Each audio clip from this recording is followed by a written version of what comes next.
your slot of time, which is 5 minutes.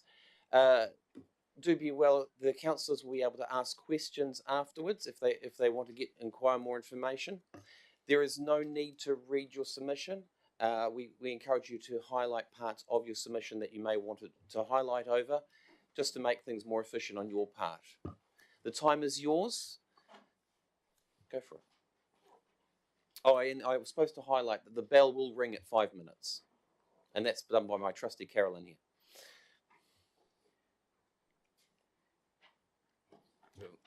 Thank you for that. I will be reading my submission anyway.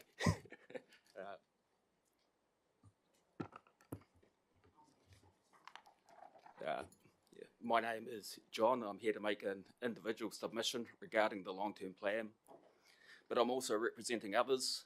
I moved to Whangarei with my family from Christchurch in 1975 when I was 3 years old. Together with my parents, brothers and sisters, our family now owns 6 rateable properties in Whangarei. I'm not only speaking for myself and my family, but what I believe to be the overwhelming majority of people of this land. I know that you have already heard many arguments against fluoridation and have a fair idea of how bad it is, how unwanted and unnecessary it is too.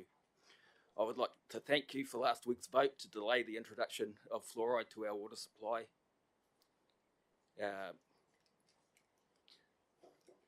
I would like you to know that when you do step up and stand with us, we will stand with you. But a delay is not enough. Unfortunately, the sharing of events of last week's meeting via the council YouTube channel was a flop, with large portions omitted. So I apologise if some of my submission has already been addressed. One aspect of this fluoridation debate that I feel has been overlooked.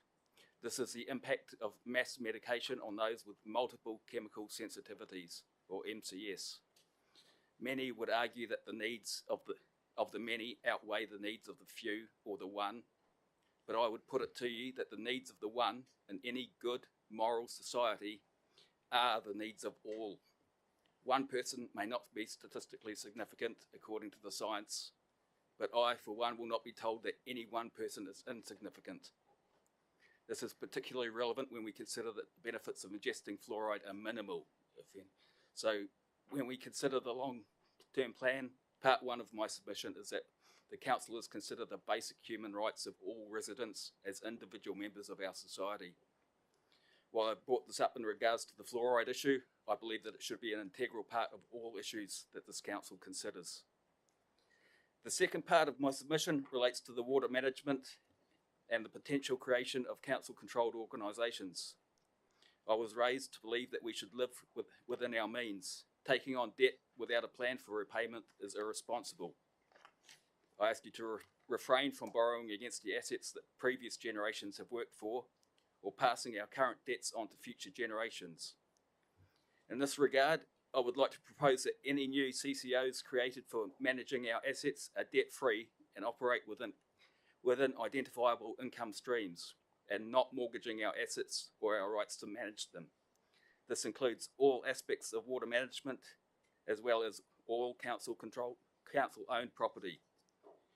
While I believe it is good to develop cooperation with other councils, I believe we can do so without compromising our own stewardship and perceived ownership of these assets. With our debt now at unprecedented levels, I would like to submit that our long-term plan herald a new era of austerity. We have been saddled with crippling levels of interest due to past council follies. We need a plan that can deal with this today. We cannot and should not pass this problem on to future generations. In 2022, we were gifted $9.48 million from the government, supposedly with no strings attached, to spend on climate resilience. Instead of getting our debt levels down, this council went out looking for ways to spend these taxpayer dollars. While a bunch of worthwhile causes were eventually found, I believe that we are most resilient when we are debt-free. I would like to submit that the council does everything within its power to achieve this goal. Do not pass this debt on to our children, and be ever mindful of the obligations that come with this. Thank you. Thank you, Jonathan. I appreciate your submission. And as has been acknowledged by some of the councillors, when do something when we hear someone's speech. They use the sign language approach to say, instead of clapping, just because they reverberate through the microphones. Councillors, this is a time to ask questions and questions only. Is there any questions for Jonathan? Councillor McKenzie. Jonathan, thank you for that. I'm just wondering if you are aware that actually within the long-term plan there is a plan to pay down debt, which I think maybe is in line with your thinking. Thanks. Well, I hope so, because I know we're paying huge amounts of interest. I'm sure most of you will have that figure in your head right now. And I also realise that our government's credit rating has dropped, and as such, that affects our council's credit rating and the amount that we will pay.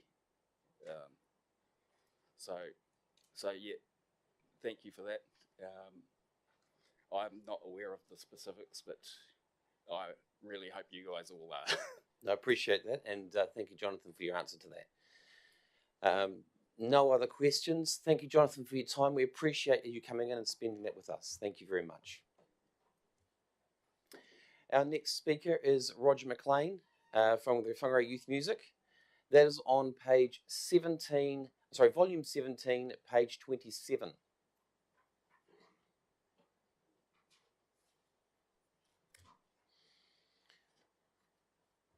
Roger, you've heard my spiel before. You've got 5 minutes.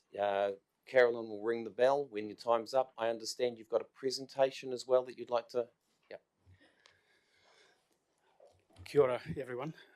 Thank you, Your Worship and Honourable Councillors, for providing us this opportunity to speak to our submission for the long-term plan.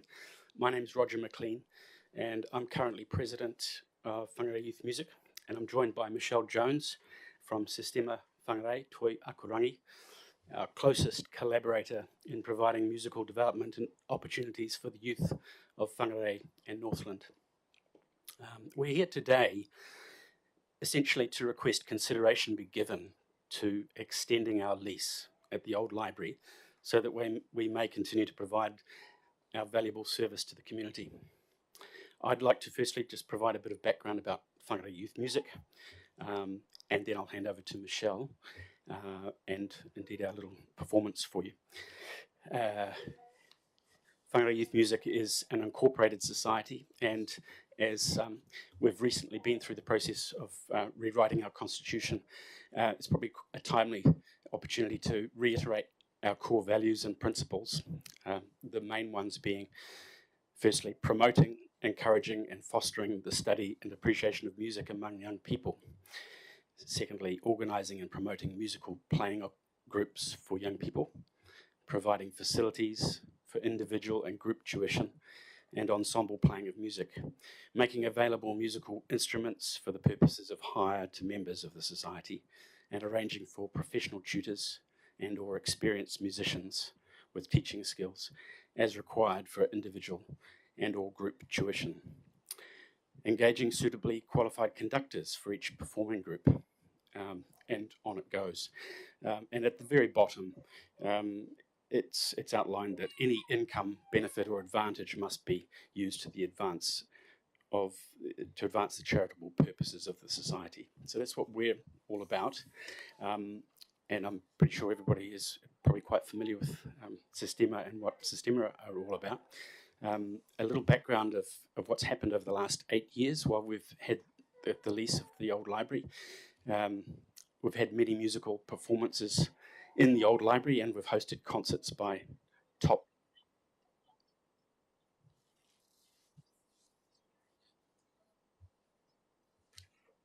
Well, that's me. You're hearing me. You're actually hearing me in double now.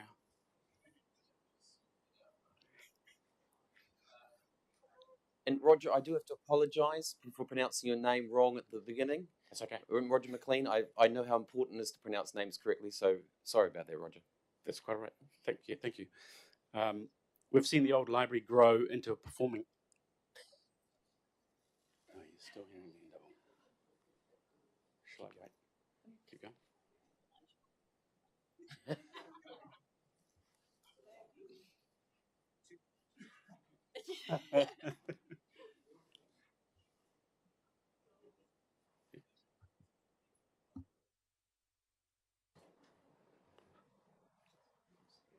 Don't know whether that's time. Very Councillors? shortly. Maybe I'll be as quick as I can through this last little bit. We've seen the old library grow into a performing arts centre, supported by many Northland musical organisations, including Whangarei Youth Music, Sistema Whangarei, Northland Symphonia, Opera North, the Northland Performing Arts Competition Society, and the Music Society, and Northland branch of the Institute of Registered Music Teachers, to name but a few. And just looking at a couple of those, Whangarei Youth Music has been operating for 42 years, Northland Symphonia for 36 years, and Sistema for 11 years. For us, the last 8 years really equate to a significant portion of our existence. The old library is a Category 2 heritage building, and we were delighted that the District Council invested in a new roof for the building and additionally to repaint the exterior. We see this as a very worthwhile investment for the Northland community. We'd like to see the old library developed even further. In fact, we see enormous potential for it to become a first-class performance venue. We recognise this will require further investment, but we're confident that our community of organisations will be able to contribute to this. And we would propose various interior improvements that we would contribute to. And that would be replacing the carpet flooring, new backdrop curtains for the performance stage, and a modest lighting rig.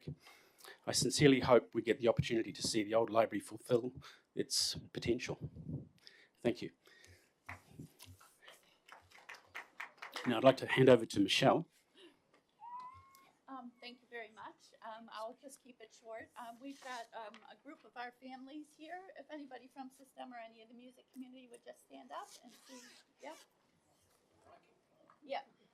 So these, we just put out an email a few days ago and just said, please come, and everybody just showed up. So, yeah, so these guys can go ahead and if you guys want to just a one verse, quick a piano. Great. Thank you very much.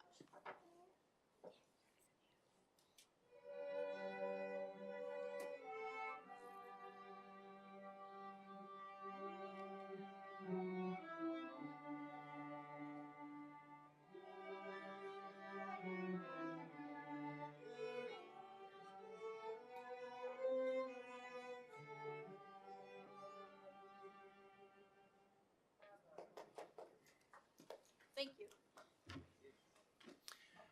Thank you for that music interlude. It was beautiful, as always. Roger, this is a chance for them to ask any questions if the council's got any questions for you. Councillors, are there any questions for Roger? Councillor Reid. When does your lease run out, Roger? Yes, we're 8 years into a 9-year lease, so exactly 1 year from right about now, so next year. So May next year for corrections, okay. Councillor Peters. Thank you very much for that, for the presentation and for the music. Do you have things planned for during the day? Is there any way to use that library also more during the day? Thank you. It's actually quite extensively used during the day currently. So we have private tuition in piano, or at least 2 piano teachers and various other teachers. We have Sistema operate through the day for quite a part of the week, for quite a part of the year, in addition to running full-time holiday programs that are daily. So it's actually very solidly booked, not only through the day, but well into the evenings of just about every evening of the week. Roger, there's no more questions. I think the team are very impressed with what your skill and what you're producing from the old library, so well done. And thank you for your time. Thank you for coming in.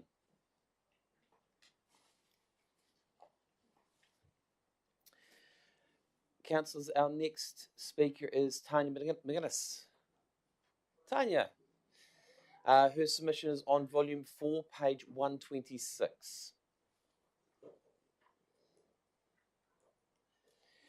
Now, Tanya, you are well averse with this stuff, so I don't need to explain to you the time limits and everything. Again, we'll allow, there's no need to read your submission, highlight the best parts out of it. You'll need to use the microphone. Sorry. There we go. Tēnā koutou katoa, ko Tānea McInnes tuku ingoa. Lovely to be here this morning and thank you for your time. The submission that I've presented has been presented to all 4 councils here in Taitokerau, and basically it's a call to take on the leadership of local government reform, which we know is underway and is happening and is needed, and the call is around that we lead rather than have it done to us. I just want to read a quote from the review of the Future of Local Government review that was released last year. In the summary, it says, the series of compounding crises we are experiencing are unlikely to abate. Climate change, the ongoing fallout from COVID-19, disruptive technological advances, and the economic and geopolitical impacts of global conflict. Extreme weather events, persistent inequality, and low social cohesion are already affecting communities here. All of these challenges are felt at place and will only intensify over the next 30 years. These events weigh heavily on the political environment and reinforce the need for strong leadership, authentic relationships, and new ways of thinking, behaving, and operating at all levels of government. The report also states that local government must play a critical role in building place-based resilience that supports communities through the times ahead. It says this will not be possible under the current system of local government, which is really sobering. Endorsing this call for locally led, regionally enabled, and nationally supported, it raises the opportunity and question of what genuine localism looks like. An extract from a recently released report from the New Local, which is a UK think tank, states, there is a wealth of evidence that community-powered approaches can improve well-being, support cohesion, enable prevention, and generate savings. The value of more relational, strengths-based approaches, which can work with people in the context of their wider networks and assets, is increasingly recognised as essential for public services to fulfil their core purpose to improve lives. So what does this mean practically? It's all wonderful in the big picture of things. I'm just going to pull another example out of the local government reform, particularly recommendation 7, which says initiate a reorganisation of local government to strengthen, support and resource councils to plan for and respond to increasing challenges and opportunities, and to set local government up for a more complex future. As I've outlined in my submissions, I've given a few thoughts on what that might look like. I have tied in the regional deal. I am really mindful, though, if we talk about locally led, is that regional deals still have a certain amount of central government ownership or control, and I think the opportunity here is that how do we look at locally led, that we lead and make the decisions and that we work alongside. So regional deals are certainly something to look at, but this might be something if we're going to be truly brave and courageous around what it looks like to lead and make decisions locally, what the opportunity is there. Also, I've talked about Kai, about food. I think that we need to put a stake in the ground. The world needs to eat. This is a little bit more long-term thinking, but really important, looking after arable land. Really important that we think about real, natural. I don't think many of us are keen on eating cricket protein in the next 10 to 20 years. That looks like steak. You know, we've got a massive opportunity to supply Auckland, both in energy and food, but also on a world stage. R&D, you know, aquaculture's massive, blue economy, etc. So there's lots of opportunities. And just finally that, you know, the importance of bringing our young people involved. Critical thinking, New Zealand's number 8 wire is slipping, and we need to be thinking about innovation. I just want to finish with an Albert Einstein quote, which is, I think, because I know local government's hard. You guys know that I know that. It's a really challenging environment. But if we keep doing what we've always done, or as Albert Einstein says, we cannot solve our problems with the same thinking we use to create them. Kia ora, thank you. As you can see by a couple of councillors showing the sign language there to say they appreciate your conversation. Councillors, is there any questions for Tanya? Councillor Peters. Thank you, Tanya. Why you indicate that you would like us to join Northern Inc. Why? Northland Inc. Because economic development's incredibly important. I don't think it's the be-all and end-all, but it certainly is a way forward, obviously, for prosperity. It helps provide purpose and value. The EDA should be working in the macro space, and I think that, you know, Whangarei is our major city centre, and I think it's really important that you have a say around the table and influence on, you know, what it gets involved in and what it doesn't.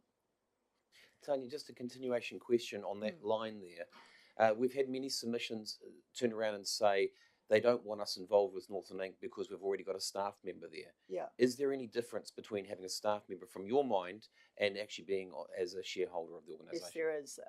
You'll be a shareholder at a governance level, so you influence the strategy and the future direction of where that focus should go. Staff are important to have around the table, but obviously a different influence. So I think there's quite a difference in operational and governance, as you know.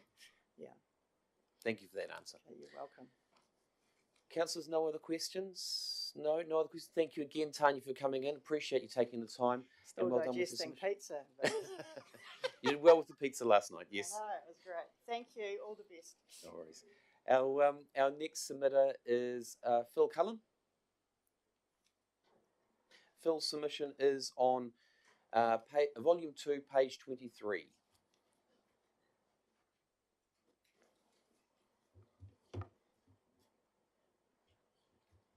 And I believe there's a PowerPoint as well.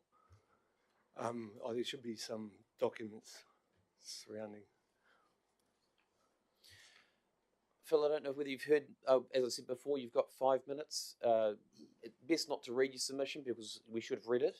And the other thing is just to highlight any of the issues that you really want to highlight on.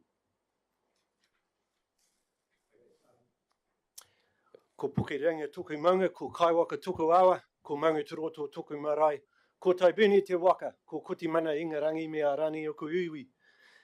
Ki te taha tuku whaia, ko parihaka tuku maunga, ko hatia tuku awa, ko whangarei te ringa parawa tuku marae, ko remo era te waka, ko ropi kuti mana me inga rangi o ku iwi. Ko Piripi Cullen tēnei, ko tuku ingoa inga rangi, ko Philip Cullen. As you can see from my submission there, that I'm a born and bred Northlander and very proud of it. Originally from Maunga Turoto, schooled in Whangarei and Massey University, Albany, and lived in Whangarei most of my life, except for 5 years cumulatively in Maunga Turoto, 2 years in Ruawai, and 5 years in Auckland. So very passionate about what goes on in Whangarei. I love Whangarei because they're beautiful bush reserves with great walking tracks right outside my back and front door. We have world-class beaches within a 20 to 25 kilometre radius of my home. We have clean harbour, foreshore and waterways which allow for excellent fishing. A great place, and Whangarei is a great place to own and operate a business. Above all else, Whangarei is my home and I care about what happens in Whangarei. I really love the concept of Whangarei being an exemplar for other councils to follow. We not being behind the 8 ball, but we being right on the 8 ball. In order to be an exemplar, however, with other local bodies, particularly in the Three Waters alignment to central government requirements, even if it means an increase in our rates, we need to ensure that our water reticulation is plentiful in supply. We need to make sure it's consistently clean and safe to use. We also need to ensure that our wastewater and stormwater systems are functioning at their optimum level, which eliminates sewage spills into the harbour.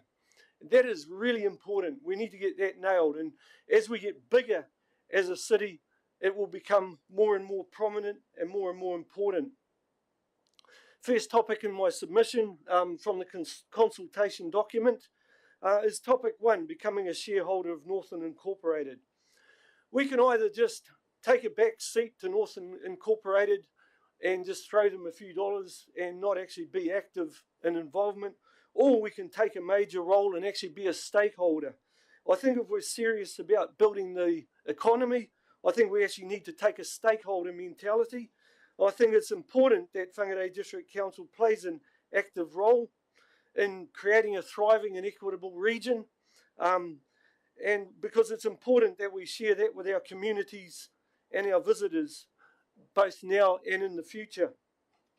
Whangarei District Council needs to at least match the involvement of Far North District Council and Kaipara District Council to enable that economic growth and to facilitate that community involvement and environmental sustainability.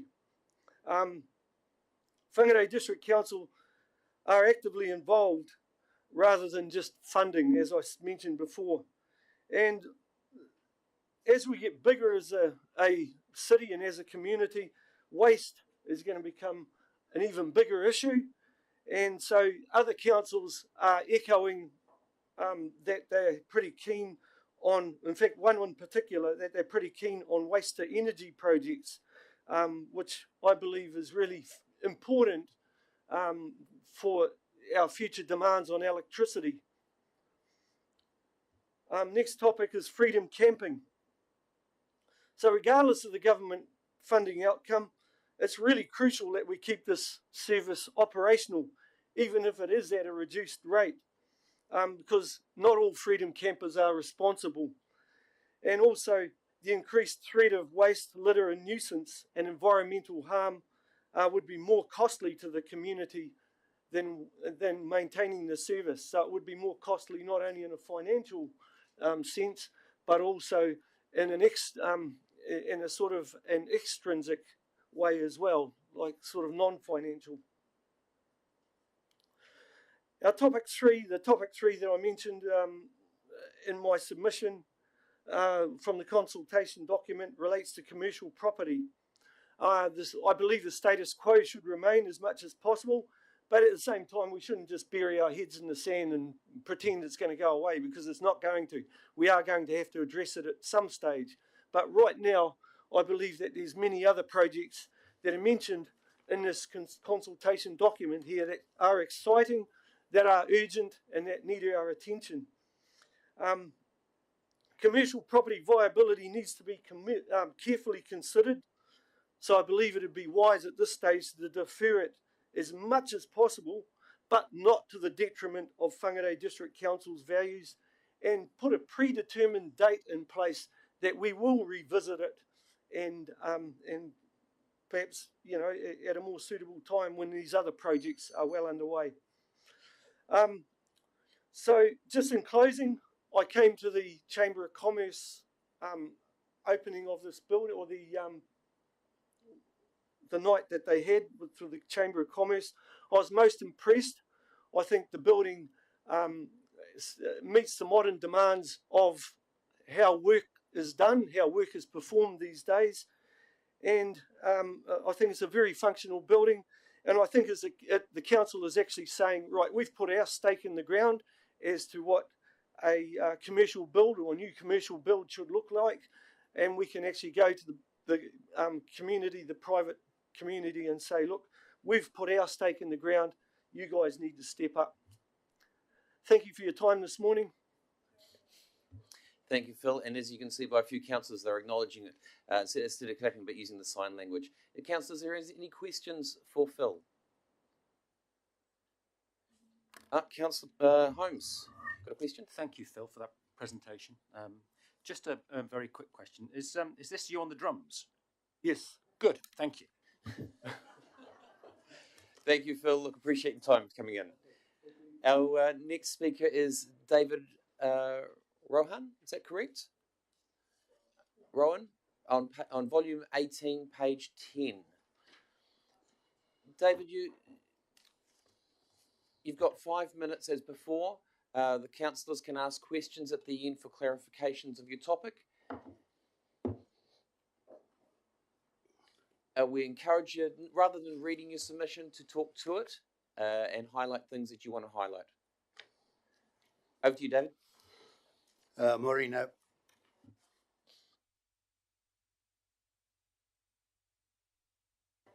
David, you'll need to press the microphone on there. That's it. Do I have to keep my finger?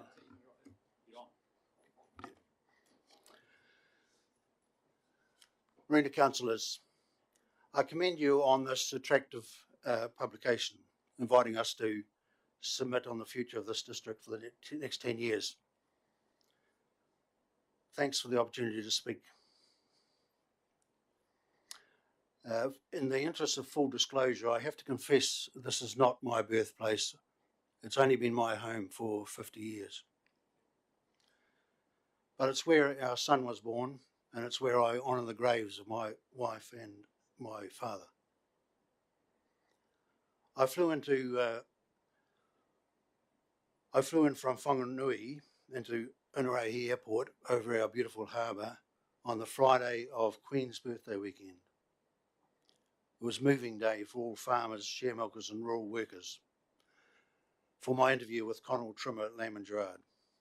At that time they acted for the Whangarei County Council, Northern Harbour Board, Mid-Northern and Hikarangi Dairy Companies, a few defendants in our criminal courts, and also many farmers and homeowners dealing with the Rural Bank and the Housing Corporation. Although my wife and I knew no one here, and we'd be 800 kilometres away from our families, Sally and I saw more opportunities for us in Northland than we'd had in Wellington and Whanganui. It was an exciting time to be in the north. I've now sold the premises that I operated my practice of North Law from for 30 years, and I'm now a tired but not quite retired lawyer, one of only two of us who are practising in Whangarei in 1973 who are still practising. Last week was the 50th anniversary of Sally and I purchasing our first home in Onerahi. Married with 2 children, by the time I'd graduated, we'd saved $1,500 towards the eye-watering cost of $20,000 for our home.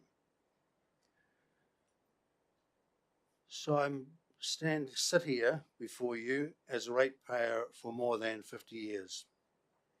Happy to expand on anything on the four pages of my written feedback,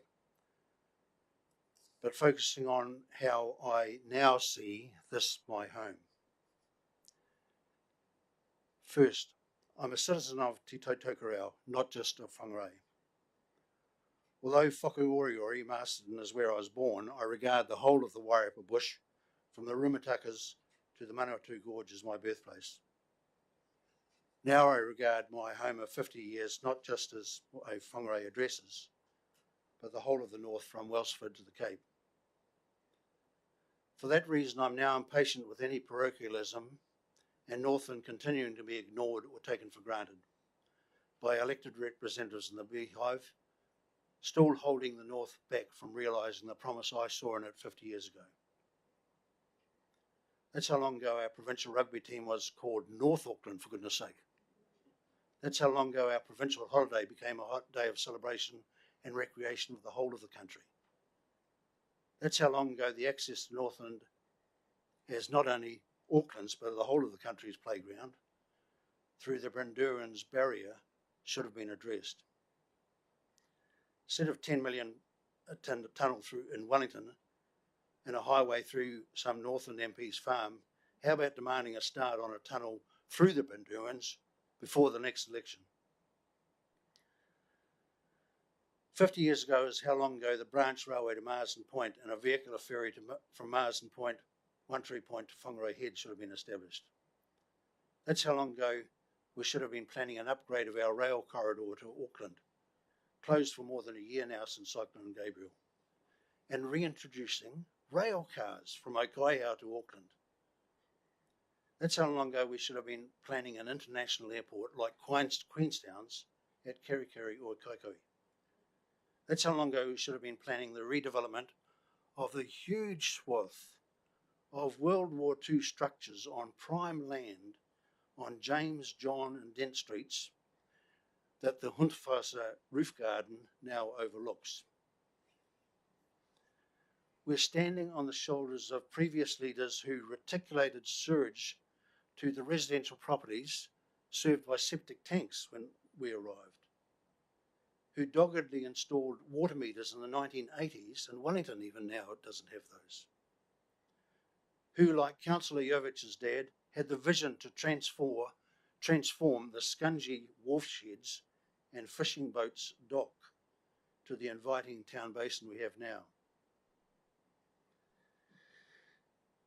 and who wasted my rates on foolish litigation challenging the Three Waters entity, when that entity could have added the heft of Auckland and Whangarei to the efforts of Kaipara and the far north, upgrading their Three Waters facilities throughout the whole of Northland and Auckland and New Zealand's playground. How long now will we have to wait to see that accomplished? So please, in your vision for the future, look south and west to Auckland and Kaipara and to the far north beyond Whangarei in bettering the lot of all Northerners, and accept the responsibility, like the Central Otago councils have, to make our region, not just our patch, better for all who Northland attracts, and not only those it rates. Let's make love it here the mantra of the whole province.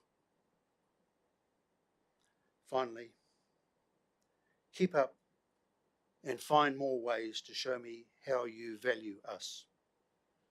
This publication and your promotion of it, and the way you also invited and facilitated submissions on alternative sites for our airport, and this opportunity impressed me, and I'm grateful for them. I'm glad you want to hear from me. So along with the brickbats, here's a bouquet. I was surprised and delighted a couple of years ago to obtain a window sticker which gave me free parking in the district. I found out about that when I offered my unexpired prepaid Forum North dashboard ticket to a fellow motorist who first shyly disclosed their age and then explained what a resident in this district in their 70s is entitled to. I love it every bit as much as I love each of your Love It Here posters. When I use this privilege, I feel honoured. When I mention this privilege to those I meet travelling around New Zealand, they are amazed.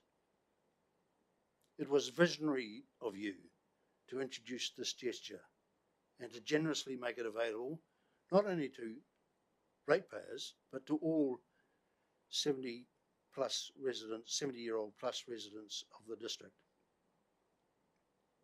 I invite you to come up with another way of rewarding ratepayers of 50-odd years, showing them how the district appreciates their contribution to everything like our Three Waters, superb Three Waters facilities and shared pathways and this building that the district offers its citizens and its visitors. Thank you for the work you do. I appreciate it. I applaud it. Whangarei, Northland, love it here. David, that was really good, and we appreciate it. Is there any questions for David? Councillor Holmes. Thank you, Your Worship. If you give me a note of your scriptwriter, that would be quite handy for going forward. Thank you. Councillor, questions here. I'm sure that can be taken offline, David. But yeah, look, I just want to say thank you for coming in. Thank you for taking the time to thank. And I would love to hear what you'd like to have for the 50s plus sometime. So if you've the 50 plus citizens, I'm sure you said you had something in mind for them. So I'd love to hear from that. If you could drop me an email on that one. Thank you. Ka pai. Councillors, our next submitter is Charlene Morris Ross. Her submission is on page 5, volume 5, page 50. Good morning, councillors. I'm sorry, I'm absolutely shaking today, so if I start speed talking, give me a signal to slow down. Just take your time. Take your time. It's okay. You. Deep breaths. You got 5 minutes. Okay.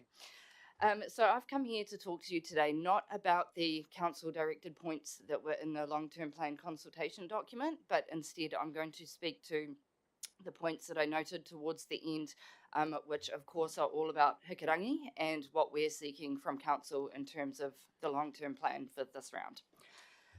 As you probably all know, Hikurangi has been noted as a growth node in the north, We are a service village that covers from Kawakawa to Kauri and the coast. And we have a number of people who, whether they live in Hikurangi or not, they stop in and use our facilities and our infrastructure. It is a tourism point for some people heading north or heading south. And yeah, we're going to grow in terms of subdivisions, and our facilities and our infrastructure need to be able to grow with it. Off the back of the realization that we are going to grow rather rapidly, we were a pilot for the Hikurangi placemaking plan. When the placemaking plans rolled out, there were a number of projects and areas identified to be developed, and so that's where my role came from, was to look at those and see sort of what's ready to go and what needs to be developed. So one of the first things I want to talk to you about today is the footpaths. I hope you all received my email yesterday. The video linked to YouTube in it is not spam, so if you haven't checked it out, please do. It's our community speaking to the importance of these footpaths, what it means to them to get them replaced, and the need that it is desperate. Most of you came out and visited with Councillor Benny within the last couple of months and saw the state of the footpaths for yourself, so you will understand that they are falling to pieces, they're hazardous, they're dangerous. And what we're asking from Council is to name Hikurangi in your footpath budget allocation and really prioritise that we will have that section of footpaths replaced through this long-term plan. The next thing I want to talk to you about is our sports hub. So we have got a project control group that is looking at the development of sport over the next 50 or so years, with the realisation that more sports will be coming in. Our grounds aren't fit for what we've got already, let alone the growth that's going to happen. We're looking at putting in a new multi-purpose hub building, and of course it's council land, so we're seeking seed funding from council. We're asking for 1.5 million in years 1 to 3 to go towards car parking, toilets, a new playground, and we will be seeking further funding from other places to start working towards the building of that hub facility. This will give some of our sporting clubs who don't currently have a base. We've got multiple clubs out there who don't have their own club rooms, and they're having to piggyback off other club rooms. It gives everybody a single base where they can all operate from together and share resources and operate their sports in a much easier way than what they are now. Our rugby club in Hikurangi, I believe it has the largest junior club in all of Northland. So we're already got some really good sports clubs going out there. There's been a number of documentation already done through Sport Northland and other entities that does identify the need to develop these facilities further. The next thing I wanted to talk to you about was our public spaces. So this is when you came out to Hikurangi, you would have seen our Lake Waro area, and that's a particular focus of this public spaces area, is that it is council owned, and as you can imagine, there are loads of opinions from various places in Hikurangi of what should and should not happen with this space. So what we're seeking from council is, through your community development budget, to allocate people and the time to work with Hikurangi to bring all the key stakeholders together, including the community, including the hapu, including the regional council and DOC, as well as Whangarei District Council, of course, to bring them all together and sit in a room together and learn about the history, hear what the needs are, and make a collaborative plan together for development or non-development in this area that is everybody working together, as opposed to a whole bunch of voices, nothing actually happening, and everyone having a big question mark over what this space is going to be used for in the future. There's lots of rumours going around about what is going to happen there, things that are going to get taken away from there. It's caused quite a bit of controversy in the community, and we would like council to lead the way, to pull everyone together to sit around the same table and work on this area together for what might or might not happen in the future. I think that's all from me. I did want to point out my t-shirt, by the way. I just wanted everybody to note that our Hikurangi community is really pulling together. We've got a great team of people who are really interested in the future of Hikurangi. Our slogan doesn't only point out some areas with our awesome rock logo, the areas that we have a lot of special areas that we're taking an interest in. It also says Hikurangi Rocks, which is because we have faith in ourselves that we are wanting to be involved in our local community and what that's going to look like in the future. So yes, if you could please consider us with your budget allocations and think of Hikurangi, that would be great. Thank you, Charlene. Just wait 2 seconds. See if there's any questions from the team here. No questions from. I have one a couple of questions. There has in the submissions that we've received a lot saying we're spending too much on sports parks. What's your comment on that? Sport is growing. It's something that is huge for the children. I don't think you can spend too much on sports parks, to be honest. It's something that is needed, and Hikurangi is a place that it's been in the plan for such a long time. It really is needed out there to give all the clubs out there a place that they can call home where they can operate their sports from. And I noticed that you've said 1.5 million. You've been quite specific on it. How much of that would become community buy-in? For example, if is there a multiplier factor from the community side of things as well? Unsure, sorry. All I've done at the moment is I've come up with a basic plan that's outlined in one specific area, and we know that it's going to cost a heck of a lot more than 1.5. So through our previous engagements with council, we thought around about the 1.5 million might be a reasonable amount of budget that could be allocated. So it's purely based off that. Thank you, Charlene. And Hikurangi does rock, so well done. It does. Thank you. Our next submitter is John Mills. His submission is on volume 5, page 29.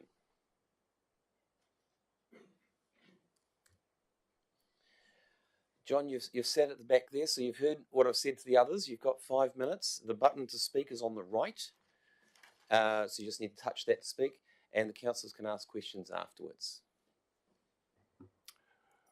Your Worship, fellow councillors, it's regarding the proposed rates rise. First of all, if I'm slurring, it's because I've got ulcers and I can't wear my teeth. First of all, as I understand it, the council is responsible for the provision of services to the community, and I believe that the rating system is discriminatory. Why is my percentage increase more than a property with a lower rateable value when the services are the same? Discrimination of public service, section 44(1)(a). To treat any person less favourably in connection with the provision of those goods, facilities or services that would otherwise be the case. In public life, you cannot be discriminated against in government services or public service activities. You cannot be discriminated against in the provision of goods and services. This is in the Human Rights Act. In my opinion, that is happening because the council is charging me and others more for the same service. Page 16 gives examples of the weekly and percentage rise, but conveniently omits higher rateable value properties. Mine go up by $6.75 per week, and my neighbours by $11.89 per week. Yet we get exactly the same service. Another example of this is a property with a land value of $400,000 will pay $2,843 under the proposal, where I will pay $3,766 for the same services. Rates should be the same for all properties that get the same services. If I take my car for a Warren of Fitness, it costs exactly the same as someone with a higher or lower value car. I believe that the only body that could decide if I am correct is A, the Human Rights Commission, whom I wrote to but have not got a reply due to their workload, B, a court of law. Any decision on rates and equalisation by raising the rates of lower value properties and lowering the higher value properties needs to be made and implemented if the council and other councils in New Zealand are in fact discriminating. Thank you. Thank you, John. Is there any questions for John? No, thank you, John. Appreciate you coming and taking time. Look, it's a hard thing what you're saying, and I appreciate it. And look, take care with the mouth. Thank you. No worries. Our next submitter is Chris. Chris is on volume 9, page 76.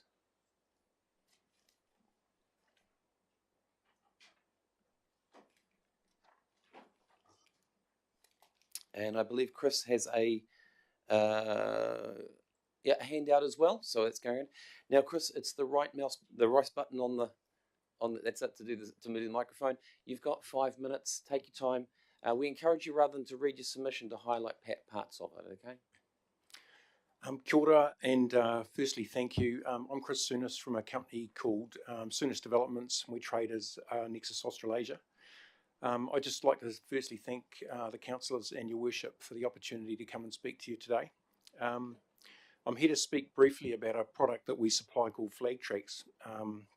It's a patented system that we would like you to consider as part of your future long-term plan infrastructure. Flag Tracks is an aluminium track and bracket system that was designed and developed here in New Zealand in the mid-2000s. It was designed specifically to provide users a more efficient, safe and effective way to install and remove street flags from lampposts, making traditional brackets obsolete. Thousands of these older style brackets are being used by councils across the country, including yourselves.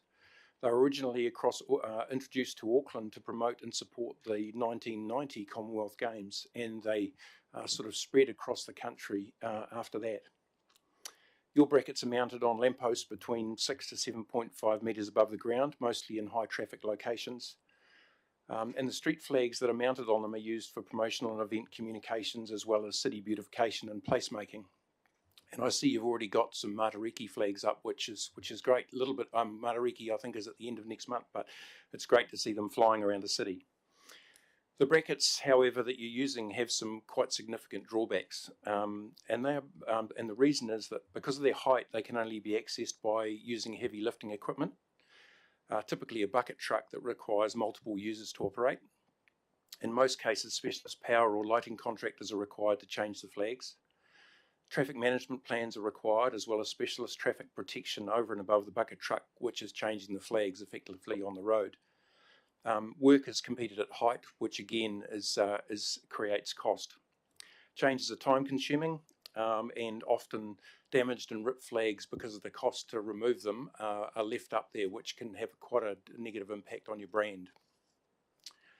Flag Tracks was developed and designed to eliminate all these issues by enabling a single person to raise and lower a street flag from the safety of the ground, literally in seconds. It eliminates all the problems I've just identified, as well as significantly reducing the cost to change a flag. Our system's mounted on lampposts, replacing the old crossarm banners with our bracket up where the flag traditionally would be, and the track hardware runs down the face of the pole to an access point 2.5 metres above the ground. We have discussed Flag Tracks with representatives from the council in the past, and most recently we engaged with members of the events group based out at the stadium, and they provided us some background information around your current costs and the current processes. They included the information they provided us, which was relating to the early 2021, related to frequency of changes, number of locations used, etc. And this information enabled us to do some quite high-level comparisons between what you're currently doing and Flag Tracks. At the time, you had 297 banner arms across the Whangarei district, many of which weren't being utilised. During the 12-month period, you changed a total of 463 flags over 5 distinct flag changes. And so on average, that was 92 flags per change, and the cost per flag was $79 to change each one. This totaled a cost of $36,340 for the year, for the annual changes. And as a comparison, if you were using flag tracks, a single individual could change approximately 10 to 12 flags per hour from the footpath. And this will enable you to reduce your flag costs to between $5 and $10 per flag from the $79. The total annual cost for the 463 flags in this instance would be about $4,600 versus the $36,000. And if you look at over the average life cycle of our product, which is 20 years, we could save the council approximately $634,000 in OPEX costs. If you added the actual purchasing of the hardware costs into those numbers, that would reduce down to about $536,000. I'm sure you'll agree that represents quite a significant saving to you as a council and also your ratepayers. Flag tracks as a product's well proven. We've got 5,200 of these units across the country in a diverse range of clients from 47 councils, community groups, airports and sports stadiums, and also corporate clients as well. So we're really keen to have the opportunity to work with the council to try and further refine those numbers and actually get a better understanding of what your costs are currently. And we'd like to be able to work with individuals to be able to put together a business case that can be submitted and perhaps considered as part of your long-term planning process. So really that's it from me. Thank you very much for your time and appreciate it. Thank you, Kapai. Yeah, thank you, Chris. Thank you for coming in. I just have one quick question before I move to Councillor Cooper.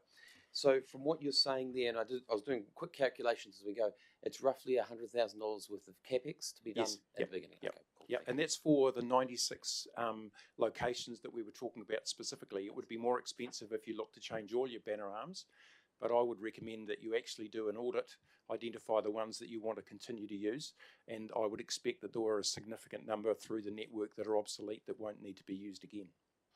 Thank you. Councillor Cooper. Chris, great presentation. Thank you very much. So refreshing when we're looking at a big rate rise for someone to come in and actually present a usable option which would appear to make sense. So really appreciate it. Thank you. Thank you very much. Councillor Cooper, remind you again, questions only. Okay. Councillor Connor. Will we see you again? I do have a sample that I brought which I could show you, a very, very brief demonstration. I know time's tight, but just to show you practically how the product works. Probably best offline if you can. No problem at all. But very much so, very keen on that. Councillor Connor. Thank you. In regards to the installation, obviously it goes up a pole or whatnot. How susceptible to vandalism is it? Because anything lower than a certain height, you're going to have delinquents going to be trying to vandalize things. That's a great question. The reason that we have the access point for the flag tracks at 2.5 metres above the ground means that it generally can't be accessed by people from the footpath, apart from using a reach tool which we have, which is a tool that allows us to be able to get up to that height to change the flags. In the network that we have across the country now, and locations like Wellington, Dunedin, and we've got a number of major cities across the country, we haven't had any instances of vandalisation of the product. We have had one flag stolen off the system, and that was on the waterfront in Wellington after an All Blacks game, and we believe the installer didn't actually lock the flag in place, so it was easily accessed at a lower level. Thank you. Apart from that, no problem. Okay, and that, Councillor Olsen. Thank you. Thank you, Chris. No problem. Just for clarity, so 2.5 metres up, you have a tool which the person remains on the ground. Yes. And the tool enables them to. So I am contracted by a number of councils in Wellington where I'm based to change the flags. So I change the flags for Kapiti Coast District Council, for Hutt City Council and Upper Hutt City Council. And I effectively can change 180 flags in about 7 or 8 hours. So if you can imagine that across your network, it would significantly reduce the time around changes. And also, if there's an issue with a flag, you can go up and change it pretty much straight away. Thank you, Chris. Probably there's one last question that needs to be clarified here. No problem. When it comes, some of our poles are owned by North Power. Yes. Have you been in had a discussion with them? No, I haven't spoken to North Power at all. So the only engagement I've had is with councillors, but we have in the past, and we've actually used the power companies to install systems on their poles. So, we're happy to work through that process with them, but we have demonstrated across the country that we can work in and engage with those companies as well. Brilliant. Thank you, Chris. Well presented, and thank you for bringing it in. Thank you. Thank you very much. Our next submitter is Nick Mulligan. Nick, your submission is on volume 5, page 59.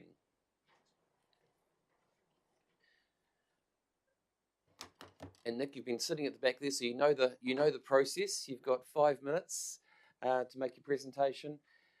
Where again, I encourage you to, rather than read your submission, we've got it here in front of us, to highlight parts of it that you really want to highlight within this time.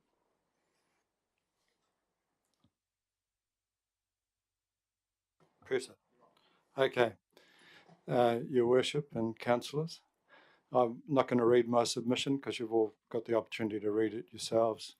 I'm just really here to take any questions. But I'll just make one observation for you. The case against the way in which the Raumanga walkways unfolded, if you are driving into town or out of town near the intersection where Otaika Road, where the walkway goes underneath Otaika Road, I just urge you to observe that there's very little use of that walkway. You hardly ever see anybody on it, for the reasons that I've made in my submission. Okay, so any questions? Sorry, Chairman. That's okay. No, appreciate you going straight to the point, which is awesome. I did notice in your submission you did highlight the few safety issues. Have you approached any of the staff about those safety issues? I've made submissions over the years. I think I've. Okay. So you haven't had a direct conversation with any of the roading team? Not in recent times, no. Okay. I'm going to look to my CE here to make sure that actually happens. Okay. Yeah, he's nodding his head. Yes, he's going to make sure that he actually organises the staff to actually talk to you about that. The roading team to talk to you, because you've highlighted some very good things in there which we need to take note of. Okay. Any other questions for Nick? No, Nick, thank you for taking the time. We appreciate it. And as I said, you have highlighted some really good things in there, and I would love the team to have a talk to you on a one-to-one basis about it. Cool. Our next submitter is Robin Bigelow. Robin, your submission is on volume 1, page 74.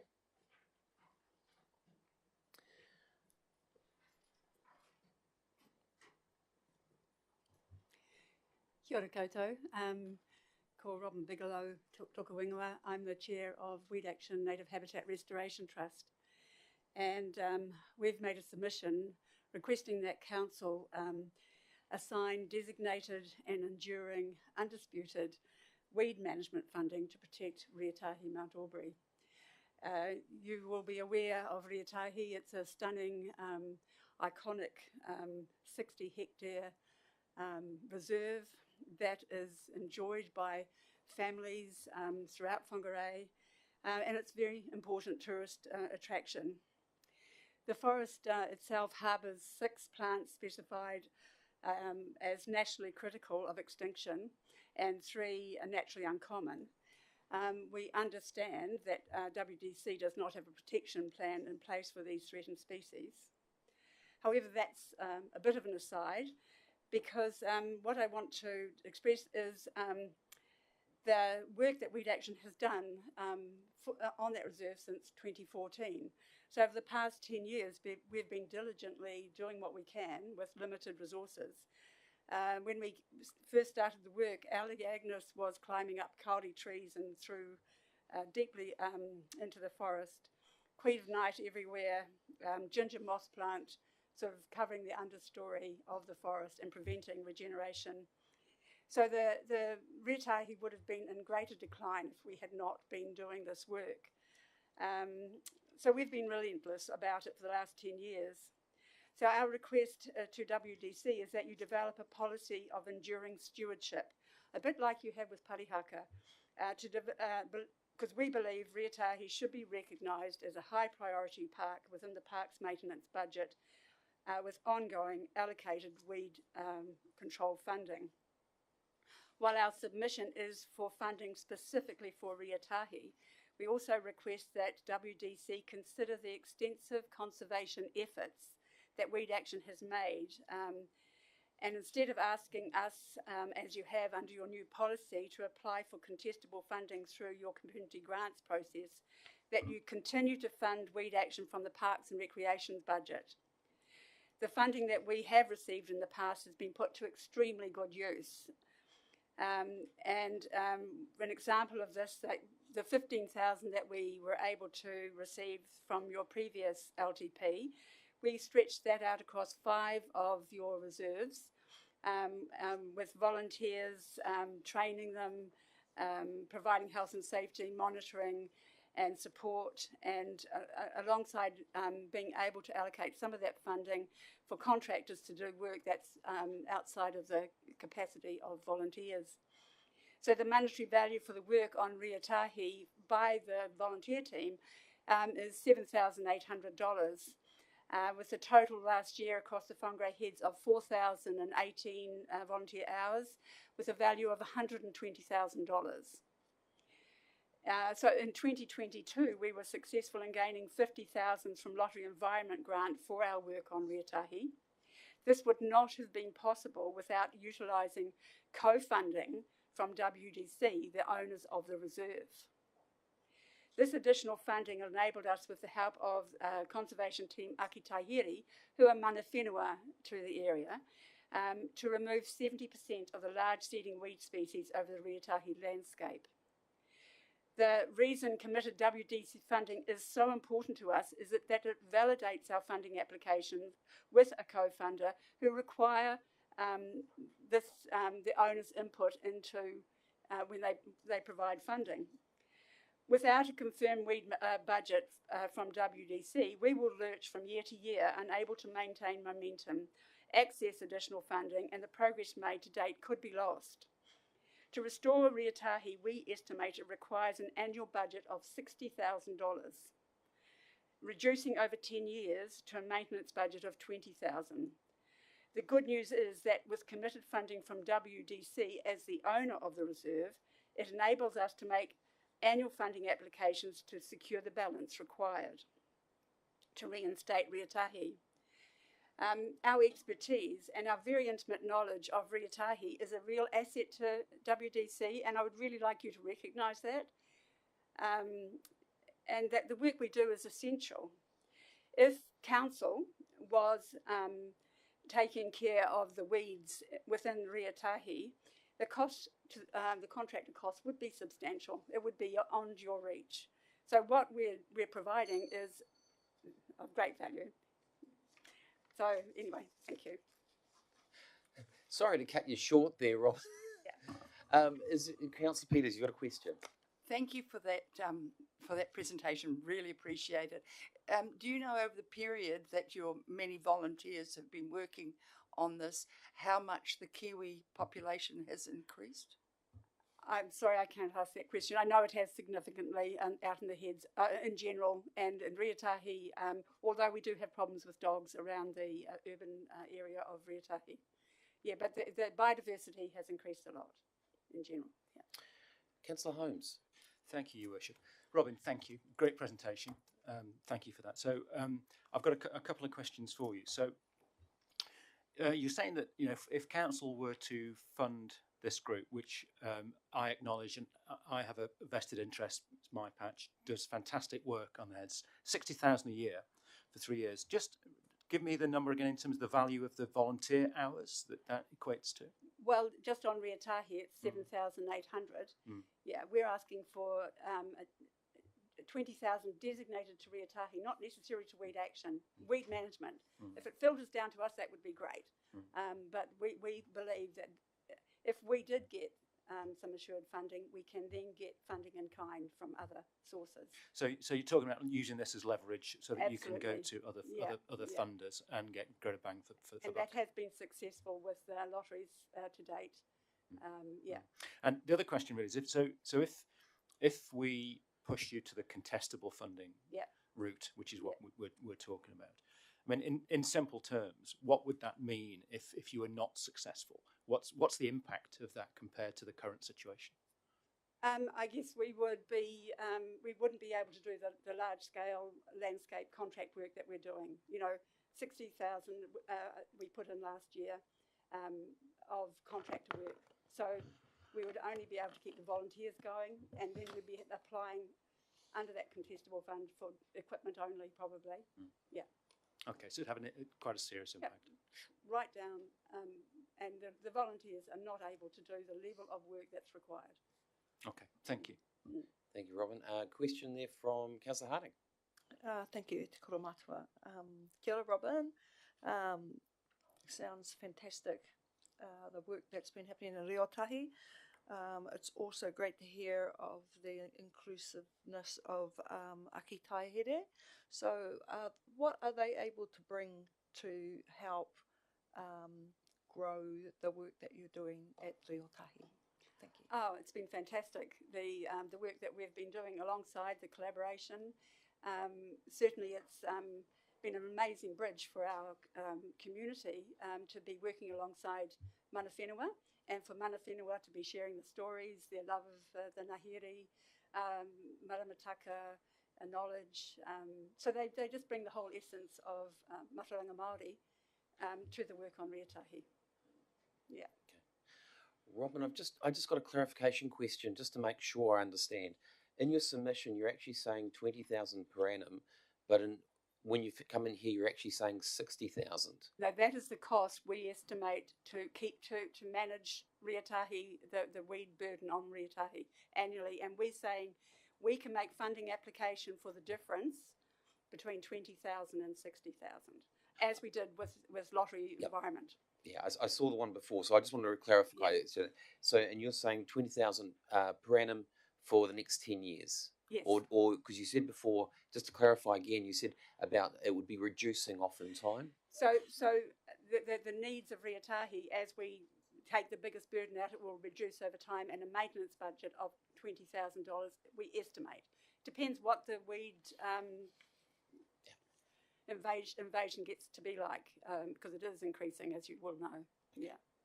Appreciate that. Robin, I just want to highlight one thing within your submission. Where is it?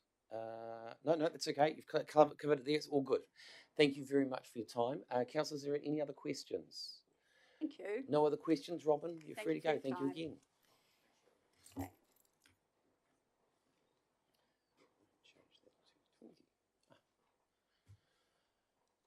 Councillors, at this point, the other submitters haven't turned up yet, so we are going to have a 10-minute break.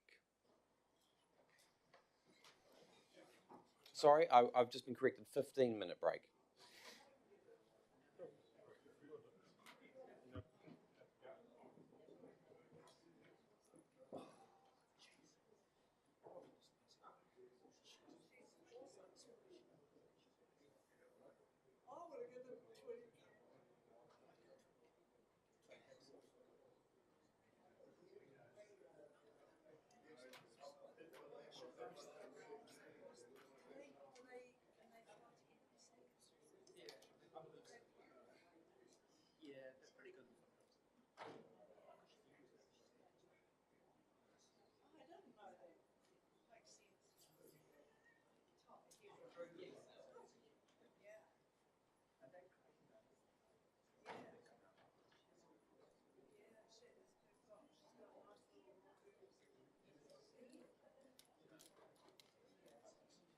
Right, I need something sweet because I'm losing.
We'll resume. Our first speaker from here is Alan Agnew. His submission is on page 10, sorry, volume 10, page 26. Alan, yep, you got your microphone on. Excellent. Yes. So you've got 5 minutes. That all? Yeah. I asked for 15. Unfortunately, we've got to allow for everybody else as well. So 5 minutes, Alan. Carolyn, how will you learn what I've got to say? Carolyn's going to be ringing the bell at 5 minutes. Yeah. Gives the councillors a chance to ask a question for clarifications afterwards. Ellen, I usually, as I've said to all the other submitters, I encourage you not to read your submission, to actually just highlight parts of your submission. Oh, I'm a person that doesn't never read, and the person that reads, they shouldn't be reading them. Right. I'll leave it over to you. I talk from the mouth because I can't read and write very well. That's why I asked for 15 minutes. But never mind. You don't. So I start now, do I? Yeah. One of the things I want to talk about is the airport. It's a waste of money, and you've got consultants trying to do the job, and you have not talked to the people in the area that know all about the land. And I hear the latest is you're going to shift the car at Kokopū Road. And that's more money spent. And then you're going to buy more land, which you've already spent millions of dollars on. And then you want to put up the rates. And the rates, my income comes from people, the midworks paying me for sending them to the works. And at the moment, it's at the low pressure. And you think money grows on trees. Well, I look at this building. As soon as I walk in the door, I see the waste of money and the waste of room. Look at the big room in the middle, wasted. And I was told a few years ago that you are only going to build a building to accommodate the people over on Walton Street. And then the next thing you do come with this and starts off this price, 31 million, and then it gets up to 61. Well, when I bought a car, I did a deal, and I said to them that it had to be blue, and that was the price I decided on. And then the next thing they said, oh, it'll cost you another $300 for a blue one. I said, no, that was the deal. And this is where I come from. You let them, because it's a council, it's our money. It's not your money, it's ours. And then you think we've got bottomless pits. All the ratepayers are bottomless pits, and to put it up to 17 point, what's called ridiculous, and the way people are talking in the paper, a lot of you will be losing your jobs, because a lot of people haven't got short memories, they got long memories. And when that sort of stuff comes, well, what are you going to do? And we vote you in to do a job to save money and not waste money. And another thing I see you're wasting money on is spraying the edges of the road. That's the most ridiculous thing to do, because what happens is you are actually sowing the weeds. Because you clear it, then the weeds, like acapanthus, look at them all along the road. We never had them before you did all that sort of stuff. Yeah, so that's one of those things I talk about. And another one is the daylight saving. That's the biggest waste of time, and all it is for the people to drink and get drunk, and then drive and then kill people on the roads. That's all it's for, I see. And if people want to have daylight saving, well, you get up earlier, and if you want to go to work earlier, you go to work earlier. And then if you do that, and the ordinary people proper people that go to work, they can go to work, and the roads would not be cluttered. So if those people go to work earlier, with them. And then you wouldn't have 9 to 5 rushing home and wasting petrol and low queues. You spread the cars out and buses and all that sort of stuff out, you'd have people more happier, and people are getting forgetful and all that sort of stuff. Yeah.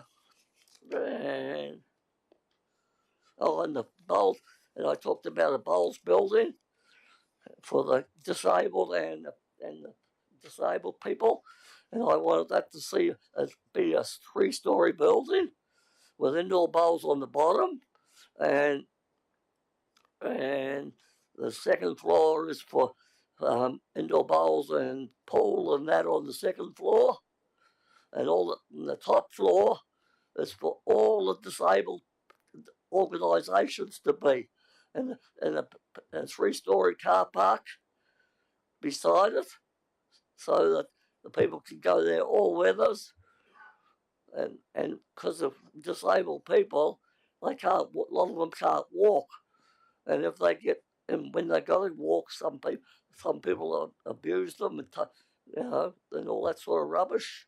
Yeah. So this is what I see, and we could have had a halt in 2010, I think it was, but the chairman of the committee in Bowls was given a civic honour, and to me, it's all about me instead of us, and that's what I see in the world. There's too much of me. What can I get out of it? And I've seen an example like Seminoff. Councils had all their graders and all that sort of stuff, and he got rid of them all. And now we're Falcon and Hogan, and what I see on them, they just go around wasting time. They even come around one night to pick up the signs. I thought they were flashing their lights one night. I thought they were picking up the signs. And the next morning, the signs were still there. So what the heck were they doing? And then they charge it up to you. This is what I see. It's, not very, some people would need to be. And when they do fill up the potholes, they bring about 3 or 4 vehicles with 2 jokers in. We're paying for those. So obviously a lot of money wasted. I'd like to talk a bit more about the trouble is that the warning bell? Unfortunately, that is the bell, the 5-minute bell. That is the bell. Yeah. Councillors, is there any questions for Ellen? Ellen, I noticed within your submission to us, you've included quite a few things which are actually for the regional council. Yeah. Are you also submitting to them? Yes. Okay. And another thing is, I just want to tell that if you cleaned the creeks and the rivers out, you wouldn't have the wasted money spent to save people. Because I'll just tell you, I had a shed that got flooded, and I cleaned the creek out and keep the creek clean every so many years. Clean it out. And the same with dams. We had dams and we had a dry spell. And when we had the dry spell, we didn't have troughs, and it was deep. The dam was as deep as this, and when it was a dry spell, it was only this deep. So a lot of people don't realise what happens, and then they say, "Oops, there's a problem." Yeah, thank you, Ellen. Look, we appreciate the time you're taking to come in. It's your 5 minutes you've had. There's no questions from the councillors. Well, they're scared to answer me. Never know, Ellen. Look, it's great having you in here, and thank you again for taking the time, Ellen.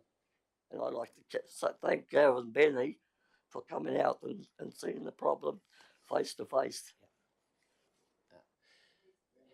Our next speaker is Valerie Monk. Her submission is on volume 9, page 58.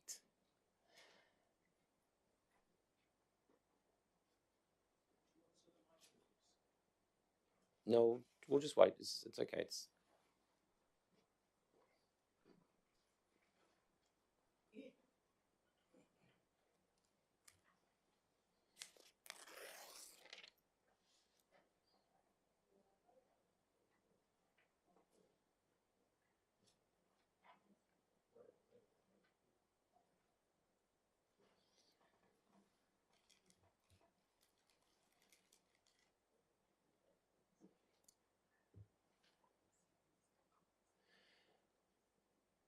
Thank you for Ellery for coming in. I don't know if you heard when I said to Ellen, you've got 5 minutes, so take your time.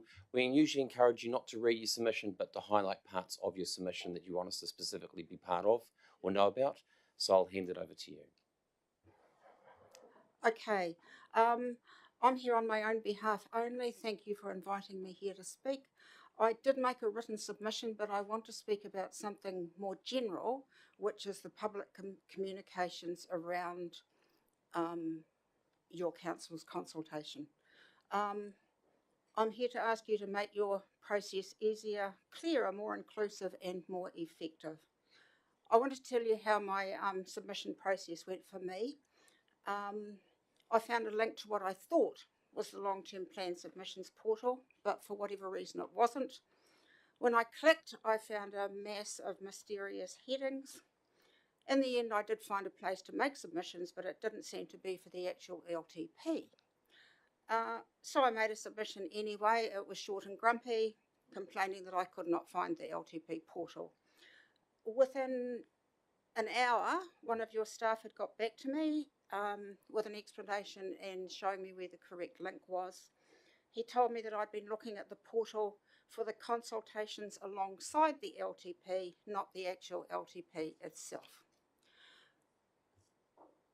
I spent 20 years in comms, in local government, but even with that background and a reasonable knowledge of how this council works, I got lost and I got bogged down. After I got the correct link, the issues were set out clearly, but still that website contains large chunks of words to try to understand. You guys know where everything is because you wrote it. We don't. I'm afraid your website wouldn't make any sense to the average citizen. What is the LTP? Where can I find it? How can I make a submission? And what's the point of even making a submission? The majority of Whangarei people would not know any of that. The people that are most impacted by your decisions are those who don't even know that those decisions are being made. So you need to find ways to get greater public participation and a greater understanding of what the council does. I know that you probably struggle with this issue on a daily basis. I know when I was in local government comms, we worried and struggled about it way back then. I'm also aware that there is no magic bullet and that any improvements cost in both money and staff time. But here are a couple of thoughts to consider. First, think plain English, plain English, plain English. Second, do more work on actually breaking down your consultation into single issue chunks. I know that it is in chunks in the website, but when you go in there, there's the whole thing. Importantly, we're now living in a digital age, and I've not seen a lot of evidence that the council has fully embraced that reality or the opportunities that it offers in communications. Take a look at Auckland Council. It's a giant sprawling monster, but it has potentially very effective online consultation system. There's an email group called Auckland Have Your Say. I'm subscribed, and every few weeks they email me with a short, sharp survey, usually about a single issue, chunk, chunk, chunk, and I reply. We still have a house in Auckland, so I opted into this email group when I saw it promoted online. Please consider setting up a Whangarei District Have Your Say email group. You could ask your ratepayers about major issues, and over time you would have a core group of potential submitters for the statutory plans. In general, please make more use of social media. I belong to a couple of local community Facebook groups, and to be blunt, we seldom see any posts from our local councillor. A once a week brief note about council activities and decisions would help councillors keep in touch with their constituents. Keep the post short, punchy, relevant, and above all regular. There would also need to be some moderation. There are grumpy people out there, as you all know. For the LTP and the annual plan, over the submission period, councillors could do brief single-issue posts with relevant links and thus give more of our community the chance to have our say, bite, bite, bite, single bites. Most communities have at least one Facebook group relevant to the area, and there are also other social media platforms. I've seen that the council does occasionally ask for feedback on social media, and you get a good response. Let's widen that approach and tailor it to our local communities. The media has changed. We seldom have journalists reporting on the day-to-day operations of the council. You will only see them if there's a drama. Sadly, there's not much in the local community paper, and very few of us local residents now bother to read it. Fewer still subscribe to the Northern Advocate. And everybody has to, you know, like the only way you get local news is to pay for the NZ Herald online and then to dig your way through to the Northern Advocate online. It's hard. For better or worse, most of our information is online and it's actually pretty random. It's what pops up on Facebook or whatever platform you look at. As councillors, you're making big decisions that will affect our lives and cost our money. Yes, you were voted in by the people of Whangarei and you're thus delegated to make decisions on our behalf. But please find more and better ways to talk to us and to listen to us. That's all I have to say. Thank you. Yeah. Appreciate your submission, and one of the things we have got in our councillors, when they appreciate with the conversation that you've been having, we show the sign language view for clapping hands, just so that people say that we appreciate. And there was a couple of councillors who did appreciate what you had to say. Okay. Valerie, I just wanted to double check. In your submission, you've not included anything on topic 1, 2, or 3. Did you find those too complex to do, or was it that you just didn't want to? I thought this was actually more important than, and I'd covered what I wanted to say in writing. Please don't resuscitate Oruki Landing. That's the only thing I would like to say. I don't think there's any benefit in that to the ratepayers of Whangarei. Just cost. Appreciate that. Yeah. Councillor Olsen's got a question for you. Thank you, Valerie, for submitting. Please may I ask what area you live in? Sorry, I'm a bit deaf. What area, may I ask, do you live in? I'm out at Tamatarao. Okay. Yeah. Okay. Guilty as charged. Okay. Yeah, I was going to come and bend your ear at one of your cups of tea, and then this came up. Anyway, we can do that offline. We'll go Councillor Peters for a question here. Thank you for your submission, which I thought was very clear. Just summarise for me, you're suggesting we use social media better, yes. But you are suggesting that the way in which you access the site for a number of things, including making submissions, is clunky and needs changing? Yes. It's just a giant wodge of information, and that is quite daunting. Yeah. And I mean, it's actually well set out. All credit to your staff. It is in clear, simple chunks, but it's just there's so much of it. Yeah. So if you had links through to individual bits of it, it probably would be easier. Yeah. I appreciate that. But I think Councillor Holmes wants a right of reply, but I'm just going to remind him that this is for questions. It is a question, Your Worship. Yeah, thank you, Val, for that. I appreciate it. And thank you for outing me, Councillor Olsen. I was about to volunteer that I was the guilty party. So the question I've got is, if you talk to me, come back to me out of this meeting, yes. Have I got a job for you? Thank you. Cheers, I will. And yeah, I mean, if it had been just you personally and your area, then I would have come to see you. But I feel it's a much wider issue, so I'm here to talk to all of you. Cool. Yeah. Again, we appreciate your submission, Valerie, and you do cover off you highlight some very important points, which we've all been working through. Thank you very much. Thank you. Yeah. Our next submitter is Christopher. You're at the back there. There we are. Yes. Volume 18, page 52. Christopher, come on up to the front.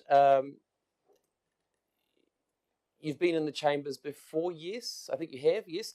You've pressed the red button or the right-hand button to use the microphone. Probably the big thing is just to remind you, you've got 5 minutes. Take your time. We encourage not to read your submission, but highlight parts of your submission that you really want us to focus on. Thank you.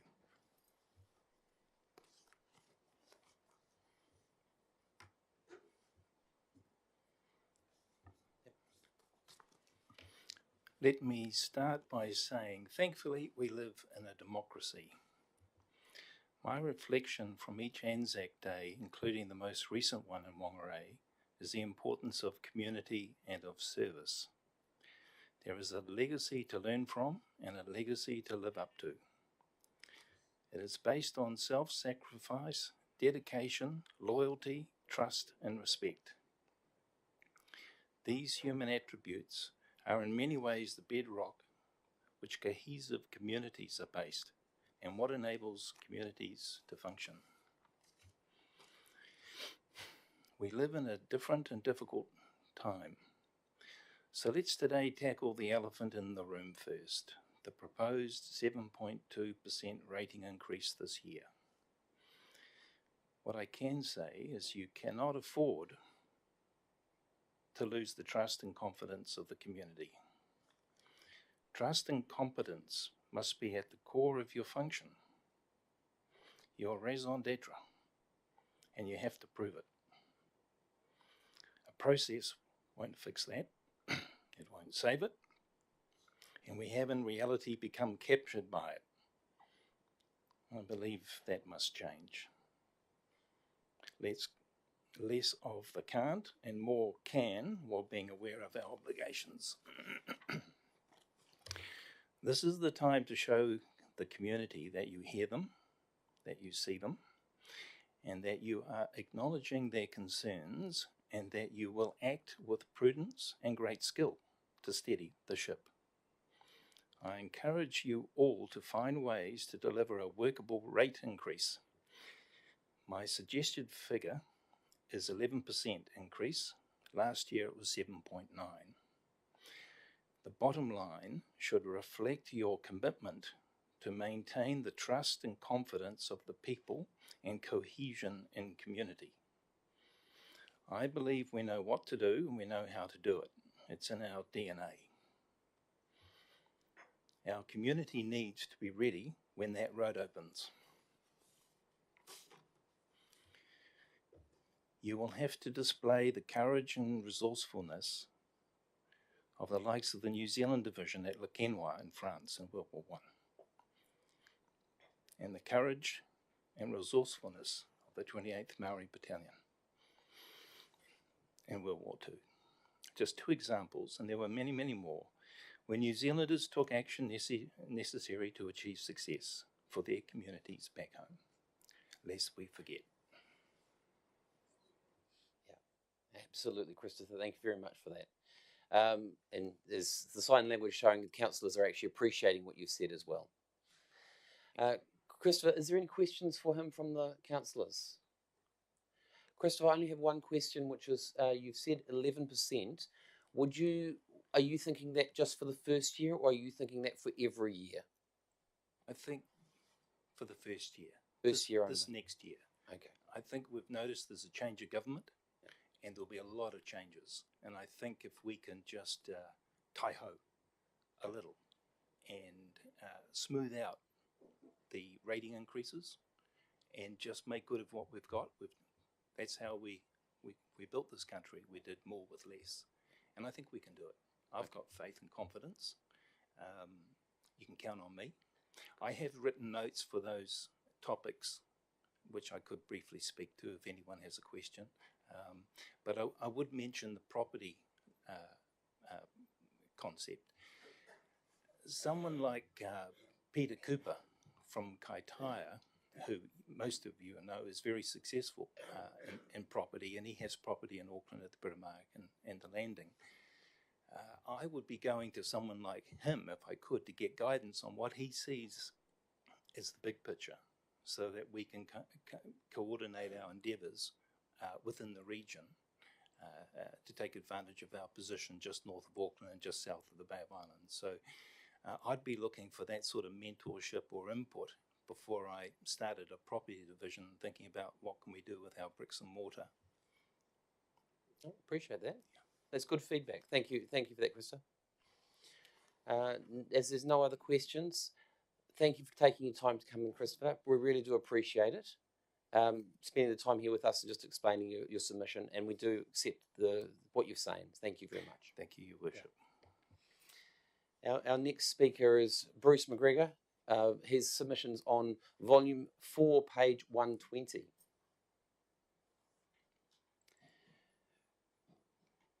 Bruce, as I've told the other submitters, you've got 5 minutes. Take your time with your submission. Don't just read your submission, highlight parts of your submission that you want us to focus on. and allow for time for the questions afterwards by the councillors, if there is any. Okay. So, Your Worship, the Mayor and councillors, I have submitted 2 comments in relation to the long-term plan. My first comment was in relation to transportation. This comment relates to the bridge and 2 roundabouts at the intersection of Rayburn Street and Port Road.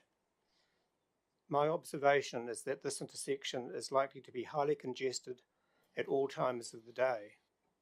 This congestion is only likely to get much worse as the population grows.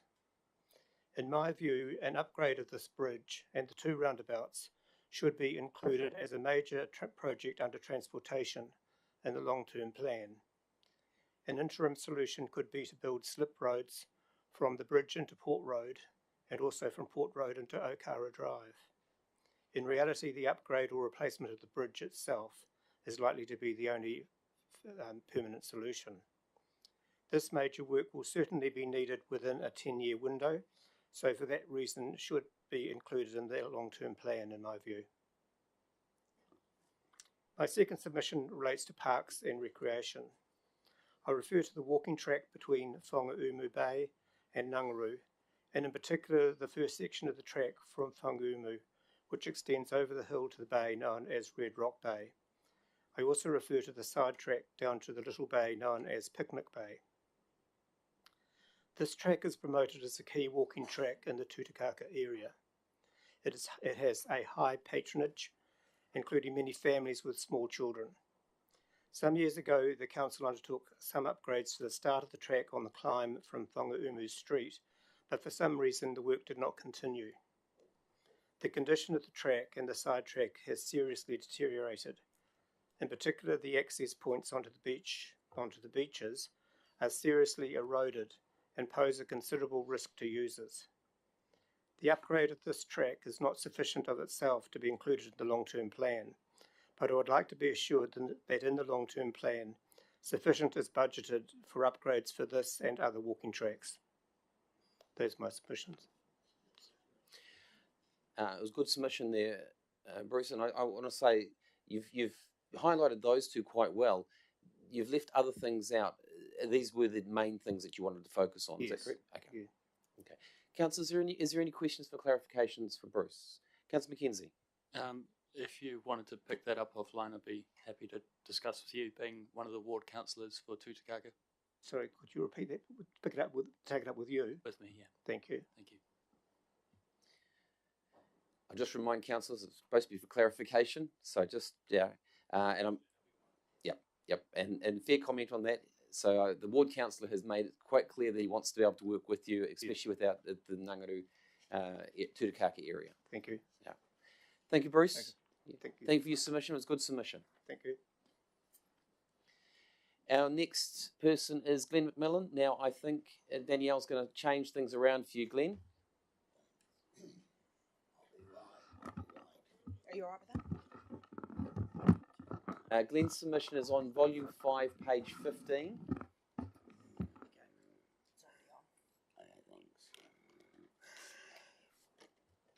Good morning, councillors.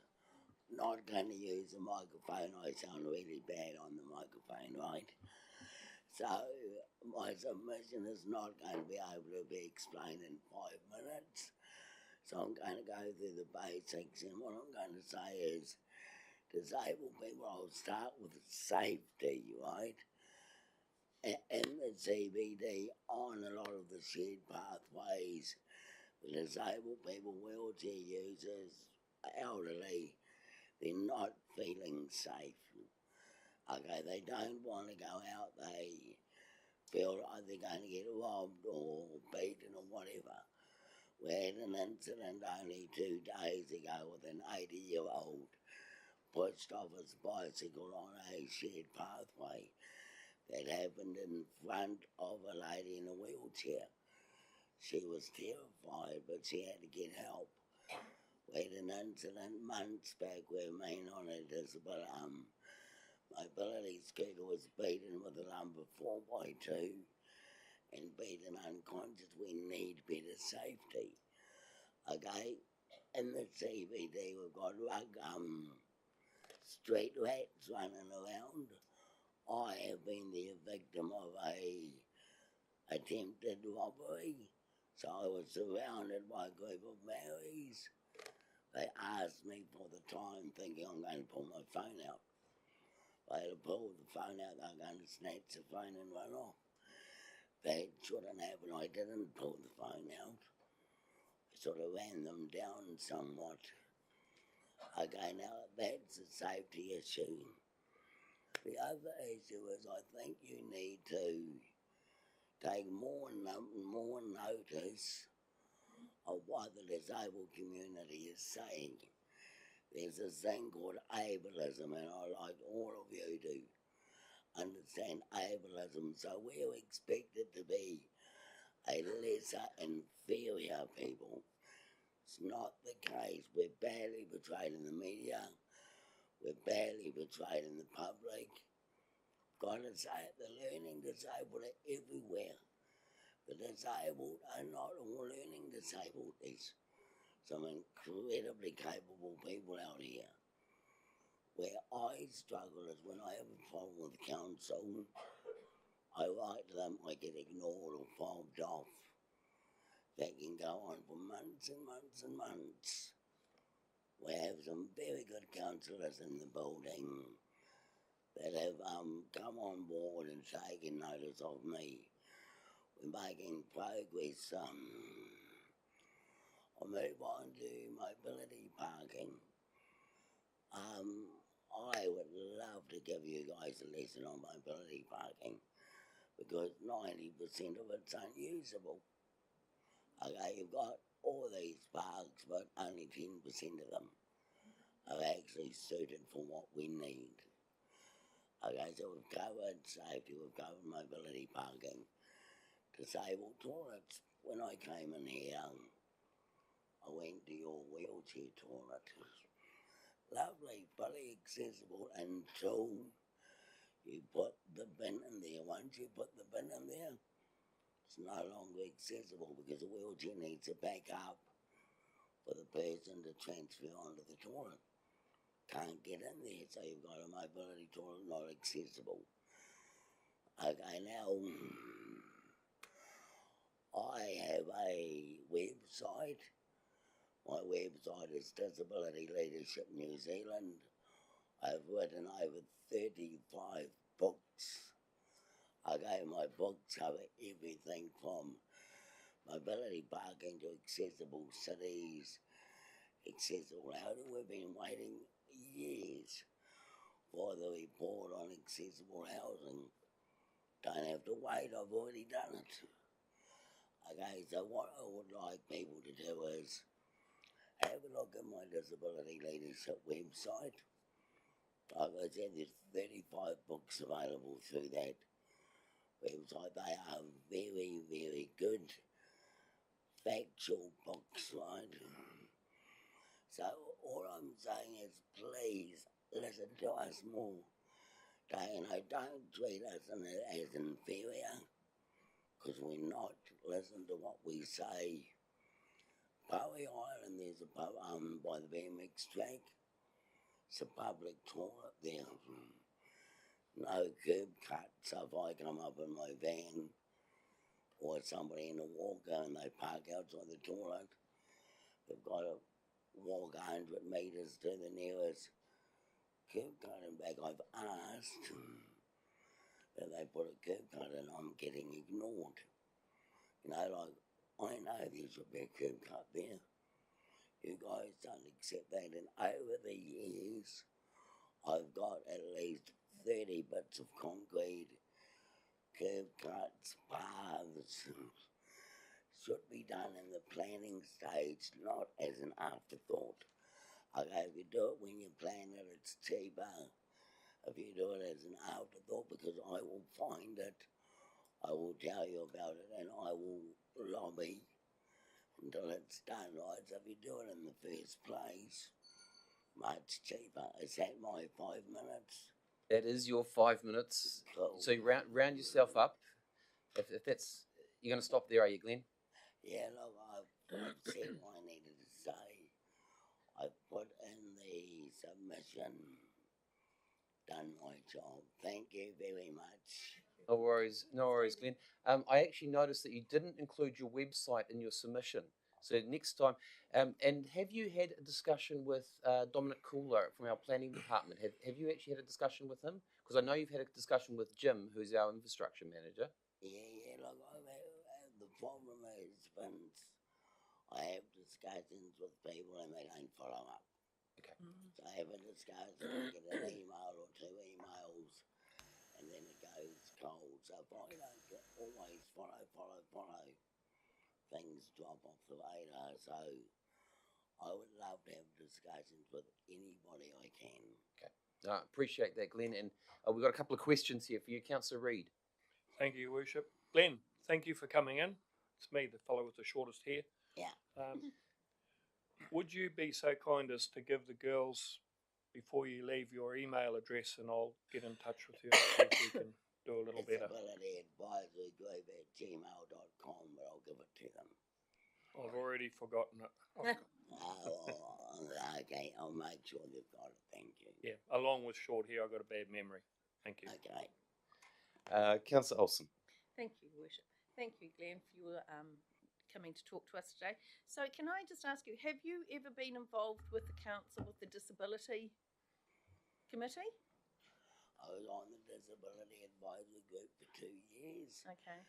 It was completely and utterly frustrating because the 3 groups, it's Disability Advisory Group, there's the youth group and the age group. The youth group get respect, the age group get respect, the Disability Advisory Group gets spoken to. We were not treated evenly as the other groups were. So I battled. I thought I got called into the office and I had a senior management saying, you must know this other person because they're disabled too. I don't know everybody that's disabled, that's ableism. So yes, I was not a good experience and I don't think it works. I'm hearing you. Thank you. Thank you, Glenn. And we've got Councillor Jovich, which I know you know he'd like to ask you a question. Yes, Mr. Jovich.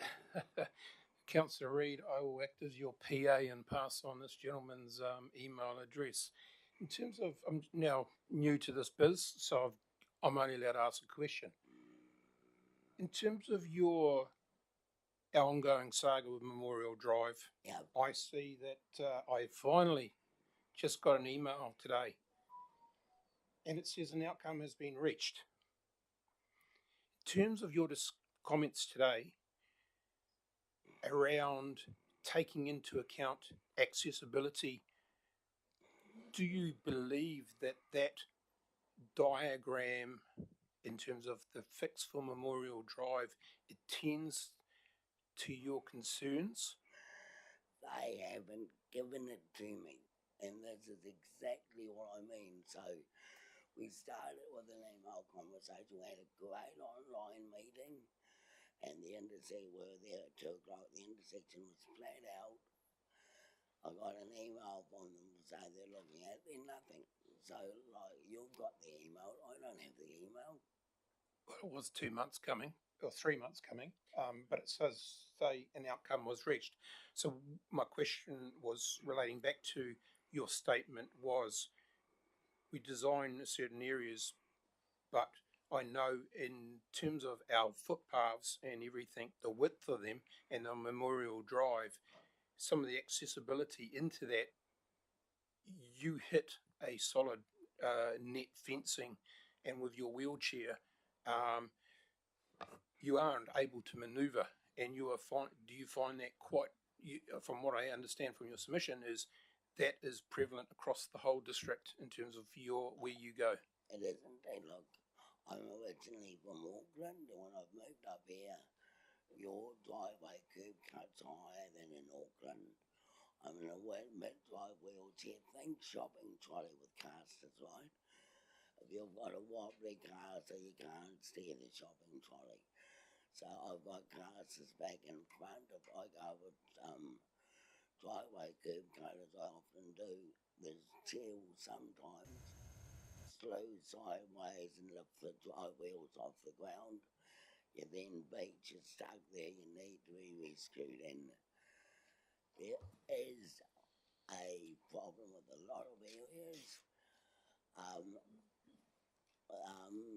Mr. Yovich here and other council staff were going to liaise with me. I was going to give them a list, but like I said, it dropped off the radar because they stopped emailing me. So, no, like unless I follow and chase, it's difficult. But yes, there are issues all over the city. I would love to be involved in finding cheap, quick, economical fixes like curb cuts. High traffic areas, a little spray of tar seal reduces that lip by 5 or 10 millimetres. Makes all the difference. And a spray of tar seal is not expensive. It's cheap, makes all the difference. Glenn? Thanks for that, Glenn. I'd love to take you up Clark Road because I've walked that, and in terms of the gradient, walking it is not good either. So I take your point on the submission. Thank you. Yeah. Okay. Just remind our councillors it's questions time. Statements can be made afterwards. Glenn, I want to appreciate the time you've taken to come in. My CE has made some notes, so he's going to be talking to try and talk through the staff to find out what's going on and get back to you. But thank you very much for bringing it to our attention. We appreciate it. Thank you, and thank all of you for your attention. Thank you. Hang on, I go a bit slow when I'm up. Okay, Glenn. Your next submitter here is Jeremy Evans. Jeremy's speaking from volume 18, page 16. It's okay, Glenn. It's okay. No, see, they don't move fast. But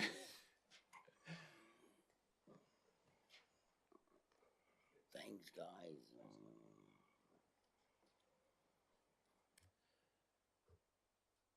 Now, Jeremy, you've probably dealt with submissions before in the past, so you understand the process. The big thing here is from us is you've got 5 minutes. Take your time. Sure. And remember that it's allow the councillors to ask questions for clarification afterwards. You don't have to read your submission. We've gone through it. It's more just highlighting things that you want to talk about. Microphone's the button on the right. Nope. Now it's on. Now it's on? Okay, cool. Thank you. Kia ora koutou. My name is Jeremy Evans. I am the Capital Delivery Manager at Health NZ up here in Northland. And I'm here to speak on behalf of our Project Director, Kevin Shaw, who was the author of our submission, on behalf of Health NZ and our Project Pihikaha. So thank you for giving me the opportunity. Firstly, we would like to acknowledge Whangarei District Council for your ongoing support across our capital portfolio of projects, all past, present and future, and in particular Project Pihikaha, which I'm sure you're all familiar with.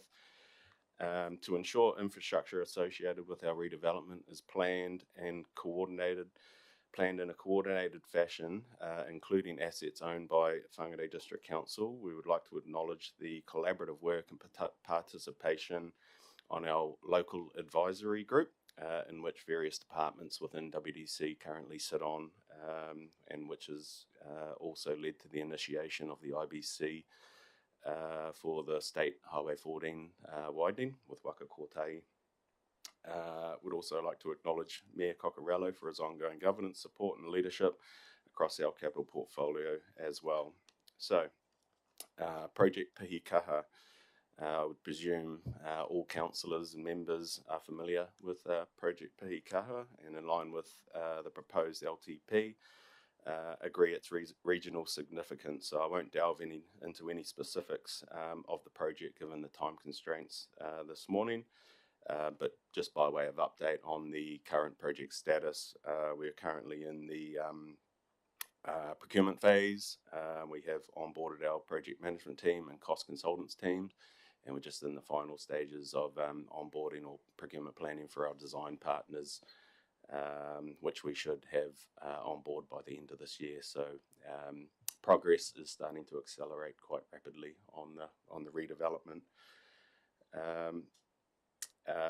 in regards to our submission on the LTP, we would like to acknowledge and support recognition throughout the various documents of the importance and significance of the Whangarei Hospital redevelopment, which was mentioned, as I say, in various areas in the proposed LTP.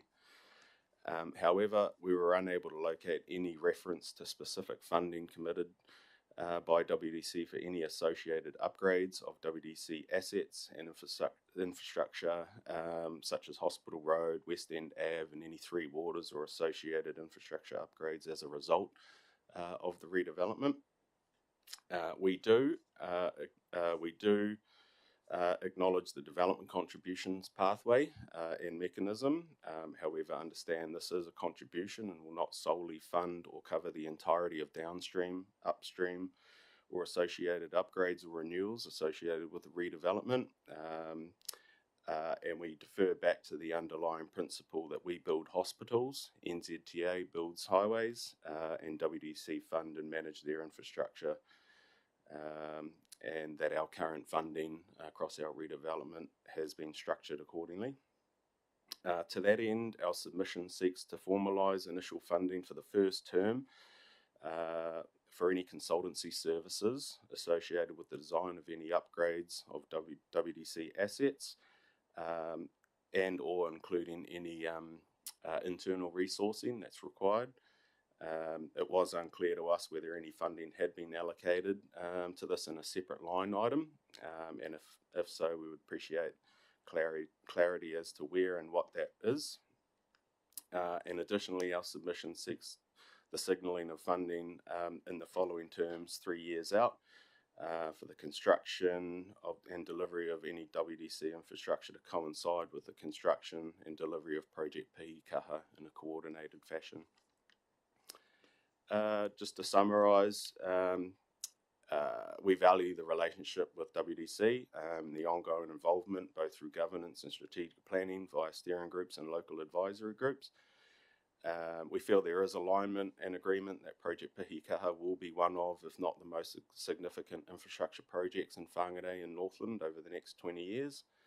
And Health NZ and our team are focused on the design and construction of the hospital redevelopment and are seeking a commitment from WDC to contribute to the design and eventual upgrading of its infrastructure, whether that's roads, access, Three Waters, etc., in the vicinity of the hospital.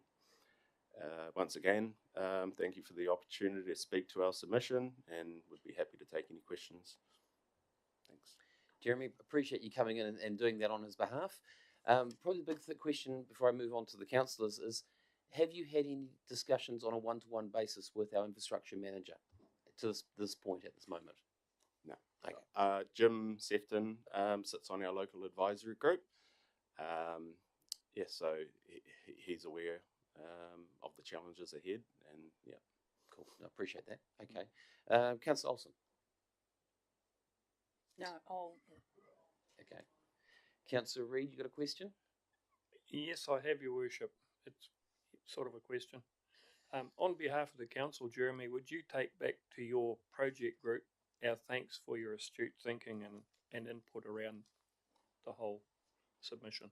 Thank you. Thanks. Wasn't quite a question in there, and I have to keep reminding my councillors to get the. But look, there is a great respect for the hospital and what the hospital means to Whangarei and Northland, not just Whangarei, but the whole of Northland and the work that's been done. Jeremy, thank you again for coming in. Appreciate the time you're doing it. I know you've got a lot more work back to do in the office. Cool. Thank you.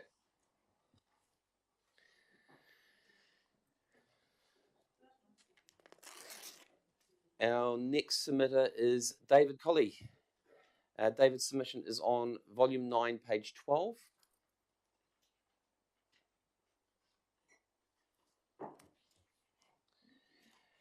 David, just to highlight as before, you've got 5 minutes. Take your time with your submission. We encourage people to start, instead of reading it to us, highlight points out of it.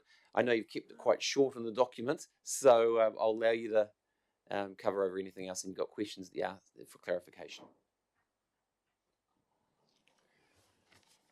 Good morning, men and women of the council. So with great dismay, I see you want to increase the rates by 17.2%. I think there are plenty of areas where council can cut their costs. There's only so much money you can extract out of the community, and with these increases year on year, these compounding increases, it's going to take its toll on the people. I noticed in the document that you say roads have become 27% more expensive to build. Why is that? It's got anything to do with work and safety? Work safety, has it got anything to do with that? I mean, I live out towards Pardale South, and there's a road being worked on off there. Nothing to do with Pardale South Road. They're traffic cones, they're traffic people, they're people there sitting in trucks doing nothing. How much does this cost? This is idiotic. There's a serious lack of oversight and planning going on here and with Fulton Hogan. That's where our costs are going. And the document mentions Ruakaka and talks about potential growth. The next sentence says a rate of growth. Well, what is it? Is it potential or is it actual growth?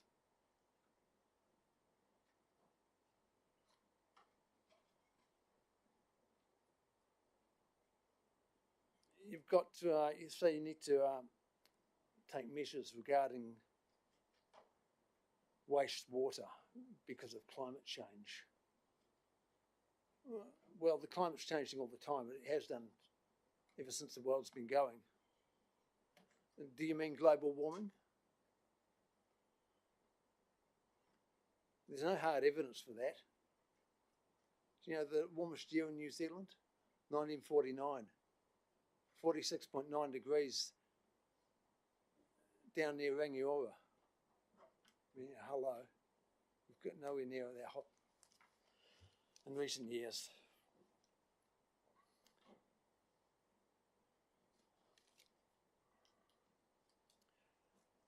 We have a problem with debt servicing here. This new council building is very attractive. I'm sure you feel good about it. When it's first mooted, you're going to have a building. You told us you're going to spend around $32 or $34 million. What's it come out at? 61 million. I don't think you people live in the real world. You've got a captive audience. We have to pay our rates. Well, unfortunately, we think we do. You know, the interest on that, the debt for this place, $51,000 a week.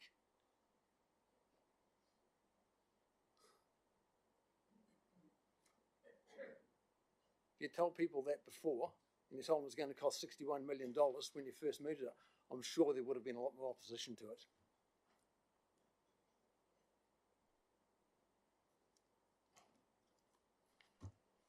There's the Honda Fossa. How did the ratepayer get on the hook for bailing them out?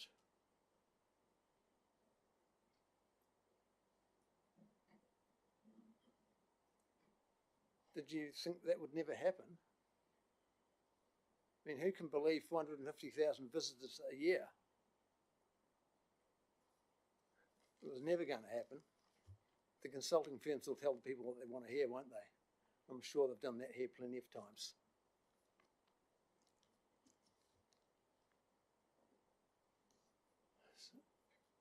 I cannot see why this place or the councillors think that we should be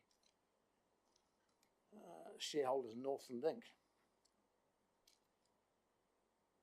Your document says it's difficult to quantify the economic benefits and return on investment. If you can't quantify it, why would you want to be a shareholder?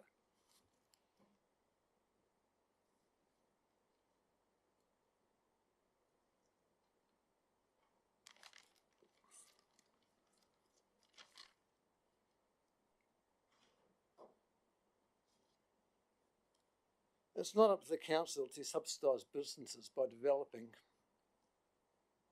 council-owned property. businesses are in business to make a profit. I don't see why it should be subsidised by council, i.e. the ratepayers.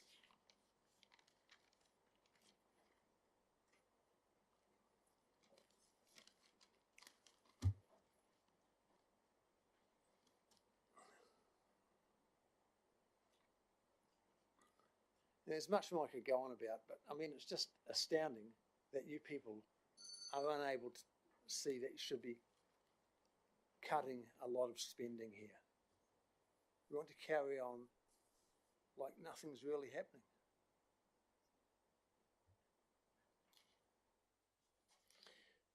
David, that's your all the old councillors. Yeah, David, that's your 5 minutes. That's your 5 minutes. We appreciate you taking time there.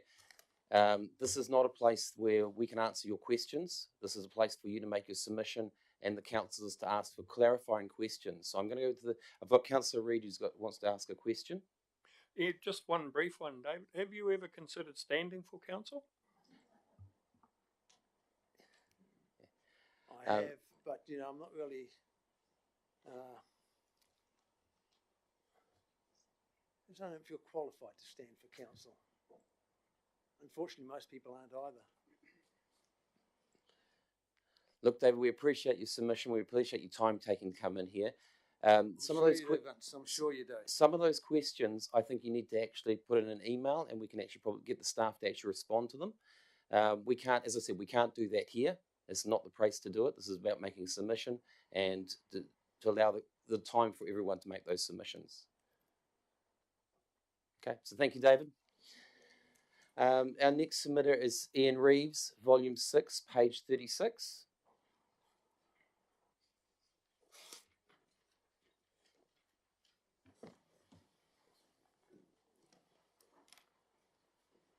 And Ian has a handout as well. It's great to see you, Ian. Great to be here again. A few familiar faces. I'll just wait, if I may, I'll just wait for the handout to be circulated. What I was just going to highlight, Ian, as I've told the other submitters, you've got 5 minutes to make your submission. Again, this is a time for you to submit and then for councillors to ask if there's any clarifying questions to be asked of you. Yeah. Okay. Well, before I start, I just want to say that I've been presenting to the council on different things for over 50 years, and every time I come here, naturally, there's a new mayor, there's a new CEO, there's new councillors, new senior staff, and what I'm going to be saying to you will be new to a lot of you because there isn't that institutional knowledge. And I only have 5 minutes, so I'm going to have to be pretty blunt. And I don't apologise for it, but that's what I'm going to have to do. Are we all set, are we? Thank you. I was on a committee in 1976, which was probably the most inspiring time of my life. It was a committee of the Mayor, Mr. Ted Elliott, the Deputy Mayor, Jim Carney, Christopher Busk, who was the brainchild behind Forum North, Bill Crawford of The Advocate, Doug Gerard, who was my senior partner at the law firm, and I was very junior, but it was most inspiring. And it was a partnership between NORTAF and the City Council, and it was to create a cultural centre.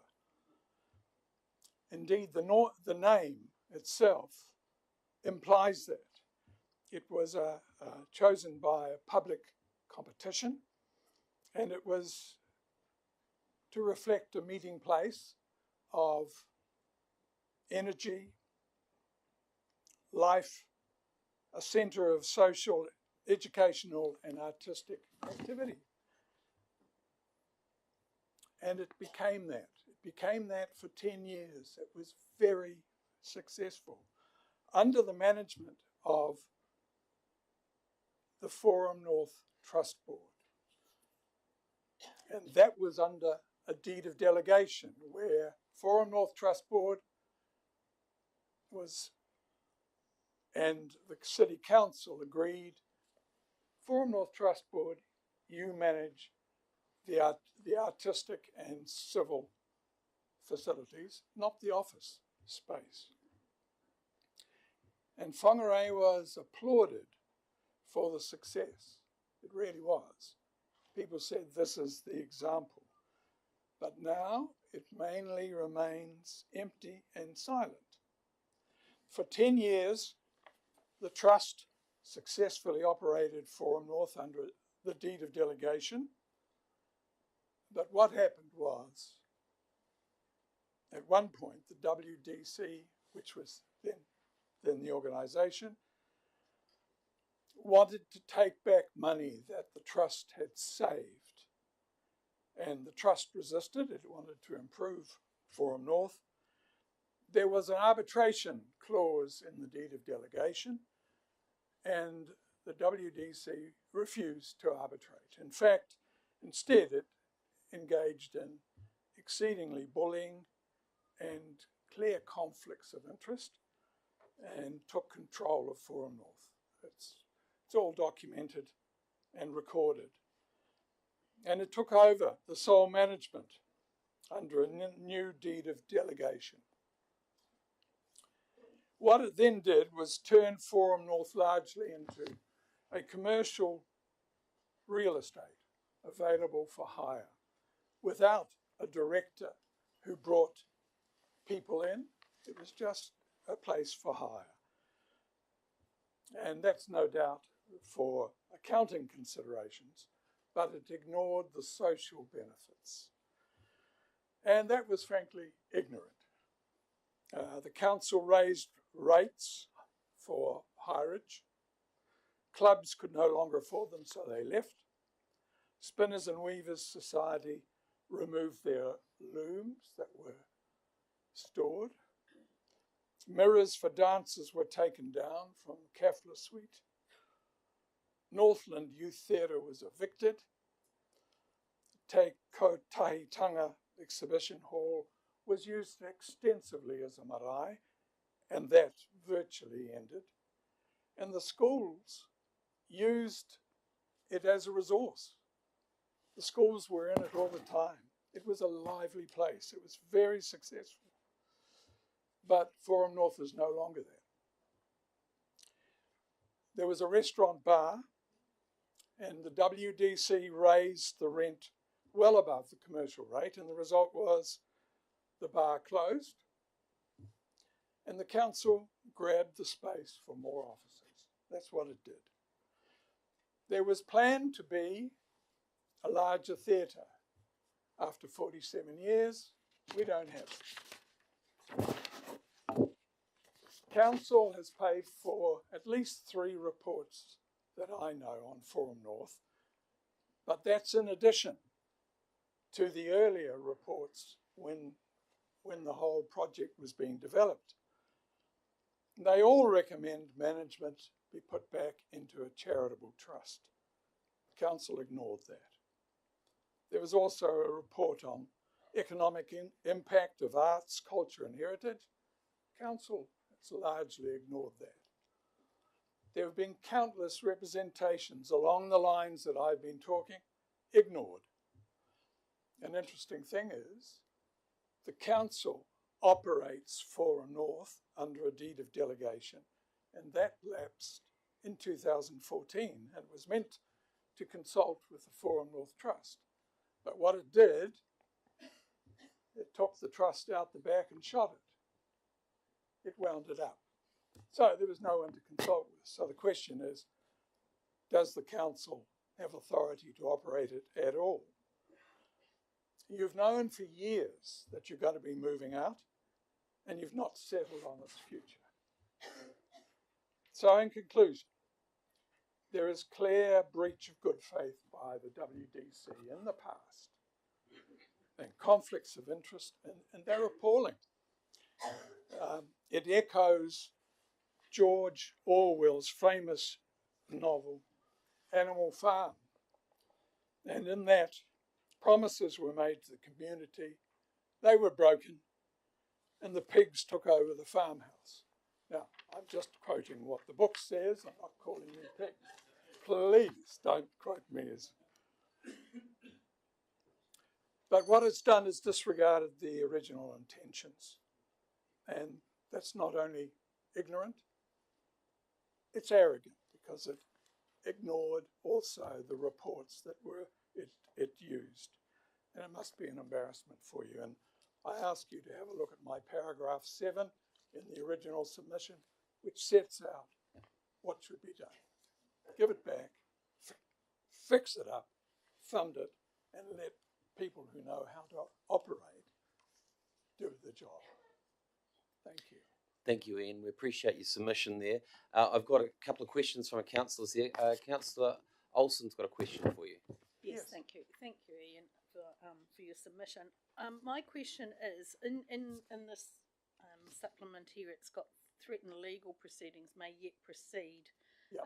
What would this look like, and on what grounds would you instigate that? Well, Henderson Reeves, I was a partner in Henderson Reeves. 10 years ago, we had extensive correspondence with the council at the time, and we started drawing proceedings on the basis of breach of trust. It was decided not to proceed because the council was looking to move out, and this is the opportunity we have. And also the question was whether a court would say, well, okay, there has been a breach of trust, but the council's looking after it under a deed of delegation, even though. But now that deed of delegation has ended and you're moving out. So we're certainly looking at it again. Were there two questions? No, just the one. Good. Thank you, Ian. Is there any other questions for Ian? No, Ian, thank you very much for your time coming in. We do appreciate you've driven all the way from Tutukaka for us. Thank you. Look, you're free to sit down and listen to the other submissions, but thank you for coming and taking your time, okay? Thank you. It's a good read, by the way, Animal Farm. Councillors, our next submission is Graham Kerr, no stranger to council as well. Volume 4, page 9.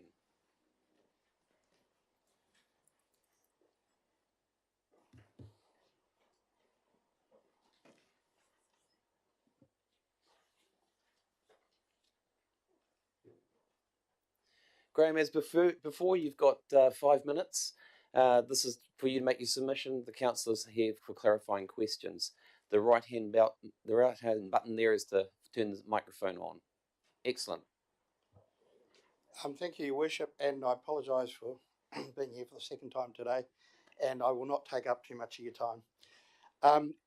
Dear members of the Whangarei District Council, I come before you today to advocate passionately for the establishment of a council-controlled trading organisation within our district. Whangarei is in need of a dynamic platform that can facilitate commercial and structural opportunities, leveraging our council assets for the benefit of our community. Look no further than the success story of Far North Holdings Limited, the CCTO for the Far North District Council.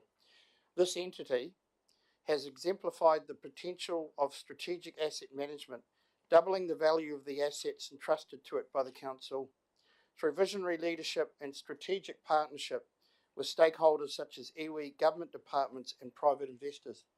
Far North Holdings has revitalised key assets in the Kirikiri, like the Kirikiri Airport, Paihia Waterfront, Opera Marina and council land for social housing, all while maintaining council control through a statement of intent.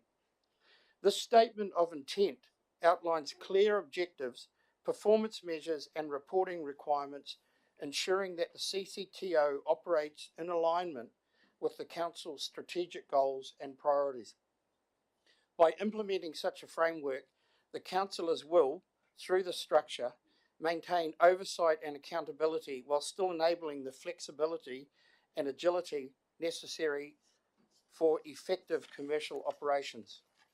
It is clear the CCTO offers the agility and commercial acumen necessary to unlock the full potential of council assets. By establishing such an organisation, we can transcend the limitations of traditional council government and embark on a path of transformative growth and prosperity for our community, with the flexibility to forge strategic partnerships and pursue innovative ventures. This will help us realise our vision for a vibrant and sustainable Whangarei. So in conclusion, I implore you to seize this opportunity of empowering our community through the creation of a CCTO, backed by a robust statement of intent. Let us learn from the success of our counterparts in the far north and embrace a future defined by boldness, collaboration and progress. Thanks for your attention. Thank you, Graham. Appreciate that. And as you can see, we've got councillors there showing the sign language sign.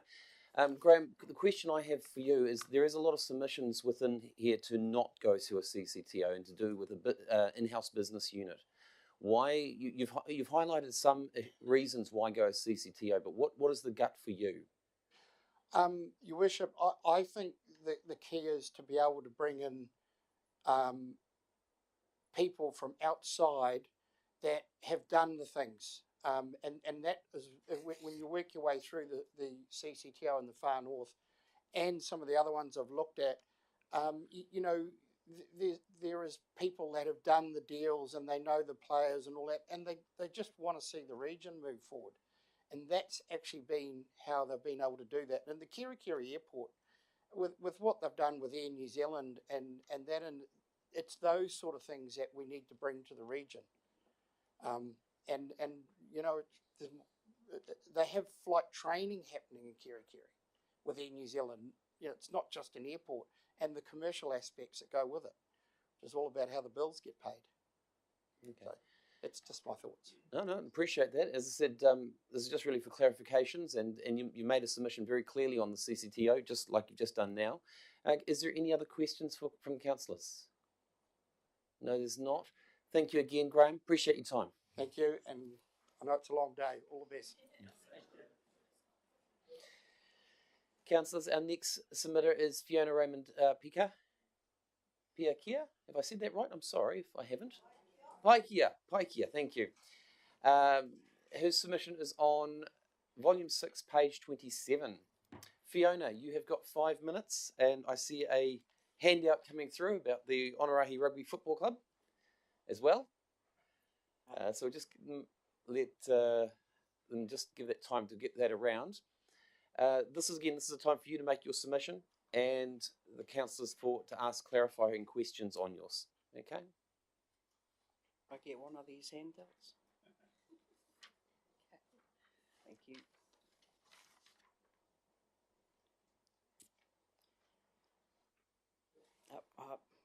Kia ora tātou.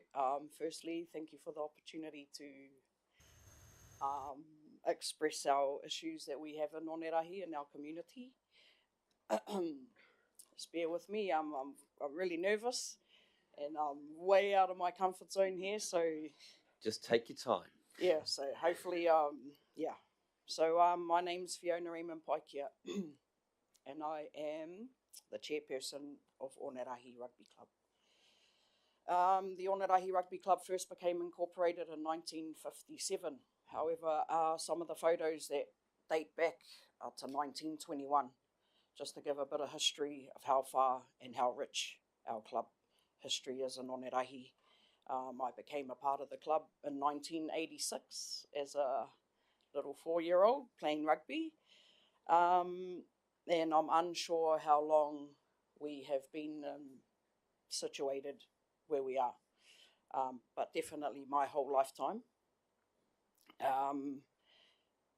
Roughly 4 years ago, some amazing community members came together to bring the club back to life, to provide something for the youth of the community and to allow us to have a part to play in the future of our tamariki and Onerahi. First of all, we looked at how we could help people engage in sport. We looked at the barriers that faced families. We injected our volunteers into the local schools, and as we probably all know, they're underfunded and understaffed, and they lack the resources for sports coordinators.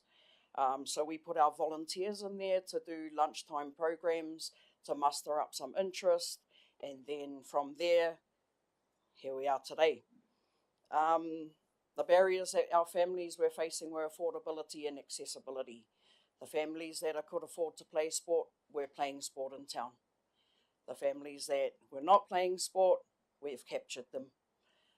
We have created an environment where the families feel safe, where they enjoy that environment. It's a good club culture. And yeah, so we looked at how we can help to remove those barriers. So we do school pickups. We have a fees-free option. We do not adopt the pay before you play policy. We fundraise every second week. Those fundraisers help to provide fees-free rugby and cheap. If some whānau prefer to help and pay, but it's probably one of the most cheapest fees in Whangarei.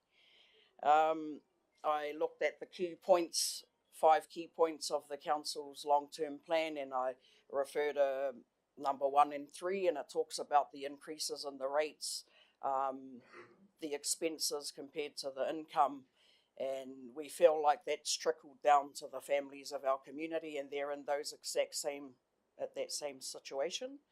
So how do we overcome it? By providing transport, by making fees free, and allowing people to play regardless of their financial situation. This handout here is just it's captured the data from our registration base since 2020, I believe, and it's all self-explanatory.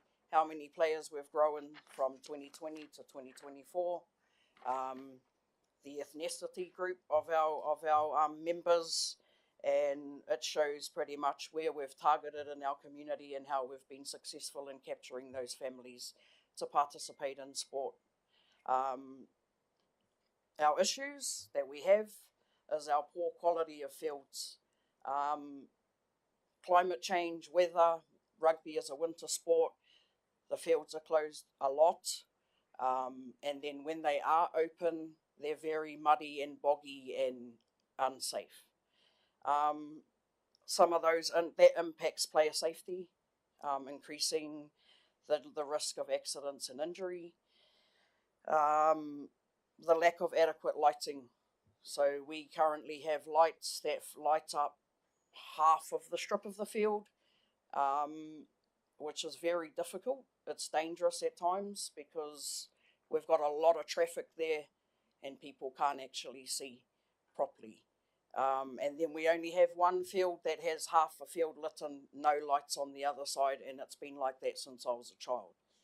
I do know that we have been on the waiting list at times over the last 20 years, and the priorities have changed and we've come off that list.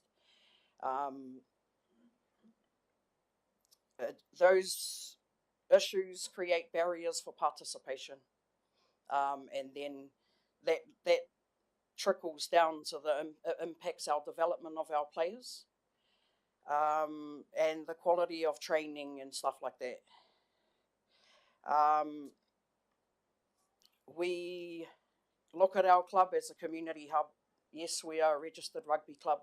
However, we have 3 basketball teams, we have touch teams, we have 2 girls ripper teams, we have a Golden Oldies rugby team. We capture from the 2-year-olds to the 70-year-olds, and they are all engaged in our kaupapa out at Onerahi Rugby Club. Our facility is free of use to all community members for community-focused kaupapa. Hapu have kapahaka practice, we've had tangi there, anything and everything. Last week we had a girl going overseas for surfing and she had a big fundraiser. Things like that to us are not for us to make money, but to support the rest of the community. Yeah, so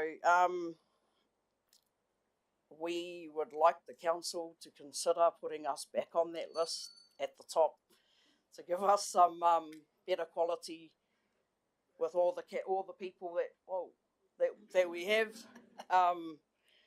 And yeah, on behalf of all our amazing whānau, I thank you for the opportunity to speak. I wish I had more time, and I humbly ask that you consider our needs in Onerahi. Thank you. Thank you, Fiona. Don't run away. Don't run away. We do have some questions coming from the councillors, just for clarification. Councillor Peters there. Kia ora moto kōrero. That was lovely, really good. I've got two questions. My first one is, how does the lack of lights affect your practice time? Do you have any information on that? Yes, very limited. If you could imagine the field lit up halfway, long ways, not halfway. So, and you've got 4 teams trying to squish into 50 metres with 25 metres width. Yeah, that's the issue that we have. The second question is, would you consider Whangarei District Council partnering with other funders to fund these lights, for example? Absolutely. I have done everything I can. I haven't come here without trying first. So because we don't own the land, it's very difficult to secure the funding for the infrastructure because we don't own it. I've applied, I've had meetings, we've talked with Gemma, I've been with Foundation North, I've been in seminars, I've been trying to teach myself how to apply for these things. But because of this, we don't own it, it's very difficult. So anything to get us over the line would be much appreciated. Awesome. Thank you for that, Fiona. You've got Councillor Harding would like to actually ask a question as well. Thank you, te koromatua. Tēnā koe, Fiona. Me tō whānau, me tō hāpori hoki, tēnā rā koutou katoa. You've done a brave job, very courageous. Kia ora. I thank you also for the stats. Just about covered up half of the questions I wanted to ask, but I guess my interest really is on the fast-growing numbers in the women's rugby. Does that enhance the kind of the reason also why you're here today? Oh yeah, absolutely. I'm actually the coach for the under-15 girls rugby team, and we created that team this year as a pathway to feed into our women's team, who they are in their second year. But it does impact the growth because we're limited to what we can do when we are there. Daylight savings over, we got this much site, we can't really do much. Yeah. I had to ask the question because of the reduced numbers of women playing in my basketball team now, which meant that I had to put my boots on last night. So mihi ana kia koutou. Fiona, we've also got Councillor Holmes like a question. Thank you, Your Worship. Great presentation, nerve-wracking. So thank you for that, and thank you for bringing your whānau here. So the question I've got really, I'm just listening to your challenge with lighting down one side of the pitch, which sounds horrendous. So the question really I've got is, do you have space for an old Pākehā with crook knees who could make their way stealthily up the wing under cover of darkness? Absolutely. Thank you. Absolutely. I think that question could probably have been taken offline there, Councillor. But anyway, Councillor Connor, you've got a question. Remember, it's about the item which has been put together. Absolutely. Thank you so much for coming in, and very well done. And I see the presence that you bring. Just initially, the support that you have in the audience with you today, is it possible to ask them to stand up to show the support? Could we ask our Onerahi rugby members to stand up, please?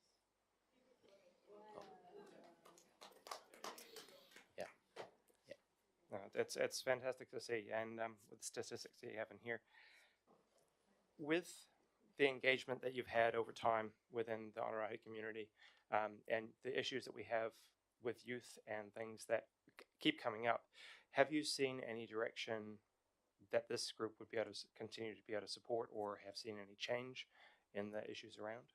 Oh, absolutely, because as we know, evidence says that a child playing sport is a child out of court. Yep. They keep busy, but it's not just about the sport, but it's the culture, and it's that environment. So it's attractive for families to want to be a part of it. So yeah, I do see that. Yep. Okay. Next question I have for you: have you been in touch with Sport Northland and also with our Parks Department? Yes. With both of them? Yes. Brilliant. Okay, cool. Just making sure that they're involved. Councillor Olsen, you got a last question? Yes, I do. Thank you. So you're talking about your wants or your needs, not your wants. Really, it is a need, isn't it? Have you had any discussion around the cost involved with anybody? Yes. And can you enlighten us as to what that might be? Yes. So I have obtained quotes to apply for funding, and it came up to, that was just for lighting, $200,000. That doesn't, nothing to do with the soil conditions or just the lighting. Okay, thank you. My moka used to play for Onarahi, so I know the difficulties you're up against. Yep. Thank you. Appreciate that, Fiona. Well done. Thank you for the support. Well done to have all the support in the room as well. Good on you. And Fiona, thank you for taking your time coming in. Thank really you so appreciate much. it. Thank you. Yeah. Councillors, our next submitter is Evelyn Johnson. Her submission is on volume 3, page 107.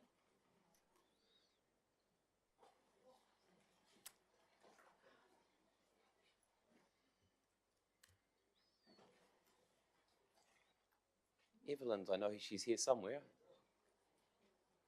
Ah, there she is.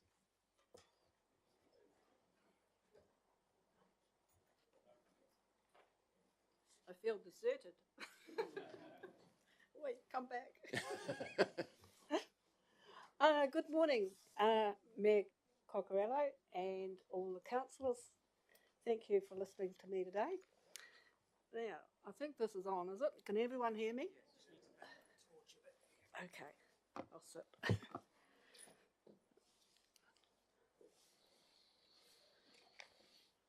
So today I'm objecting to the proposed increase in rates of 17.2% in 1 year and another 34% plus LGCI over the next 4 years for rural residential lifestyle landowners.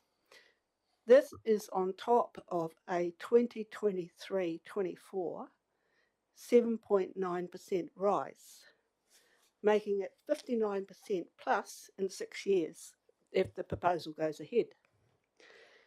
We live 33 k's on our 27 hectare rural property for the past 50 years. And during that time, nothing whatsoever has changed except our rate bill. Prior to 2000, our rates were charged on land value for rural property and no uniform annual charge. In 2015, Council reclassified our property from rural to residential lifestyle. Our property is zoned rural and classified as residential lifestyle, which means I currently pay the same rate as urban, which is 0.0023326 based on land value, plus a uniform annual general charge per unit, $700. The new proposed increase for urban is 12.1%. Residential lifestyle, 17.2%. We pay more rates than a Well Valley property who has all services provided, has a view and is close to the Well Valley shops. The difference between urban and residential rural lifestyle, we do not have any Whangarei District Council services.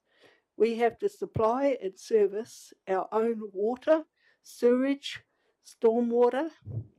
Refuge is not at our doorstep. It's 8 k's. Our road is a one-way metal road with 2 blind corners, and it's been that way for 50 years. And we consider we are extremely lucky if we get metal and a grader. We were informed by our rates pay for the stormwater on the road. Well, that's great. That was good to hear. A digger comes out when we complain about the stormwater gouging out the road and leaving a large ditch in the road.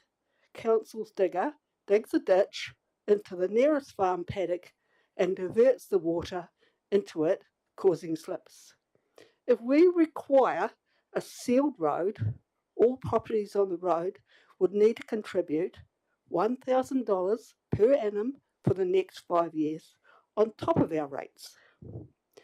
When Wilson Dam was built at Ruakaka, the council introduced a uniform annual charge per unit. When I queried the new charge, I was told even though we did not live near Ruakaka, we had to pay for the new dam because we live in Bream Bay Ward. As the years progressed, this charge just kept increasing, and I now contribute to most services in Whangarei District Council. Given the distance we live from town and Ruakaka, we just don't get the same use of things like libraries, swimming pools, transport, parks, streetlights, cycleways, footpaths, sealed roads. I'd just like to have a streetlight, actually. That'd be nice. Some increases are unavoidable, but council should be focusing on core services and spending up large on nice-to-have projects. This nice new council building went from 37 million to 59 million. New roundabout on Port Road, 20 million. I lost count of the roundabouts in Whangarei. Over 6.7 million on a brand new dog pound. Gee, my dog would love to have a new kennel. And that building apparently was only 30 years old. My house is 80 years old, and I'd love to have a new house, but I have to live within my means. I'm on a fixed income, and I can't afford a new home. So council should be doing the same. Farms have a large component, but the value of farm property has nothing to do with farming families' use of council services or their ability to pay a bigger bill for very little benefit. Council put restrictions on rural properties like SNAs, outstanding landscapes, wetlands, grass paddocks, natural hazards, buffer zones, and no rate relief. I like the residential rural lifestyle given some relief from rates that they don't contribute to, and it's time for a fair rating system. Just one last thing, for a shout out for Freedom Camping Monitoring and Compliance. Stop the service. Doesn't work. After 6 years of motorhoming, we found most of the waste, litter, nuisance and environmental harm came from the locals. Thank you for listening.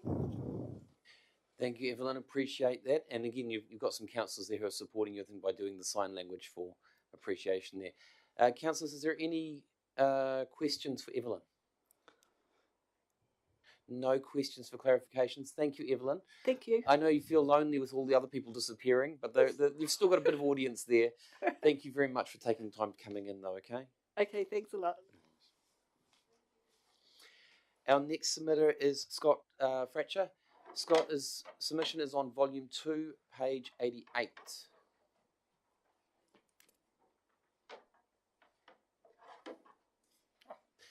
Now, Scott, you've seen how the program goes. You've got 5 minutes, and the bell will ring over here. Carolyn will ring the bell. Do I need to push the button? You're all good. I woke up this morning and I was thinking to myself, yeah, lucky. I was thinking to myself, what do you guys think when you wake up in the morning and you say, oh, all day I've got to listen to people come in and complain about the rates another day. It's just like, and you know we're all going to be over here. How are you going to raise our rates 17%? And next year, if we don't stop it this year, it's going to be again next year and the next year. I just saw a little thing came through social media saying it's going to be $250 a week in 7 years or 10 years, our rates. It just keeps rolling and we don't get anything. I was just listening to Evelyn over there, and it's exactly the same thing. We live out rurally. It's like, I'm happy to pay rates because I get to come into town and there's a functioning town here. And then all of a sudden it's like, well, what I really need is this 20%, and I'm going to need 20% next year, and I'm going to need 20% next year. And then I pick up the paper, and they say, oh yeah, and we're cutting your, what is it, the rescue helicopter. It's like we don't ask for anything out there where we live, except, yeah, maybe if I cut off my leg with a chainsaw when I'm cutting firewood, I'd like to be able to have a helicopter come and get me. And my rates are going up and my services are going down. It's like unjustifiable. That's it. I don't want to waste any more of your time. I just want to be just one more to say, no, you got to live within your budget. Nothing wrong with that submission. We appreciate you coming in. Is there any questions to the count for Scott? Any questions at all? No? No questions. Thank you, Scott. Thank you for taking the time. And thank you for understanding our situation. Yeah, I've got it. I've put it down. But Our next submitter, sorry? Yeah. Sorry. Too late. So our next submitter is Helena Gray. Thank you for coming in. Helena, you've listened to how I do the service here with 5 minutes. Yep. It's all over to you. Okay. Is this working? It is indeed. Good morning. My name's Helena Gray, and I'm representing several groups, and we're specifically talking about responsible dog ownership. Whangarei's got about 16,000 registered dogs and about 500 dog infringement notices annually. And there are a group of people within this community who are very responsible dog owners. And so my submission is that those people receive a reduction in the fees for dog registration. I'm suggesting 50%. And I'd like to give some guidelines around how that can be achieved to identify who are the responsible dog owners in this town. So some of the things are that all the dogs must have up-to-date vaccination certificates, and we're aware that fraud can be involved in these requests. So you can have vet-proof documentation required. That all the dogs, responsible dog owners, microchip their dogs. Vet-proof provide documentation required again. Belonging to a dog association, for example, New Zealand Dogs, provide the number, registration costs. Belonging to another dog, the Whangarei Dog Obedience Club, which has quite a huge membership where they teach dogs social behaviour, so your dog won't charge another dog when you're walking around the streets.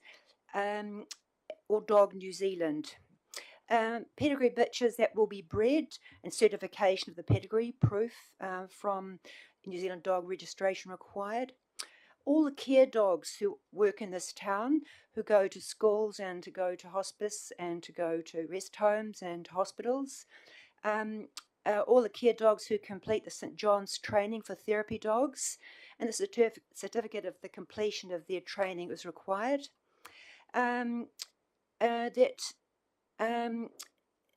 Also that dogs who've completed the Kiwi aversion training, which I think is run by DOC, and these are all people who own dogs who are taking a lot of care about how they're managing their dogs and how their dogs will interact socially, as opposed to dogs let run loose and charge into people's homes and kill other people's dogs and wander freely around and damage sheep and so forth. And also, I would like another thing that in the public parks and dog walking areas, I'd like that for the fees that we do pay, that they provide some doggy pickup bags at the start of the walk, especially in the town basin, where most responsible dog owners actually take bags, but there's quite a few people who go and let their dogs actually defecate all over the show, and that would be reduced if the simple dog bags were provided. They're pretty cheap.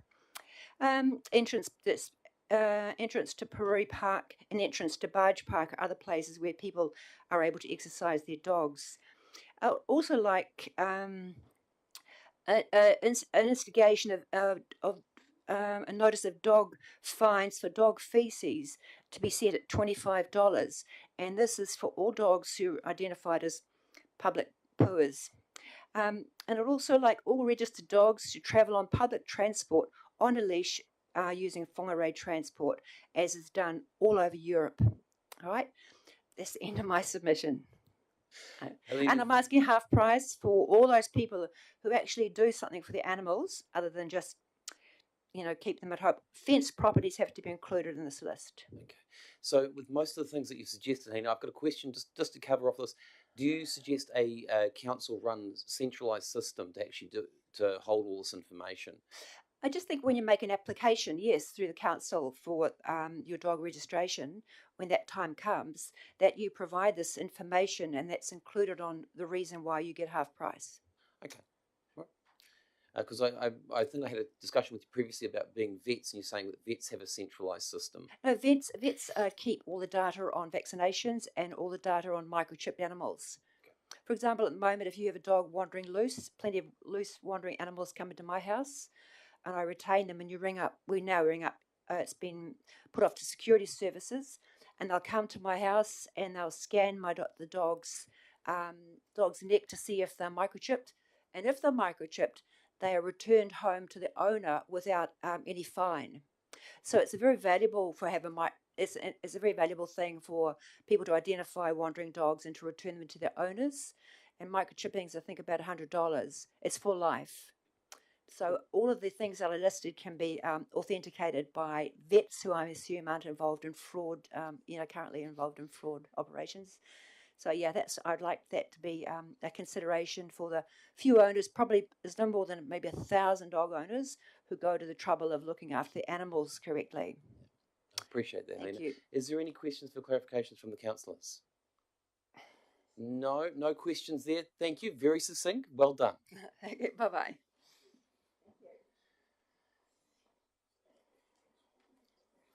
Councillors, we now have a break of, is it 30 minutes? We have a time break till 1 p.m. So this is a break time now, and we will see you back at 1. Councillor Peters, you got a question?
Councillors, it's come 1 o'clock.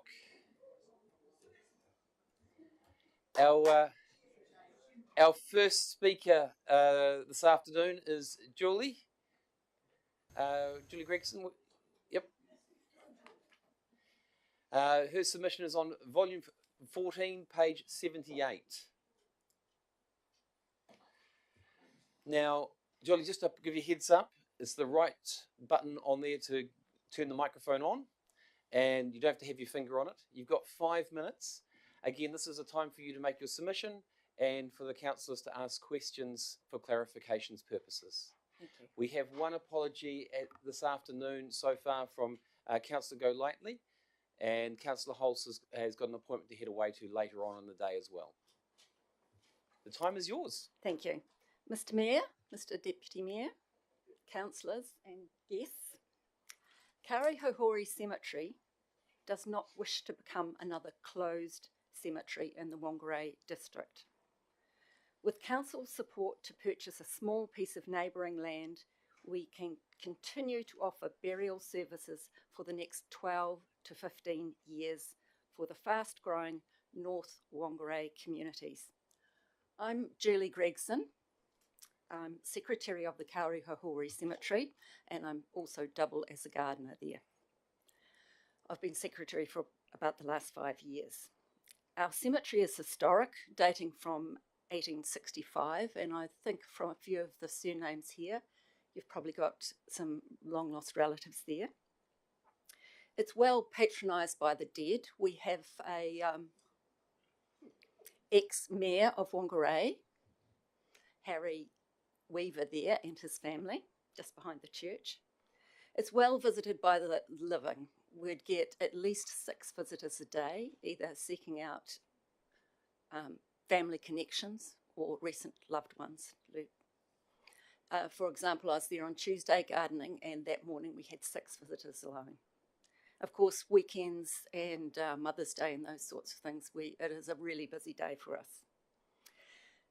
We have good governance and good community support. We are value for money. Only 3K per annum of council funds tops up our annual running costs. We utilise the goodwill and brawn of volunteers where we can. We have a good relationship with Manu Cemetery staff, and for the past 5 years we've priced our services similar to the Whangarei Council. So whereas our deed there might say that we're cost effective, we've decided to just sit on your tail there.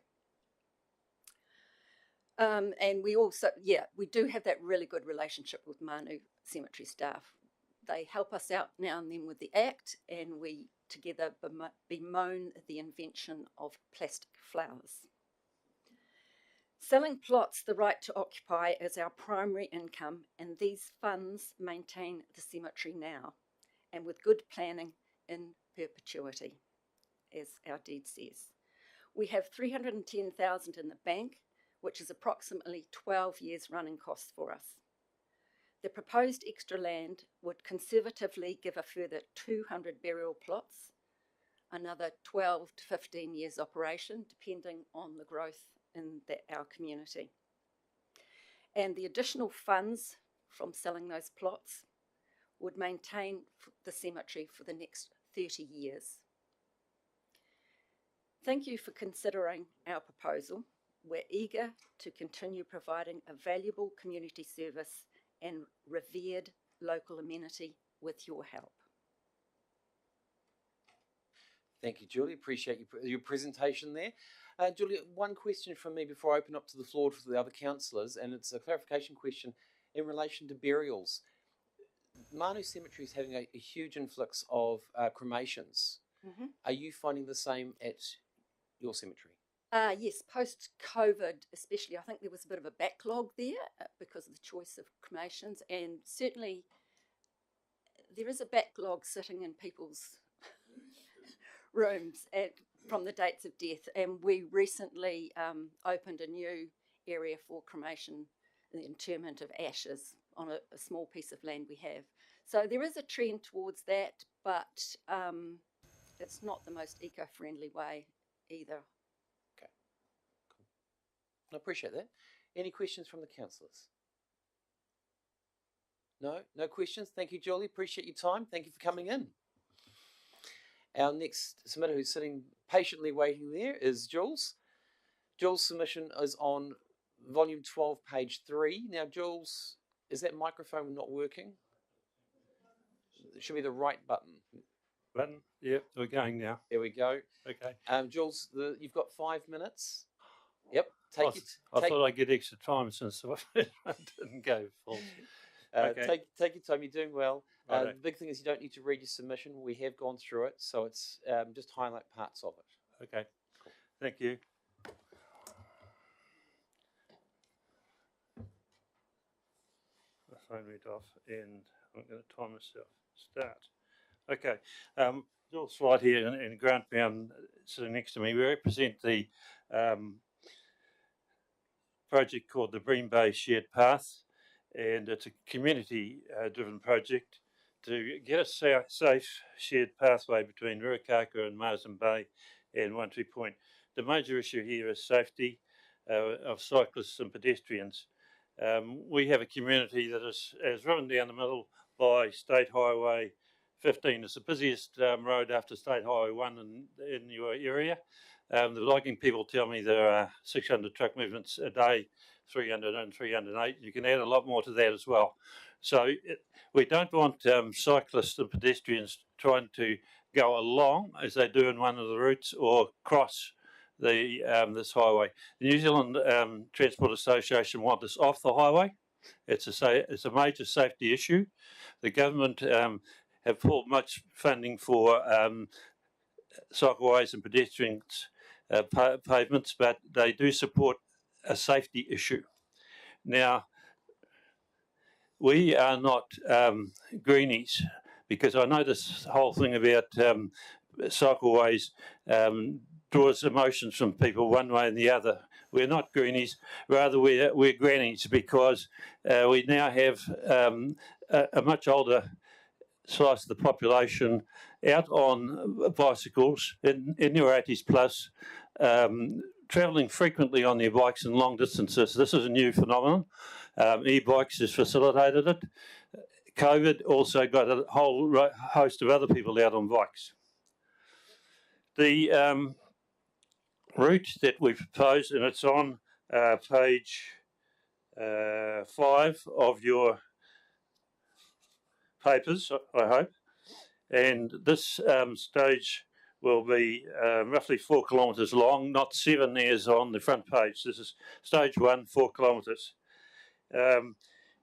It goes from Marsden Cove through Marsden Maritime Holdings property, past Turnpack, onto McEwen Road, and then onto Marsden Point Road. It's largely off-road, and it reaches the town centre. Now, there's a game changer here in terms of getting or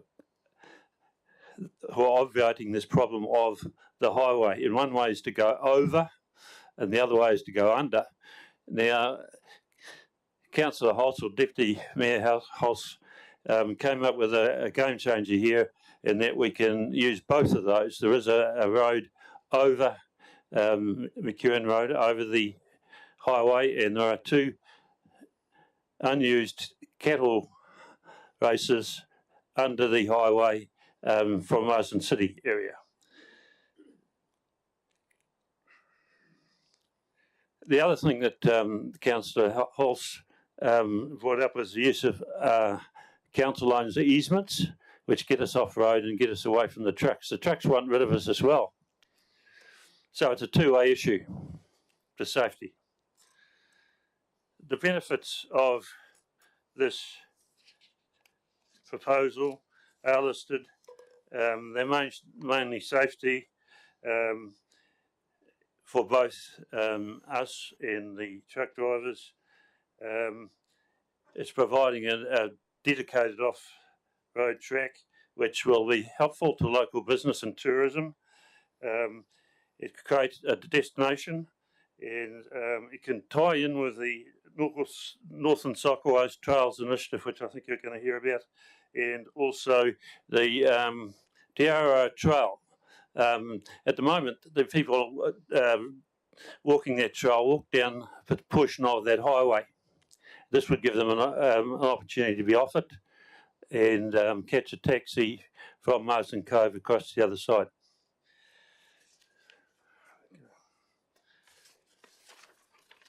The costs, very quickly because we're running out of time. We're asking that the council consider 900,000 for this.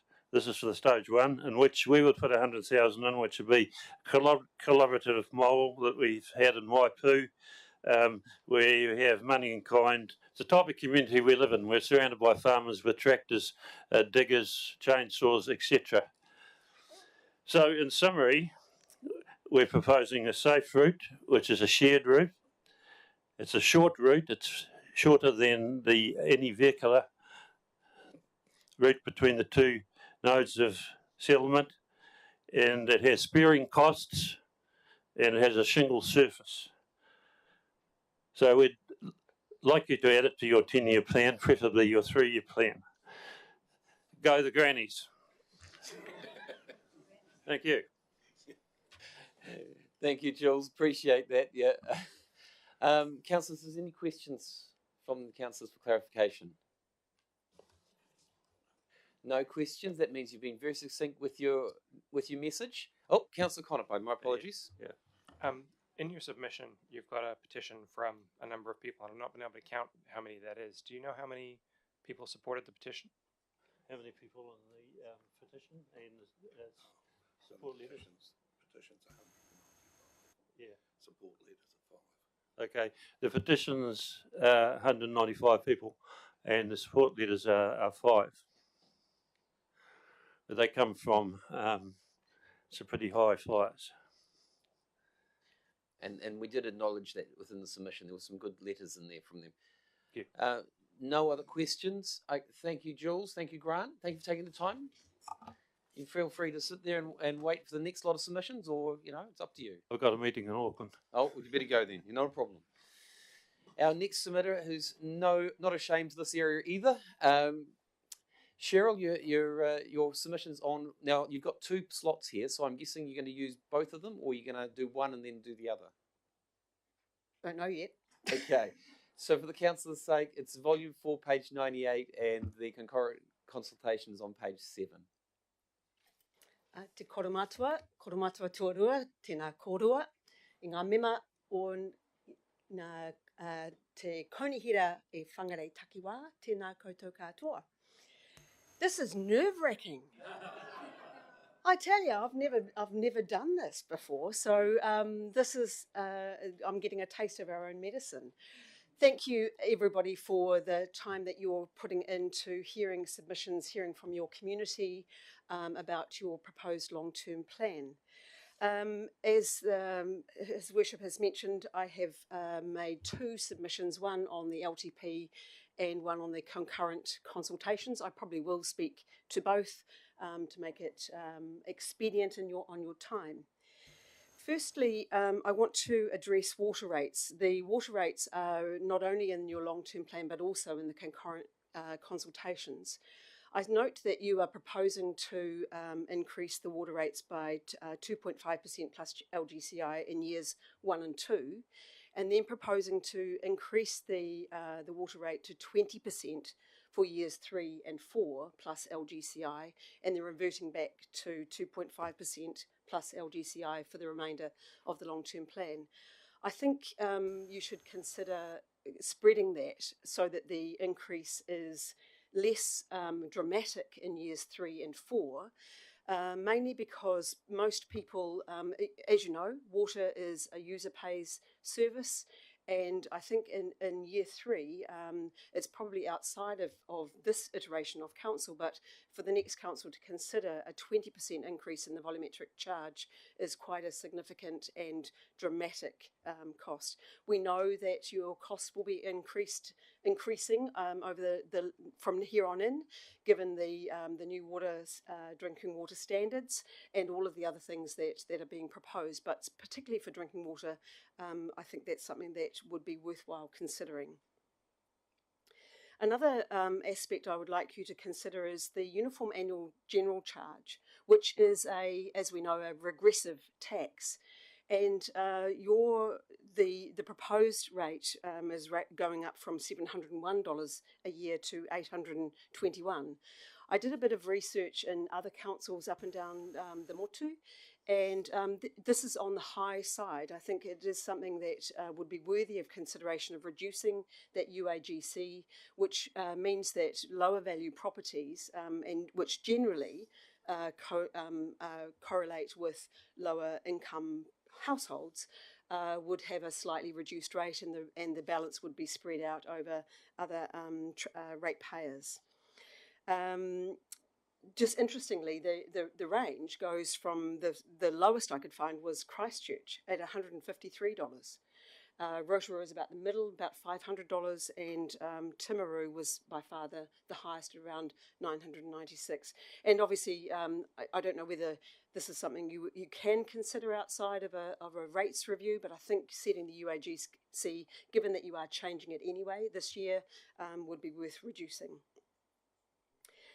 I also want to speak to the Forum North Trust submission, and also the fact that the theatre for over at Forum North is in the plan. I know there's some money in the budget for some improvements for the existing facilities, and some perhaps what's called seed funding for a new lyric theatre. I do really encourage you to consider thinking of this as your sort of signature project, that the theatre has long been wanted by this community. For those of you who are old enough to remember the town hall, that was a very, very long time ago that we had a facility where we could host significant numbers of people to performances on a civic stage. So I really would love to think that this could be something that you could include in the plan. I do note in the financial, bear with me a moment,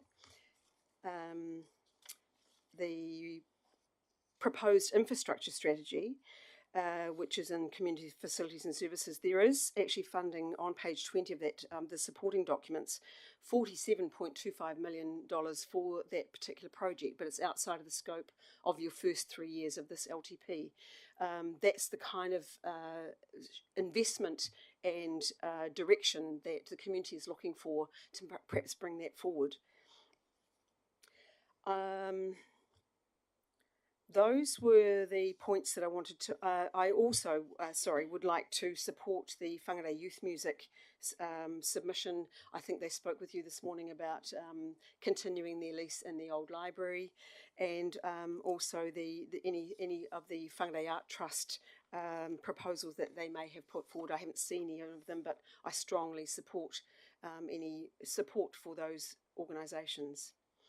So moving to, if it's okay, Your Worship, moving to the consultations alongside, the water rates again, just to underline my thoughts again about that, spreading that, the increase, and acknowledging that there is, in the plan it is spoken of that you will be in surplus, but I do think over many years this council has shown that by having the targeted rates for water, building up a surplus for major capital projects has been really, really worthwhile.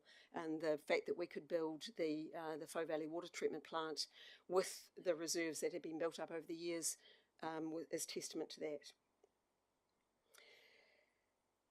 I also noted, it was really interesting reading the supporting documents about the rates relief that was given in 2023 and 2024, the year that, or maybe the year before. The very highest rates relief that was given was on water leaks, which was $701,000 for clearly for people who may have had leaks on their private property that they become aware of, and all of it. The only reason they become aware of it is because all of a sudden they get a monstrous account. and they come pleading and crying, and rightly so, to council to remit those charges that are extraordinary, and then they get a chance to repair the faulty pipes. So that was to me amazing that was the highest rates relief. The next was to developers, 500,000, and we all agree that there's relevance to providing relief to people who are developing within our district. But yeah, that was of great interest, and maybe I don't know if it's something that this organisation can control, is the pipe work on private land. It probably isn't, but it could be something that could be highlighted to your community. I would also like to seek clarity on the Appendix 3 of the strategic assets, which also comes through. It mentions within the other items that are strategic assets owned by council, the Forum North Entertainment Centre. Now, obviously, I appreciate that since you've moved from Forum North to Iwitahi, this fabulous building, the functions of council no longer apply over there, but I think it does deserve an explanation to the community as what's involved with the Forum North Entertainment Centre as a strategic asset. I can fully appreciate that the old engineers block is probably no longer strategic, but it's not clear in that asset list, so whether that's worth expanding within the document or not. On the process of fees and charges, I just wanted to commend you on continuing to hold the rubbish bag price for another year, given that it is a user pays service. And also there was the fee for rubbish per tonne at the transfer stations was proposed to increase from $233 per tonne to $290 per tonne, aligning with the rate at Resort. That seemed to me quite inconsistent with the other increases that you're proposing in fees and charges. There may well be a very valid reason for that, but it wasn't clear in the documentation to a mere mortal like me. And again, the water consumption rates, I'll just keep reinforcing that I do think that is worthy of looking at spreading that increase over the years. I think.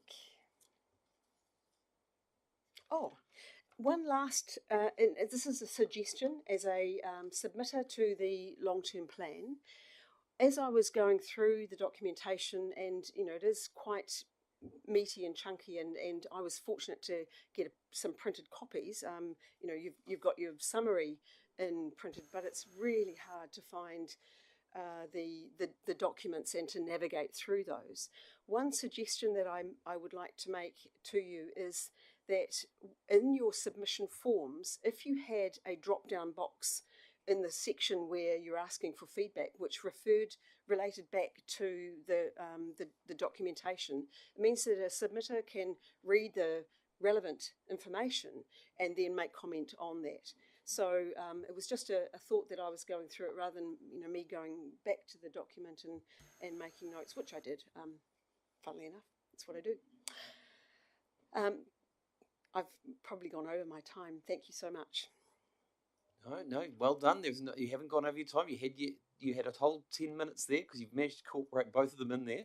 Is there any clarifying questions from the councillors? Councillor Cooper. Hello, Cheryl. Nice to see you again. Thanks for your submission. I noticed in the written submission you also commented on the CCTO formation. I wondered, did you have any thoughts about that you wish to share with us? Thank you for the question, Councillor Cooper. I definitely support the concept of a council-controlled trading organisation. I do know that Far North Holdings have been a real value to the Far North District Council in that they manage their commercial properties and have been very successful in some of the developments that they have done, and also the return to the council has been significant, and that's directed by the council. I think they expected something like a 10% return, and I think they've exceeded that. So to me, that makes sense that it's kept at arm's length from the vagaries of politics and the expertise that can come from external providers. And we have a Councillor Peters. Thank you for your submission. Likewise, you have indicated that becoming a shareholder of Northern Inc. you're in favour of. Could you expand on why you're in favour of that? Initially, you'll recall that we were the only council in the region who were of the territorial authorities that were contributing to Northland Inc. And then there was a change where it was formed into the organisation that it is, and our council at the time chose not to become a shareholder, a member, because of the contribution that we had been putting in over the years. So, but I think that's changed, and I think the time is right now for this council to join with the other councils and having the input around the strategic direction for Northland Inc. and the benefits that would accrue from that. Cool. That seems to be the questions. Well done, Cheryl. And it wasn't as nerve-wracking, was it?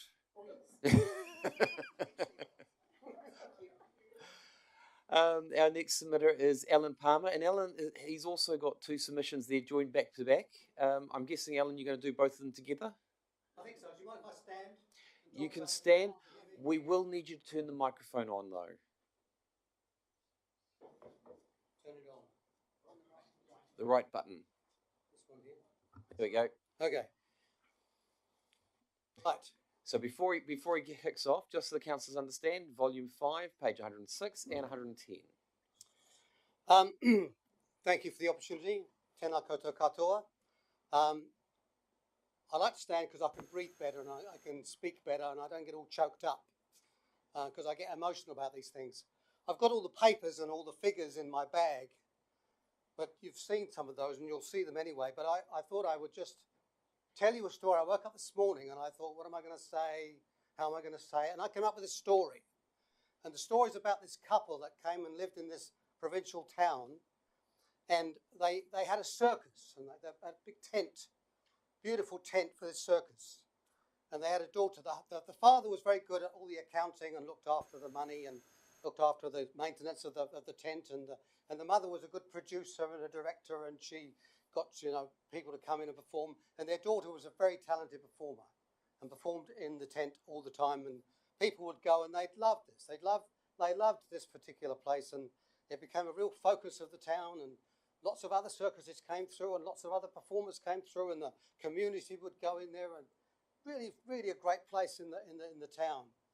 And then they had a bit of a loan from the bank to do this, and the bank manager changed. And he was not too happy with the way that they were paying the loan back, and he wanted it paid back a bit faster, and it put a lot of stress on the couple, a lot of stress. And to the point where eventually the wife got so upset about it all, they were so not coping, and she decided she'd had enough and she left. And she left the husband behind and the daughter behind, and the husband didn't really know how to run the circus, and he said to the daughter, well, you better go off and see what you can do. And he just sort of stayed there, and a few bands used to come and play there occasionally. There was one band that was very popular called Nostalgia. They came a lot and played there. There was also a band that was called Right Now, and they were a bit noisy. He didn't really like those.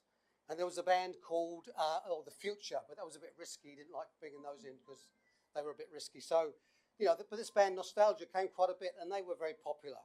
But that's all that seemed to be happening there at the time. And so the daughter, she went out and she gave her some money to go and find a place to live, and she found a little flat.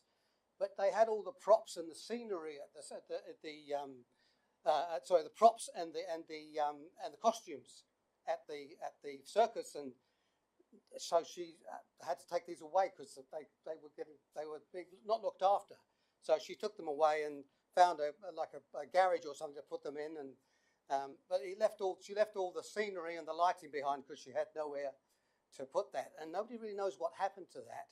But anyway, she had the things. So she started to perform and do some busking on the streets, you know, to get some money for the performances. And that was very popular. People loved that. Oh, look at this. Fantastic in the streets here. And they used to enjoy this young lady, you know, performing there. And she started to train some other people in the town to work with her. And they put on shows here and there. But of course, once they'd done a show, people wanted another show. And that became very difficult because she didn't have anywhere to rehearse the shows. She only had a little flat. And the garage, she tried to make some space in the garage, you know, but it wasn't much room there, you know. And in the meantime, the people stopped going to the circus, you know, with the father, with the band, and it all became very sad. And there's two endings to this story. There's the sad ending, where what happened to the young lady was that, you know, the busking got a bit worse, and there wasn't enough money coming in, and so, you know, she couldn't train anybody. She couldn't perform, and she didn't have any other means of income. So she basically got quite sick, and eventually she just died. That's the sad ending. But there's a happy ending too, which is the one I like, and that's where the father found a new partner. This lovely young woman came into his life, and she was called Creative Energy. And they got on like a house on fire. And she brought hope and joy and energy and, more than anything, fun back into his life. And they revived the theatre. And the young girl came back, and she worked back in that theatre and thrived and trained more people. And it became a really, really fantastic thing for the town. It became so great that they were able to build another tent next door to that one, and left the other one to the young daughter, who continued to do her work there and train all these lovely young people, and, you know, and put on all these shows. And that's the story I'd like you to remember, you know. But at the moment, I can tell you I'm aware of what's going on in that town, and it still looks like it's going down that bad track where the young lady just goes away and fades away to nowhere. Don't let that happen. You know what I'm talking about. You know, and I can tell you that I do get passionate about this, because Ian Reeves told me to tell you that I was the director of Forum North. Some people might not know that, but in the 80s, I was the director of Forum North, and I started Northland Youth Theatre as part of that operation, and it thrived because we had a home. One of the things I forgot to tell you in the story is that the musicians, actually, at the circus, they were quite happy because they found somewhere else to live. They found this lovely building in the town, and they've thrived because they've got a peppercorn rental, and they can thrive there, and they can work there. They do wonder what happened to the lovely, beautiful piano that used to be at the circus. Nobody knows what's happened to that. Anyway, I'd like you just to give a little help. All that youth theatre needs from this place is just a little help. They've now moved into a building that's costing them $20,000 a year. That's not peppercorn rental. And they're surviving, and they're not doing too badly, actually. They're doing some good shows. There's some wonderful people here that supported me this morning. These are all youth theatre people. Our manager's here. Yeah. Our chair of the board is here. I'm back involved as deputy chair, and I'm speaking on their behalf. Just give us a little bit of help, a little bit extra. You've been giving us help for 30 years, $24,000 a year for 30 years. It's just not enough anymore. If you want that to continue, just a little more. Give us a rate rebate, pay our rent, whatever it might be. It's not going to make any difference to the rates. Any difference. You know that. It's like that much on the rate. You can do it, and I ask you to do it. Now, my other submission was on the one that Cheryl talked about last of all there with the Northland Development Agency. Is it called? What's it called? The one that you're contributing to, which I made a submission on. I think it's a great idea. But why don't you give them half the money and half the money to Creative Northland? So there's a bit of a balance. Because, you know, the arts in a community are the life and soul of that community. They bring you the energy and the life and the fun and the joy into the community. And you don't, you know, you haven't been very good about that, really. I mean, you play a bit, you know, you look after it. It's a bit of lip service, really. You throw a few crumbs out, but you haven't really done the work as a council for many years now on the arts in this community. And it's showing up. I mean, I was here in the 80s, and this place was pumping with the arts. It really was. We were vying, without doubt, to be the cultural centre of New Zealand. Got stolen away by Wellington, but it could have been right here. People were coming here to this town because of the arts activity. Wonderful community arts council here. They're doing some research on it right now because nobody's written up about it, but there's research going on about the community arts council that was here in the 80s. Worked alongside me at Forum North there. We had cultural programs coming into Forum North from all over Northland. They came and lived there for a week. And fabulous, wonderful, nationally recognised artists would come and work with them on different projects to do with arts and performing arts and all kinds of things. And at the end of the week, they present those things either in the theatre or some of them were murals that went on the wall of Forum. Don't know where they've gone. All that's gone. We've been ripped, and that soul and that heart has been taken away from this community. Give it back. Thank you. Well done, Alan. As you can see, if you look around the councils, you'll see them using the sign language version of clapping. So well done. Councillors, is there any questions? Councillor Holst, you're apologising. Yep, he's just having to disappear out. Any questions for Alan?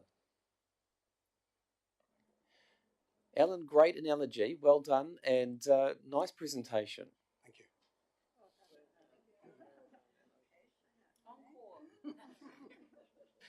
Our next submitter is Tony Clemo. Tony, you're coming up. Yep. His submission can be found on Volume 1, page 131. Good on you, Alan. I'm going to reinforce your message. Thank you, Tony.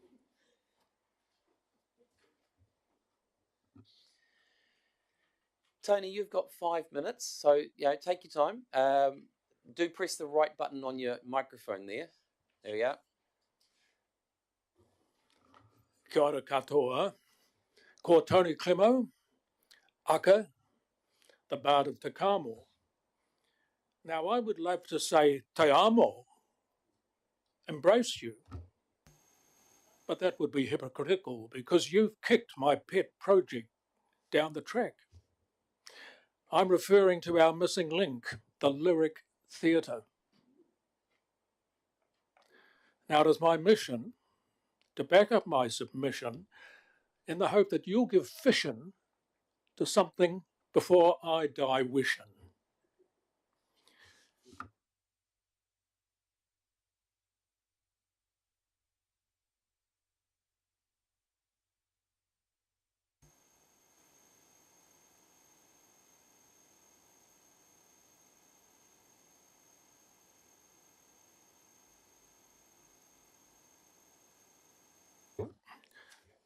Small towns are sometimes defined by their agricultural facilities.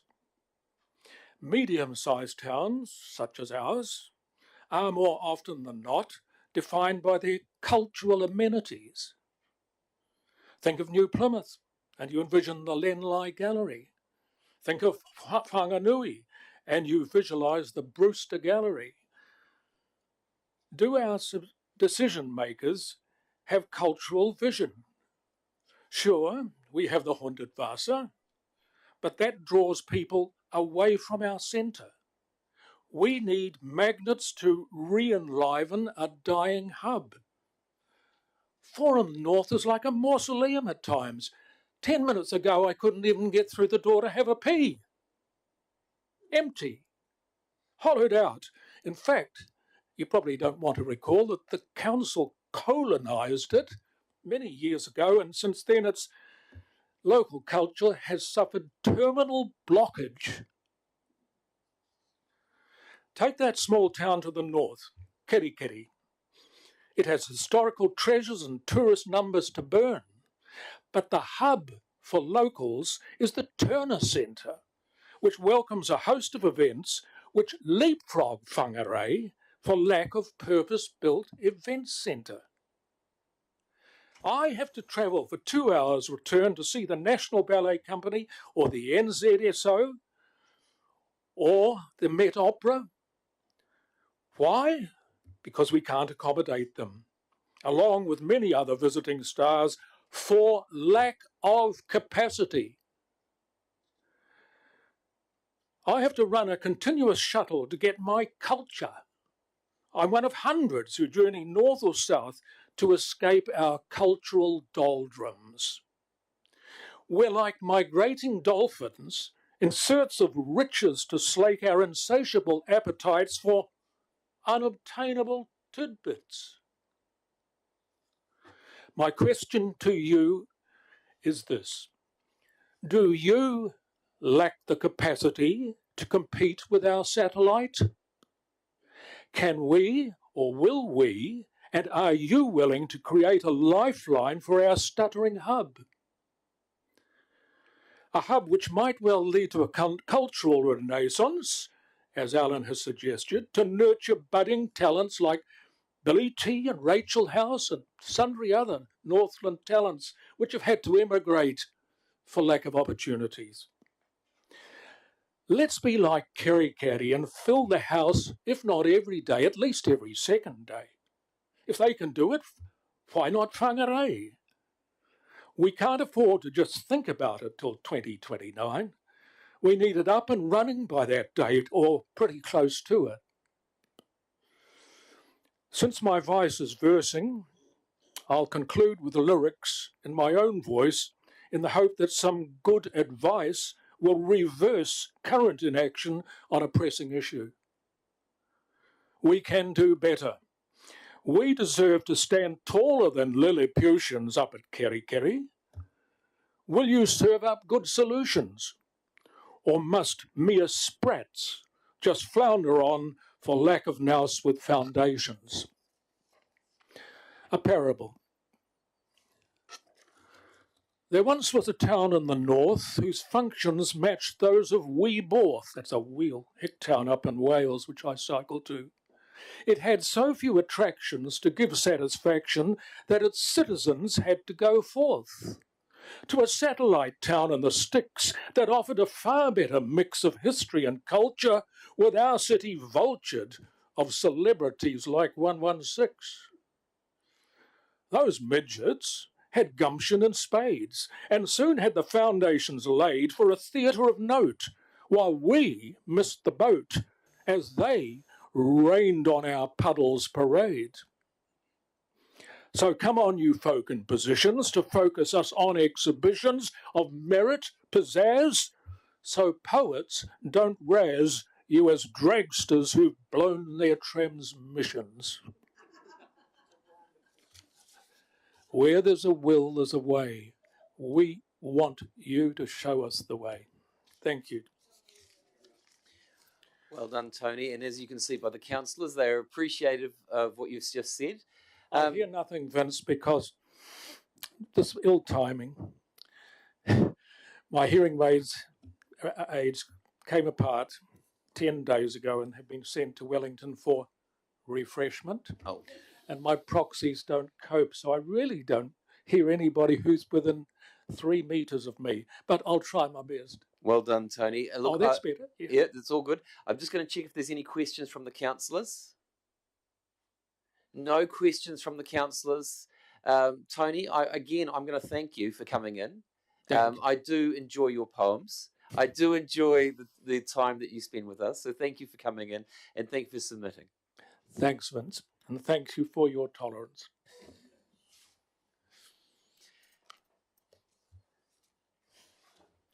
Councillors, our next submitter is Robin Leithring. Well, Tony and Alan, I'm number 3 on the same theme. Robin's submission can be found on volume 16, page 44. So good afternoon, councillors, and I am grateful to be here again in front of you. Today I'm a bit grumpy, so I'm starting with the grumpy bit and then I'll get better. I'm grumpy because I'm so disappointed in the lack of successful building of the pensioner housing to date. Kaingaora has found 17 sites for their social housing in Whangarei, so there have been opportunities. However, having said that, I'm so pleased to see more pensioner housing funding in the LTP.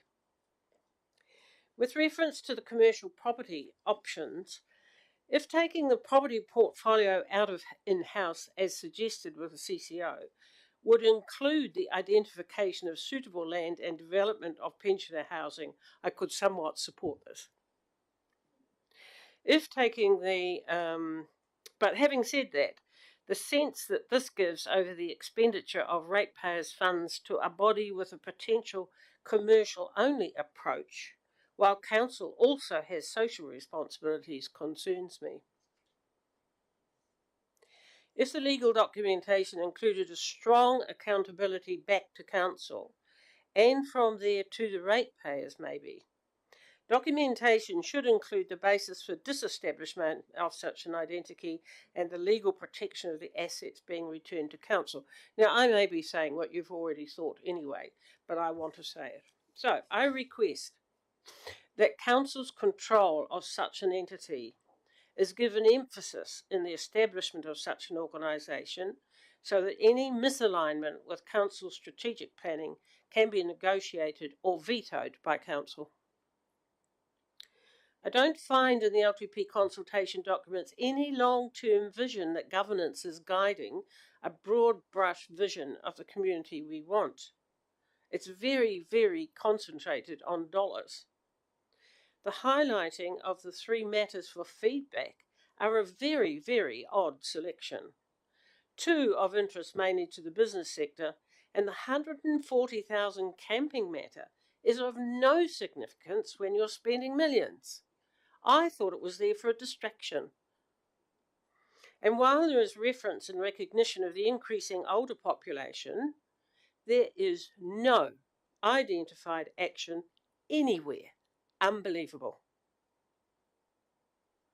I request that councillors take this seriously and direct management to build this into consideration in all departments when developing policies, strategies and projects.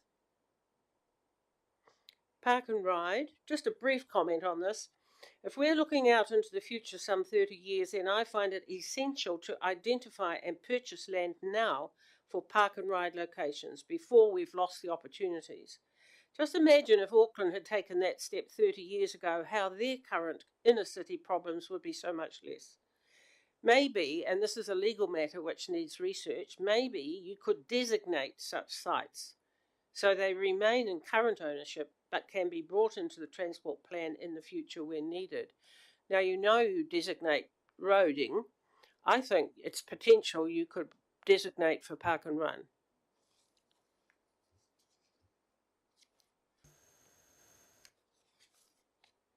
Forum North. I have just learned how far council has gone down a path called the Knowledge Precinct Plan, without consultation with the owners of this place, the residents of Whangarei. You have consulted directly with Hapu, with Tipu Kinga, University of Auckland, Forum North Trust, and listed some rather nondescript local organisations for a potential working group, but have kept the planning secret from the other 80% of the population. This is the very heart of the city, and council needs to have buy-in from the community. In your Arts and Culture Strategy of 2019, I quote, "We pledge to work together in the spirit of openness and partnership and guided by our values to achieve our shared vision for arts, culture and heritage in the Whangarei district for the benefit of everyone who lives and plays here. To support more robust and appropriate infrastructure, both organisations and built places for creation and presentation. To provide interpretive community spaces and areas that connects, builds, brokers, develops capacity and support. To create, build, inspire, impact." So the entire central precinct, including Forum North, must include space for community centre activities.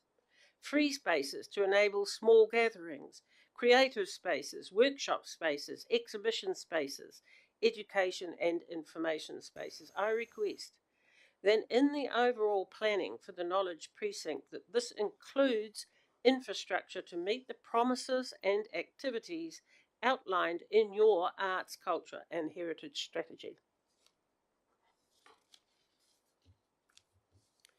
Further, I would ask you to give serious attention to including the necessary space for the youth music in the complex, and think about bringing the art museum into the old library and complete the heart of our city as the cultural centre it can be.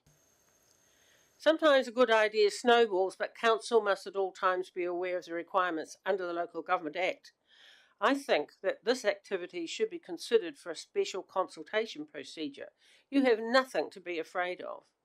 The Local Government Act Special Consultation Procedure Section 37K says, scope for communities to make choices between different kinds of local public facilities and services, providing for the effective participation of local persons in local government. Section 127, an obligation may arise out of a legitimate expectation on the part of the public that consultation will occur. And Section 129, generally it will be evident where a duty to consult arises from a legitimate expectation based on a promise. To me, the Arts, Culture and Heritage Strategy was a promise. Finally, I applaud the concept of the development of the precinct to date. It is futuristic, built on good precepts, but ask you to consider including facilities as I have outlined above and as the previous two speakers also asked for. Thank you. Thank you for your submission, Robin. And again, you'll see that councillors are in support of what you've been saying there with showing the sign language sign of, you know. Robin, we just check if there's any questions around the room. No, there's probably only one question from me, Robin. Yes. Do you know what happens with Far North Holdings in relation to the pension housings? No. Okay. Has there been? I can't comment on that. I'm just asking whether you know about what they're doing, that's all. I've heard a whisper, but I'm not solid on the information. No worries. Okay. No other questions? Thank you very much, Robin. Thank you. The next submitter is Amanda Bennett. There she is. Amanda's speaking from volume 10, page 71.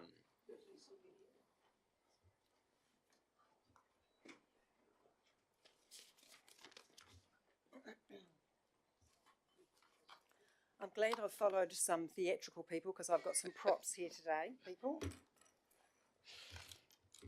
I was hoping it was going to be a little bit lively, so that's good. I'm pleased about that. I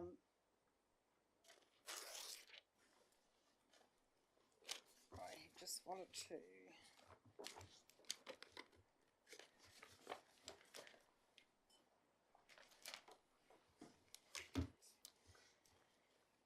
Okay, kia ora koutou. Hello everybody. Ko Amanda Bennett, tōku ingoa.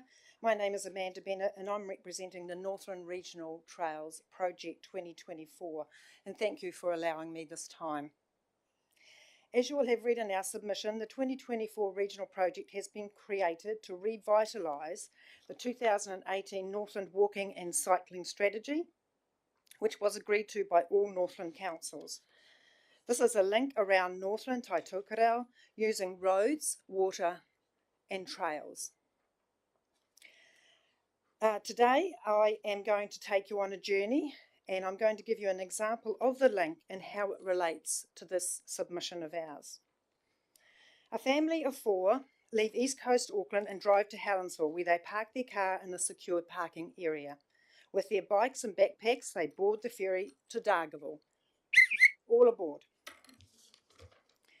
Dad and teenage son get off at Potu and ride. There we go. The missing link to Dargaville. Mum and teenage daughter stay on the boat and disembark at Dargaville to find their accommodation and go to the supermarket to get supplies the next day and dinner. Got the wallet out. They get up the next morning and they ride to the Kaihu Valley Trail to the Babylon Creek and head up the Kauri Coast mountain bike park for a few hours of riding. More dollars. Then they head over to Kaiwi Lakes for a swim. Back on their bikes, they head to Ahikiwi Marae to sleep in a wharanui, have a hangi for dinner with many stories told about Te Ao Māori. In the morning, a Torora van collects them for a treetop experience. They see Tāne Mahuta, visit a tree plot that they've sponsored, when they get to plant native trees and can come back to visit and weed their family plot next time they're in Northland Tai Tokerau. After lunch, the Te Rora van drops Dad and son at the Donnelly's Crossing, where they start the grade 4 bike ride.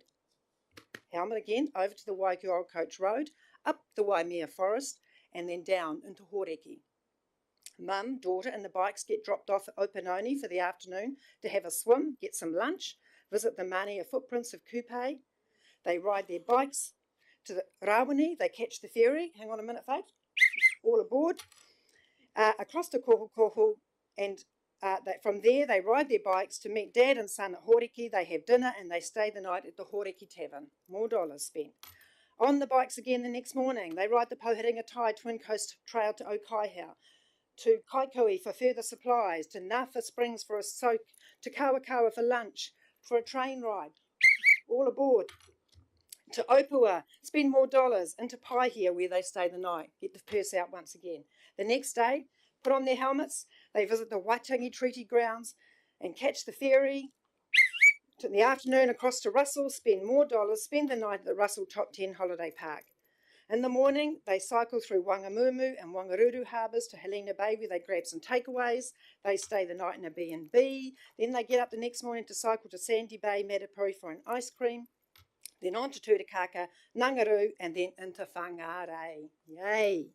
They need more supplies by now, so they go shopping before heading to get their bikes fixed, and the kids need more clothes, and then on to accommodation, and for a change they go to the movies. In fact, they might even go to the youth theatre, who was sitting here before. They might even go to the concert held at the Forum North. Then early next morning they visit the Huntavasa Museum, they catch the ferry before heading across to Marsden Cove. Disembarking the ferry, they ride with their helmets on along the shared path at Bream Bay to Ruakaka. And I know there were some Northland colleagues here this morning talking about that very thing. And then they ride the trail to Waipu Town, Waipu Cove, stopping for a swim and a coffee, more dollars, heading up to the hills to enjoy the mountain bike parks at Waipu and Breen Derwins, and then heading into Mangawhai Campground for the night. The next day they're on their bikes again to Gibbons Road and to the underpass at State Highway 1. Dreaming a bit here, folks, but we've got to dream, don't we?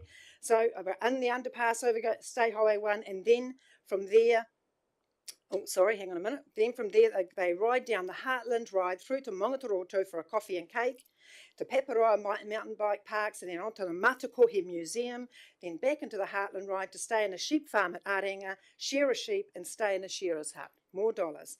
In the morning, it's on the bike again to climb Toka Toka and take in the views left and right up the Northern Wairau River.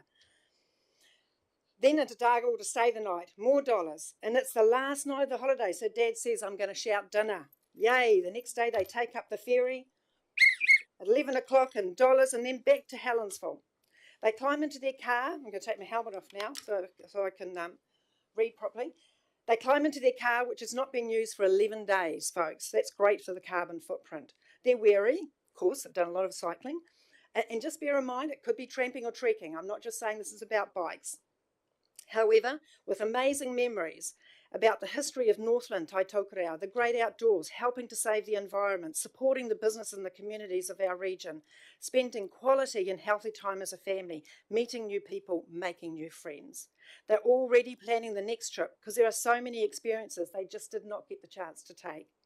Guess what? This story is closer to reality than you think.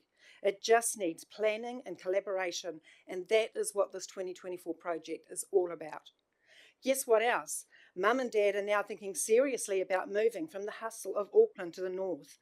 She is a project manager, he's a secondary school teacher. They whakapapa back to iwi and whangarei, and they want to give back to their community. They've always wanted to build their own home, grow a garden, live a rural life.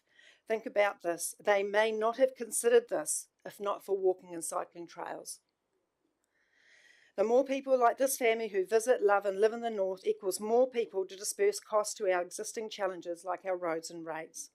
We commend the councils in Northland for focusing on fixing the roads and concentrating on recovery from Gabrielle. However, we still need to invest in our future, and we know from other regions around New Zealand that walking and cycling tourism provides significant return on investment.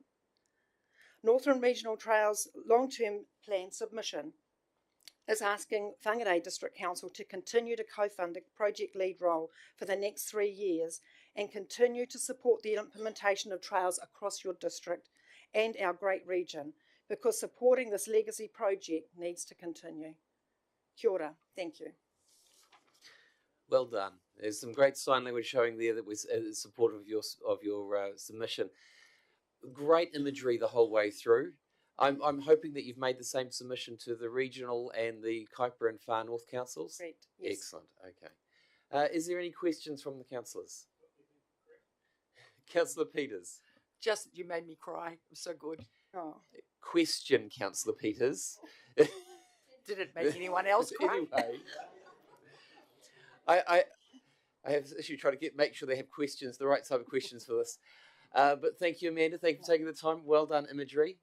Yes, thank you. Thank you. Our next submitter is Val Hart. Come on up, Val. Your submission is on volume 3, page 32. And Val is submitting on behalf of the Northern Car Club. Excellent. And there's a handout that comes with it as well. Don't worry, nerves are all okay. You've done fine. You've heard how the submissions are going. You got 5 minutes. Okay, I think this is on. It's on, yes. Okay.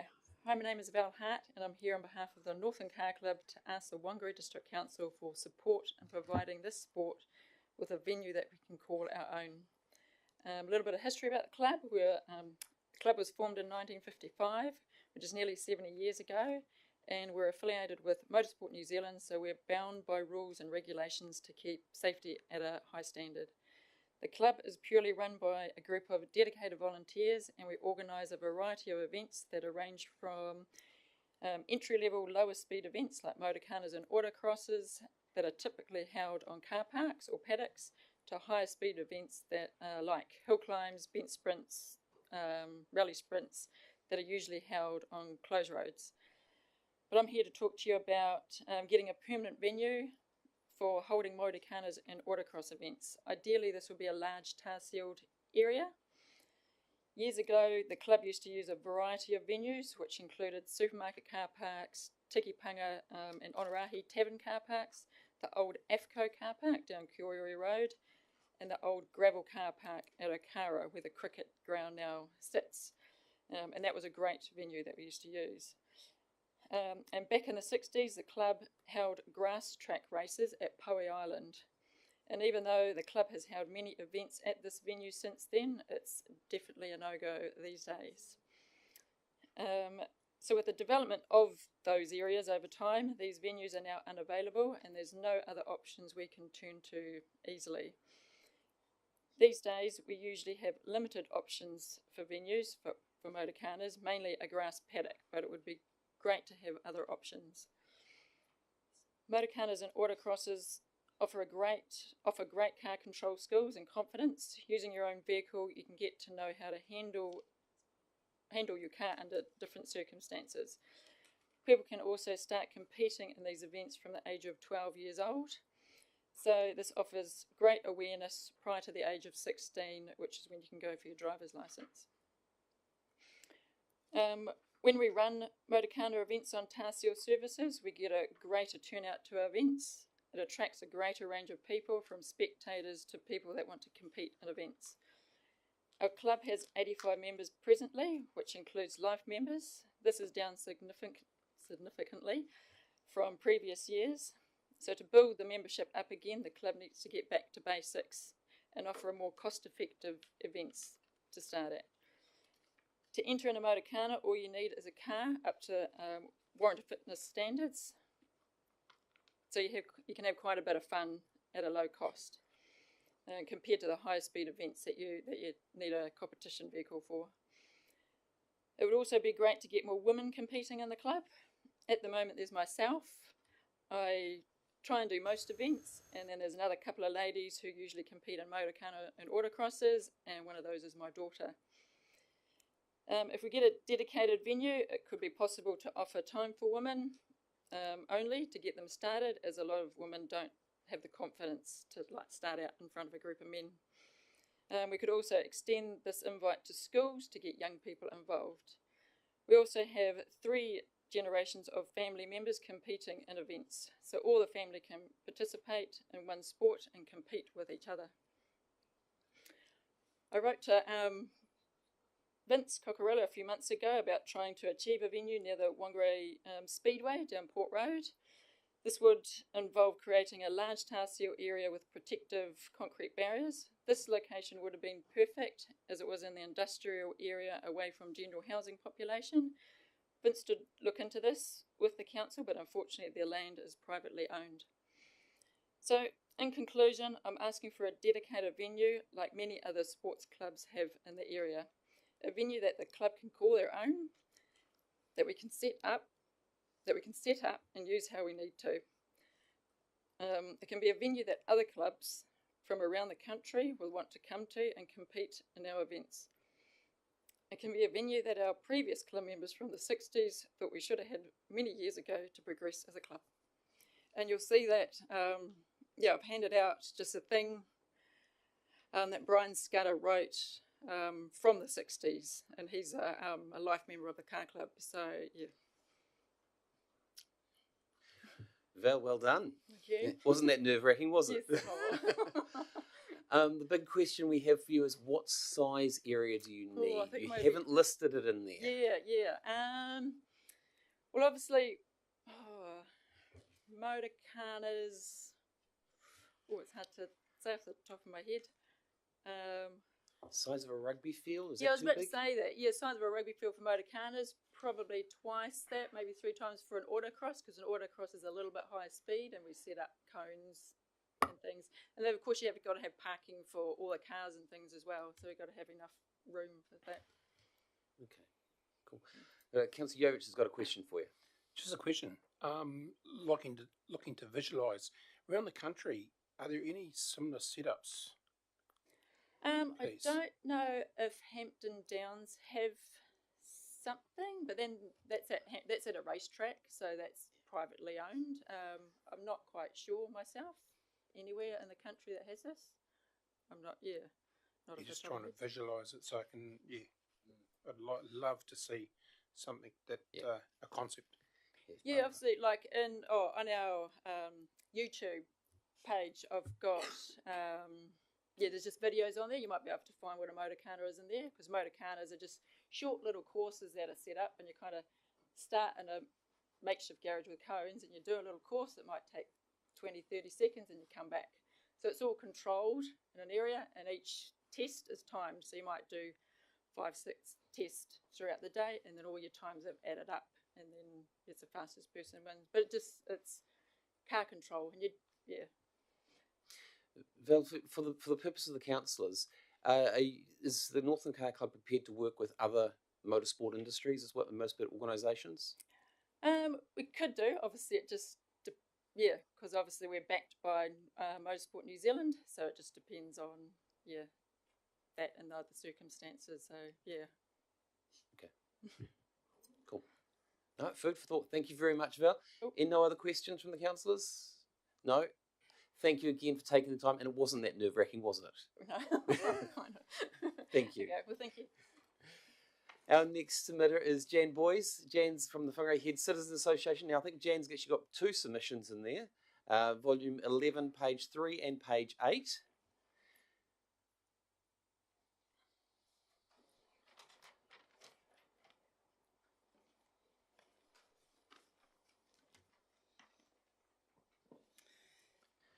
Jan, you know the rules. It's 5 minutes, but you've got 2 submissions, so you've got 10 minutes.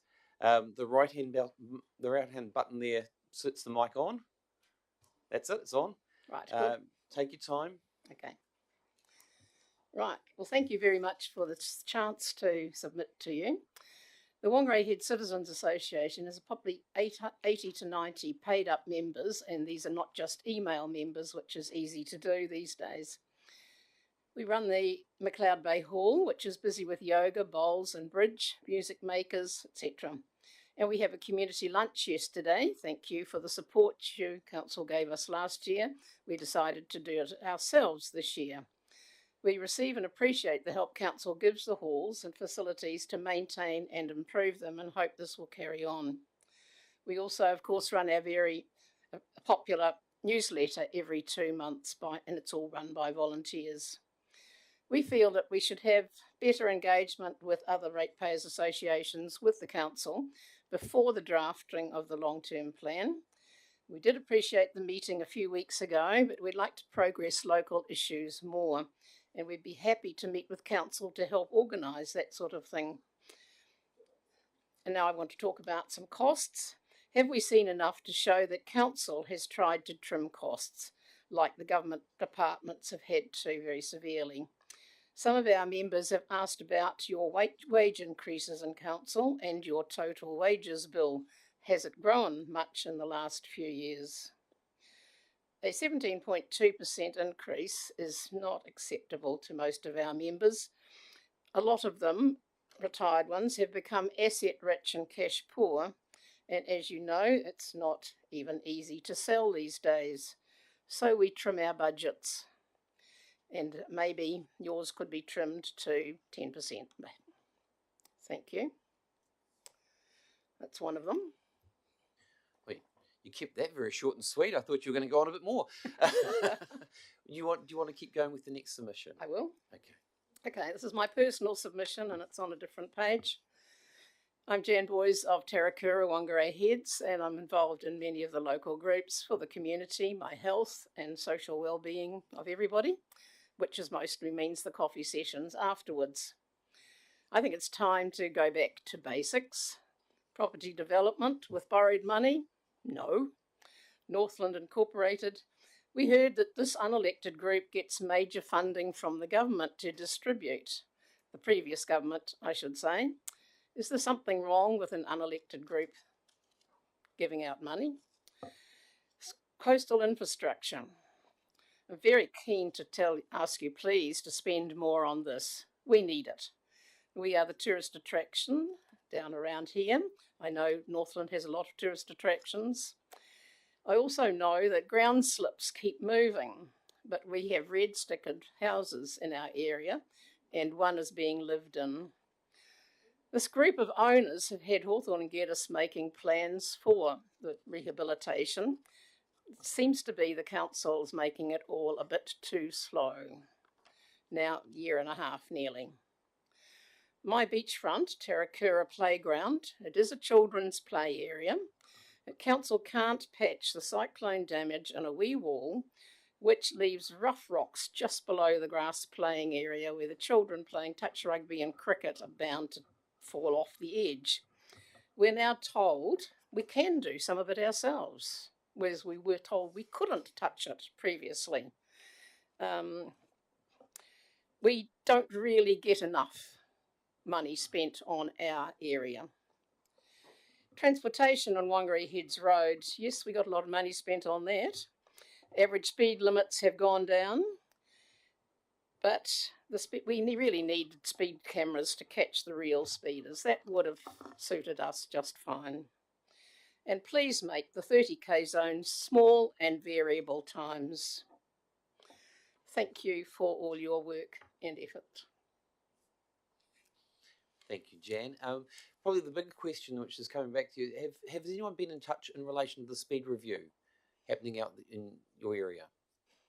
I know I put in some submissions. Has there been something we should have heard in the last week or so? I'm just asking for whether she knows. Okay, so, right, that's okay. And is there any other questions from the councillors? No question. I was just going to come back on. We can take that offline, councillor. Okay. Yep. So no other questions. Jan, you've done very well to go through that. Thank you very much for your submissions. It's actually really good. You've highlighted it very, very well in there, and thank you for doing that. Yeah. Councillors, it's come to a situation where we can have a 15-minute break. So you can stand up, walk around, get a coffee, and we'll see you back in 15 minutes, which will be 2:30.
ideal time to just do a procedural motion at this point, which is at 3 p.m. we'll be required to resolve. We need to continue beyond 6 hours, which is within standing orders. So we'll actually move it now that we continue on.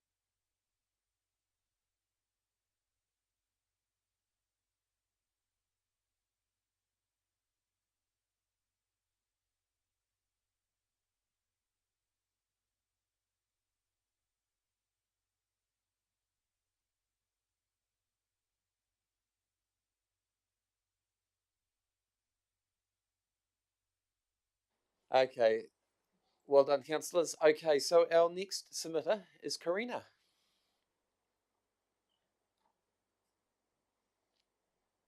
Now, Karina's submission is on volume 4, page 53.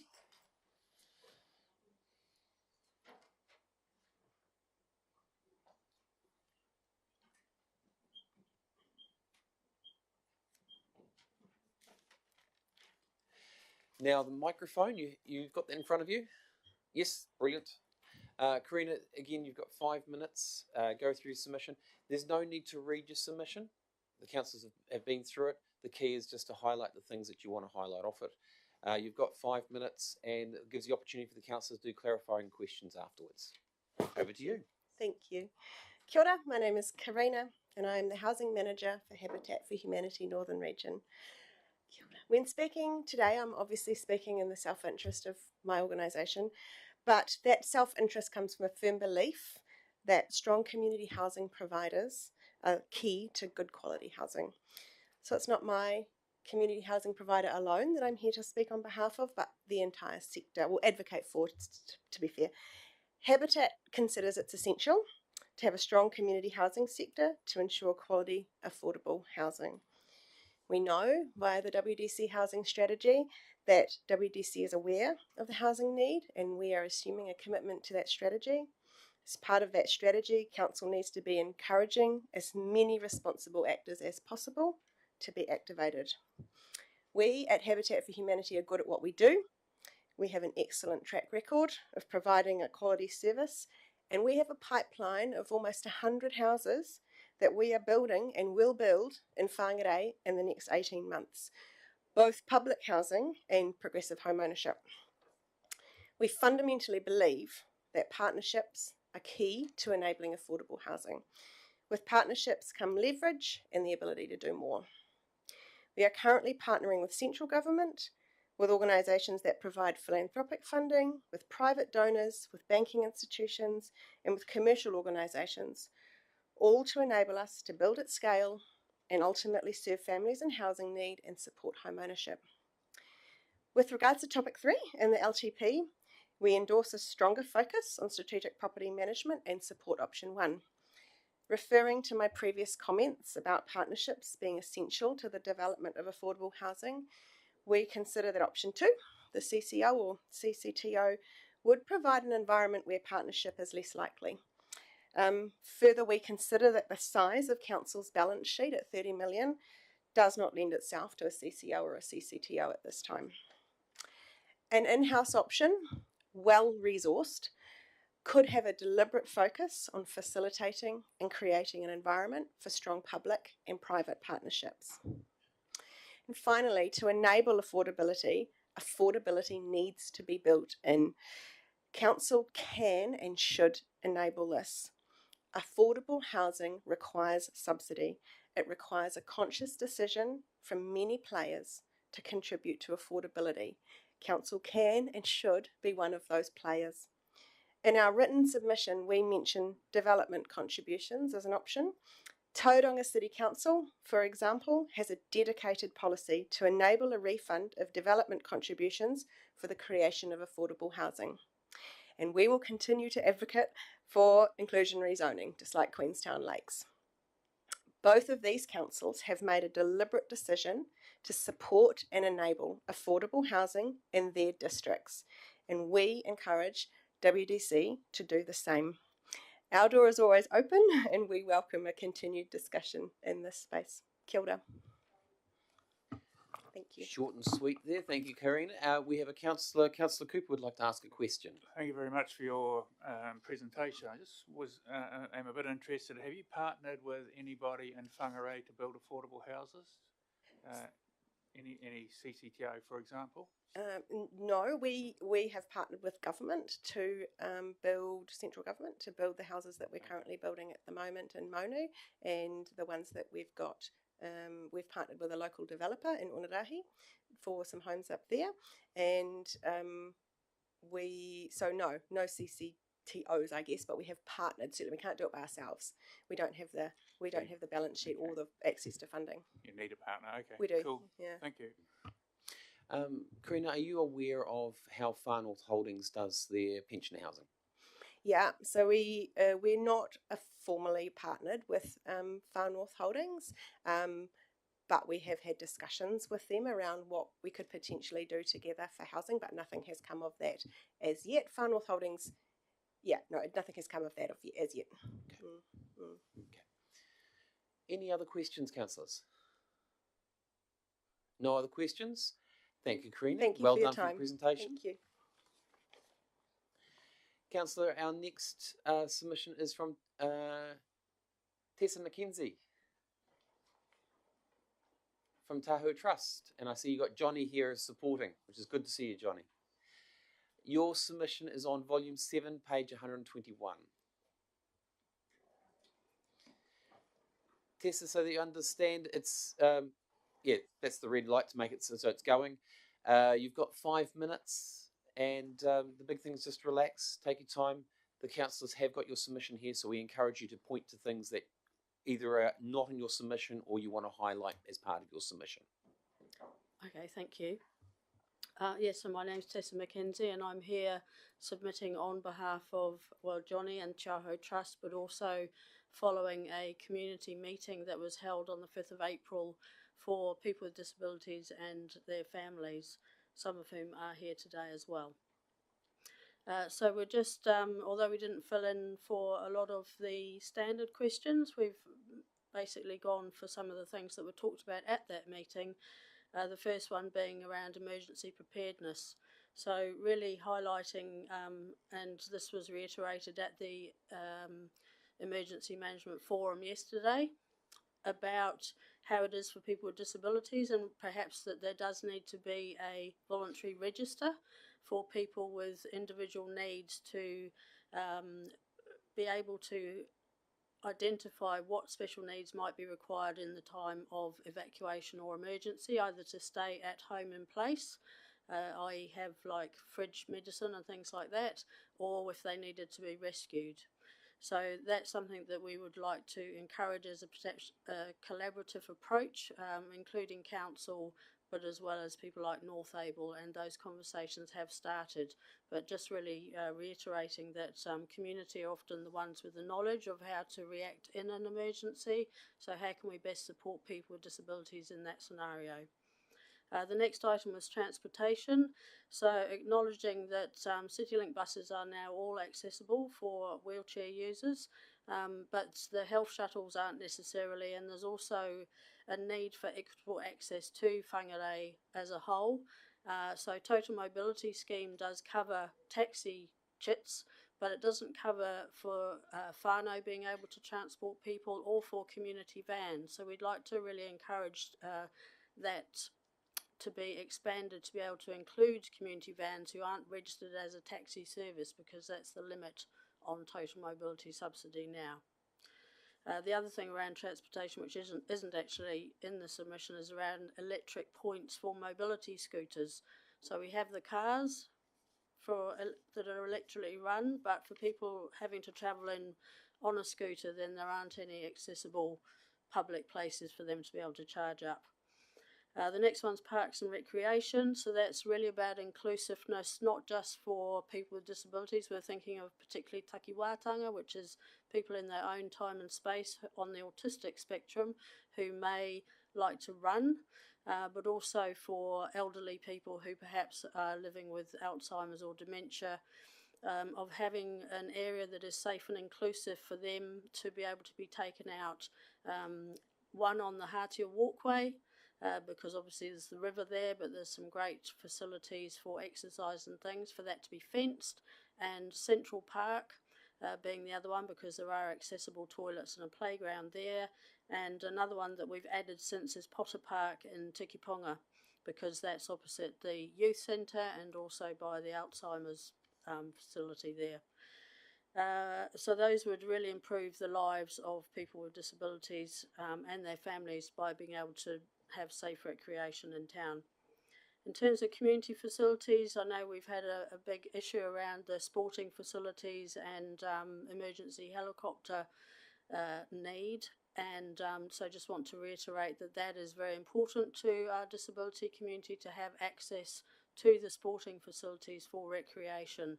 At the moment, there's like a 2-hour window that people have to travel from as far as Kaikohi to come and do wheelchair basketball and things like that. So expanding the availability of sporting facilities to be thinking about the needs of people with disabilities. And the last one in terms of community facilities and services is around encouraging the use of te reo in sign language at some of the public events. There's a real growing movement around that, and it's very difficult for NZSL qualified people to be able to translate karakia and waiata in that way. So being able to perhaps account for some of that, whether that's with learning opportunities or just being able to have those interpreters present. So that's me, thank you. Thank you, Tessa. We've got one question probably from me. You mentioned about the electric points for scooters. Are they pretty standardised? Yes. And have you approached the roading team about opportunities at all, locations at all? Not the roading team, no, because I'm not sure whether that would be the safest option. It might be that council has one, you know, that's accessible for people to come in a safe way to be able to, you know, rest for a while they're charging or that sort of thing. So you're more asking for council buildings? Yes. Okay, thank you. Councillor Connor. Thank you for the presentation. In regards to Central Park, which park do you mean? Sorry. It's the one just as you go out to the state highway off Central Ave. Pardon? Off Central Ave. Yeah, I think so. Mander Park. It's the big park, and we're not saying fence at all, but no. Yeah. Oh no, it's Mander Park on the corner of State Highway 1, Central Ave. Okay, yeah. Cool. Thank you. Thank you.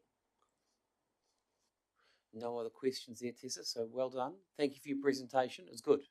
Thank you. Enjoy the rest of your day. Our next speaker is Stuart Spicer.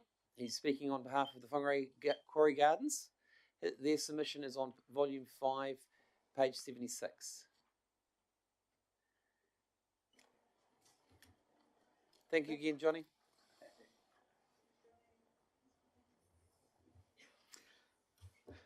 Thank you for this invitation to come along today and talk to you.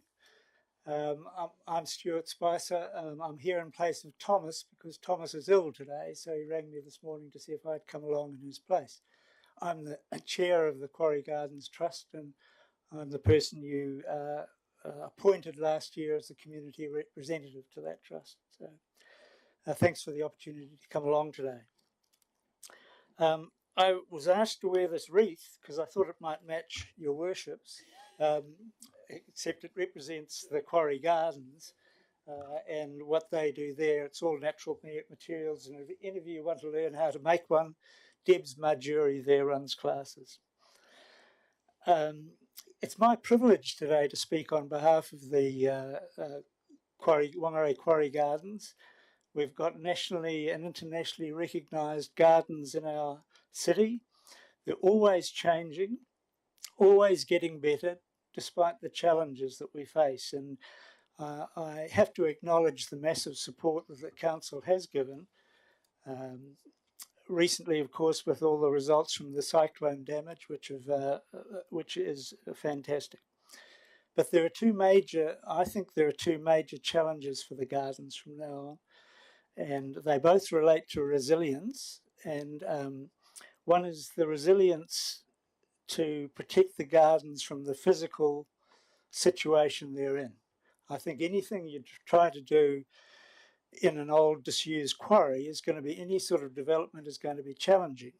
And probably one of the best things you can do is to convert it into a garden, because at least it does to some extent enhance the stability of the property. But it's always going to be a challenge.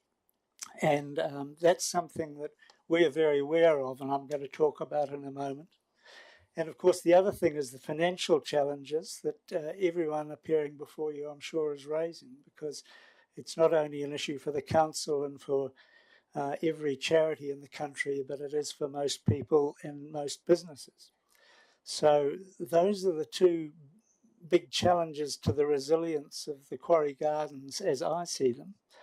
And we've discussed this as trustees. And so I thought I'd draw the council's attention to the fact that we are undertaking a process of review, probably a little like the council goes through regularly, where we're trying to go back to square one and with an open mind see what can we do differently, what can we do better to try and make the gardens more resilient.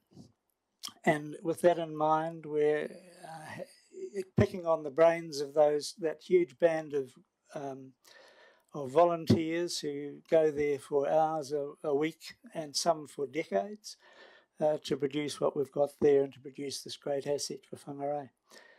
So that's what we're going to do, and I guess what we're hoping that the council will do is continue to support us while we go through that process.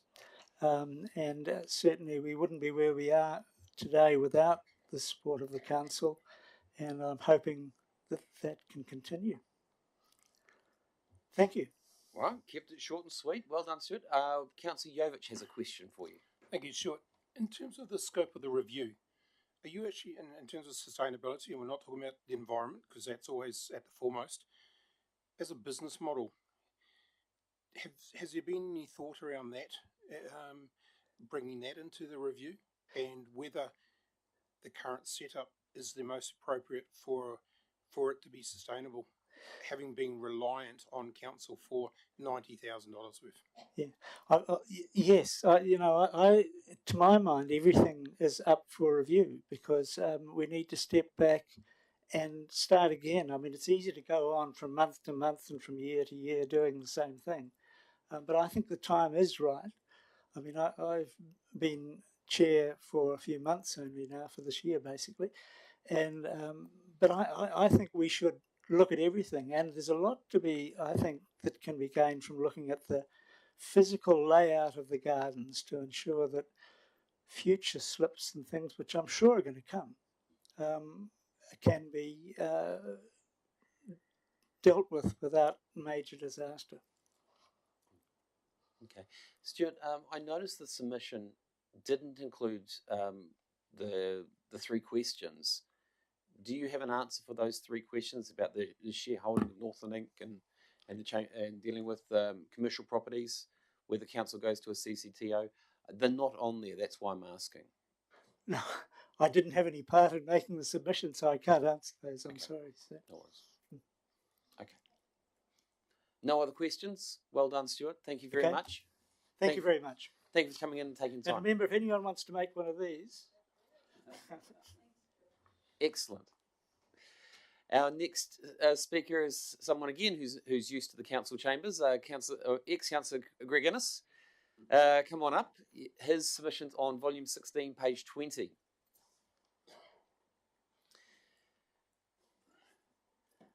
You've got your 5 minutes there, Greg. Yeah, take your time. Yes, thank you.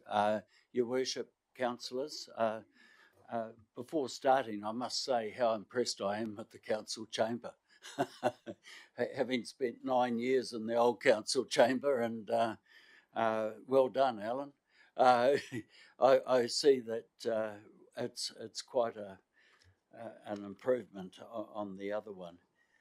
So I've got 5 points here that I'll speak to. I'll add a bit more to it, and then I've got my 3 responses as well. So the first the point I'd like to mention really relates to GST on rates, and my view is that the current rating system is broken.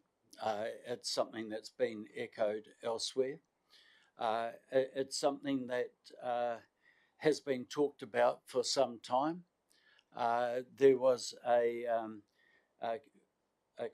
productivity council actually looked at this in great depth and investigation and came to a number of conclusions, and one was that GST should be returned.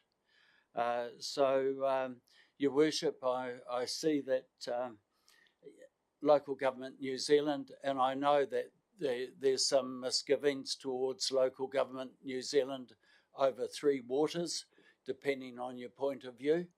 But I suggest that a key thing will be Local Government New Zealand on that.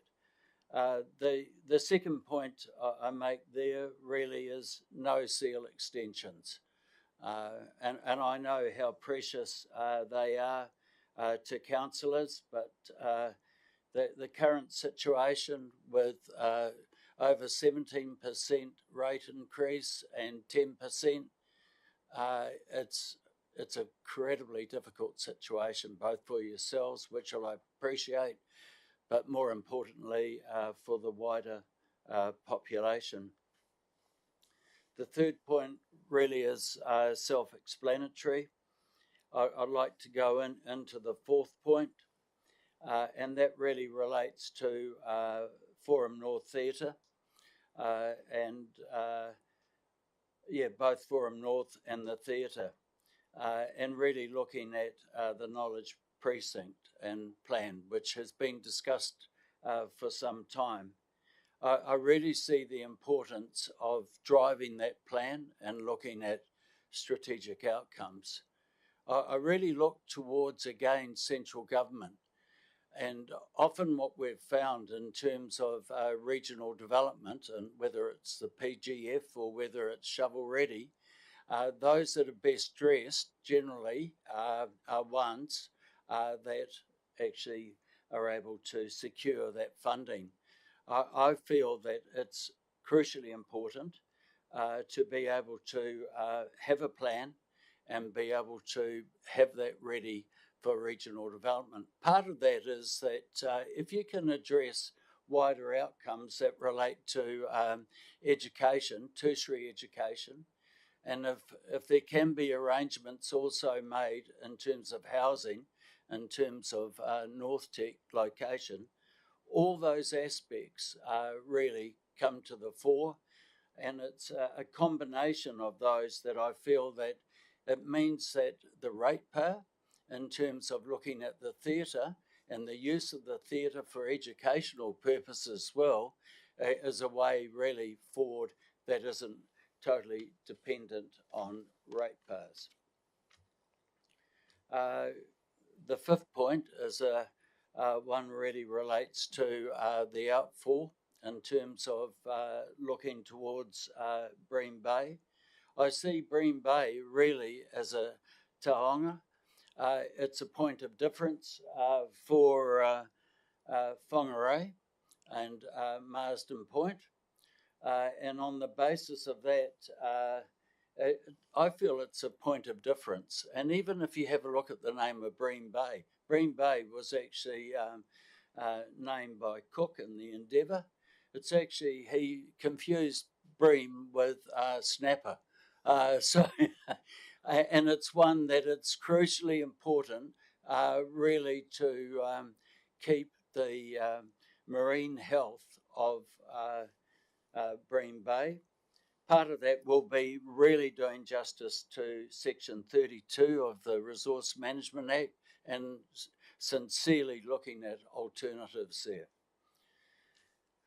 On to the three questions in the consultation document. I support a shareholding in Northern Inc.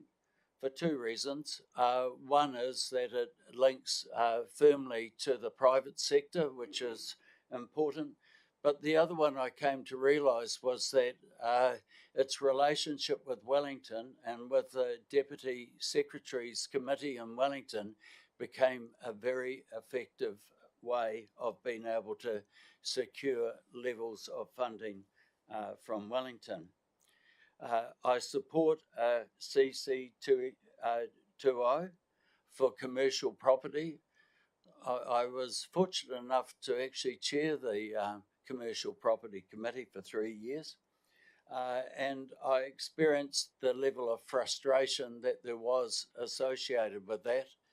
I feel that it's important to actually have a CCTO that actually has the level of skill that is required, reasonably persuasive, and on the basis of that, providing outcomes. So I'll go back to my other point that relates really to the Knowledge Precinct Plan, because you need a driver for it. You need a capacity for it.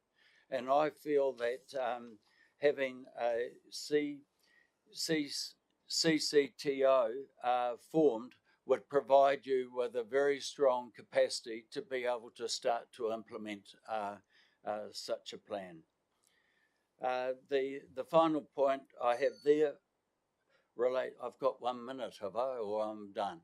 Okay, so just briefly, 200,000 for a strategic issue. I think you need to broaden it. Have a look at recreational vehicles and camping as a study. NZCMA has greater members than there are the population of Whangarei. They have significant economic benefit, but tēnā koutou, tēnā koutou, tēnā koutou katoa. Thank you. Thank you, Greg. Well done. Any questions from the councillors? As there are no questions from the councillors, you obviously did very well with your submission, very clear and concise. So well done, Greg. Thank you. Thank you, councillors, staff. Yeah. Cheers. Our next submitter is Jeremy Clott. Where's Jeremy? There, no? No, Jeremy?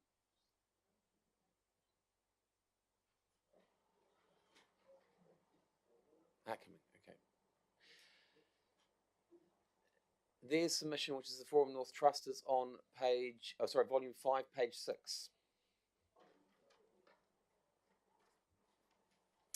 Jeremy, as I've told the other submitters, you've got 5 minutes. Cool. Take the chance that the councillors have already read your submission, or I've got it in front of them. So highlight things which are different to your submission, or things that you really want us to focus on. Oh, thank you for your time this afternoon.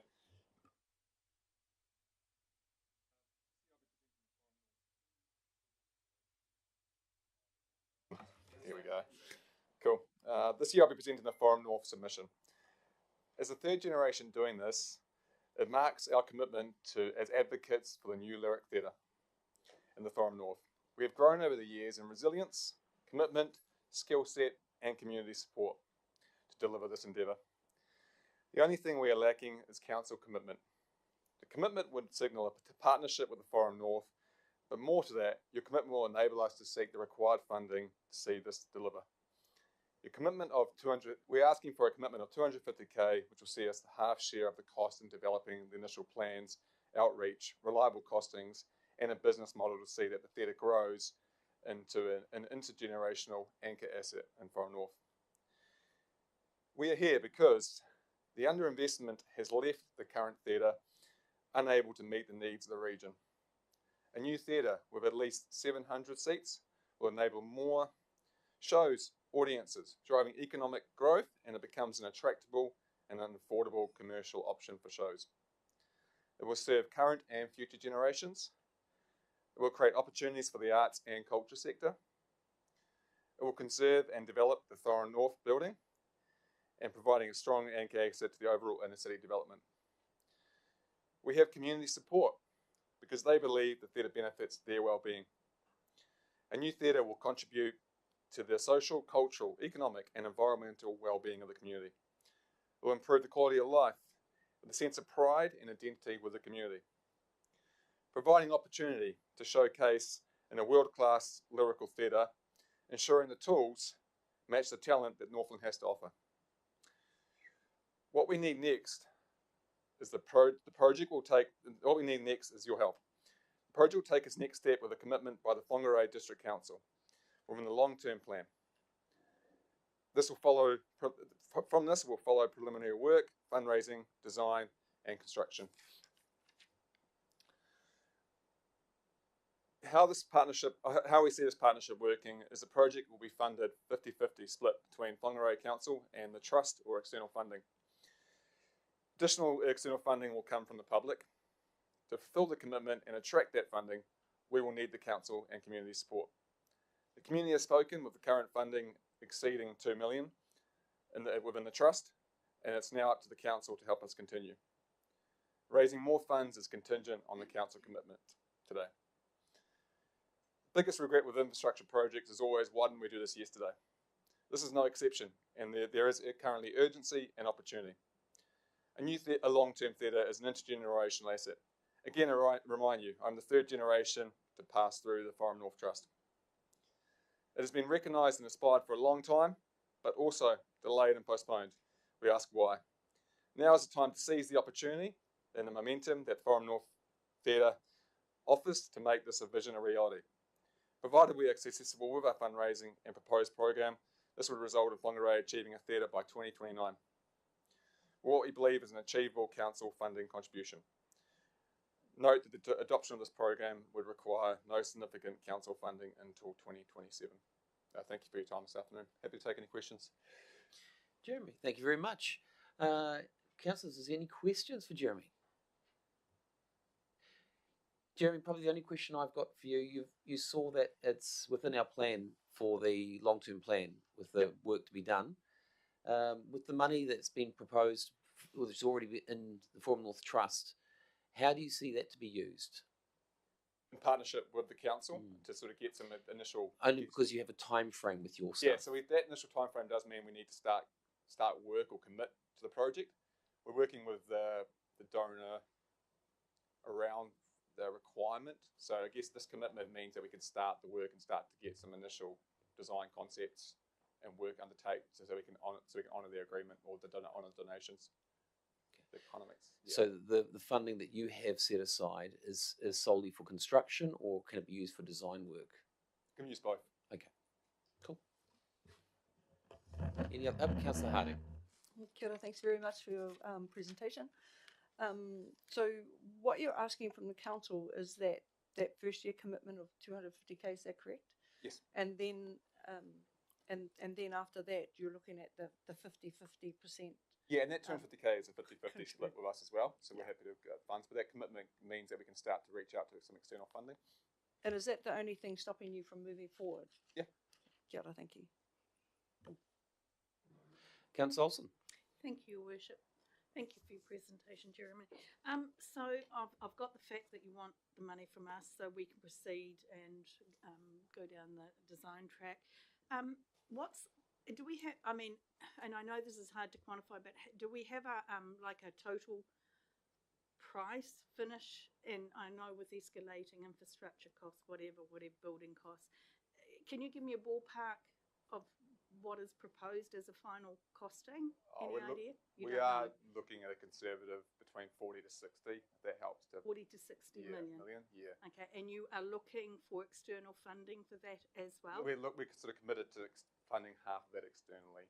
Half of that externally. So you'd be looking at, say, 30 mil from council. Yeah. From council. Thank and you I guess we're much. more looking not just for your funding commitment of the 250, but it's that commitment, I guess. Yeah. As well. Yeah. Yeah. Thank you, Jeremy. Yeah. Thanks. Awesome. Thank you very much, Jeremy. Our next submitter is Angela Stolick. Angela's talking from the Waipu Cycle and Walkway Trust. I didn't see you there, Lockie. I thought you were going to do the submission. Angela's submission is on volume 17, page 3.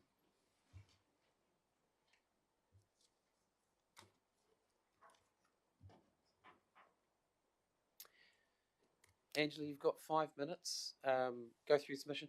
As I've told the other submitters, don't necessarily read your submission. Just highlight things which you really want us to focus on.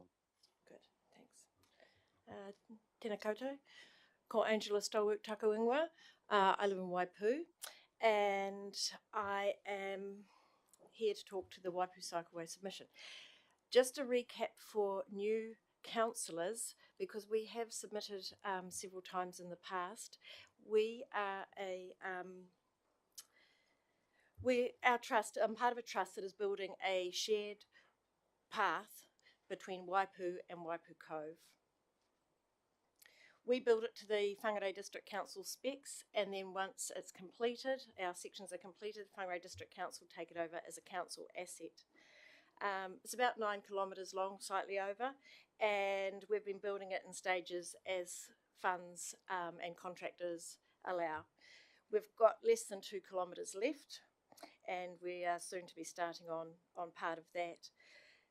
The Whangarei District Council has previously committed to completing 650 metres of the track around what we call Riverside Corner.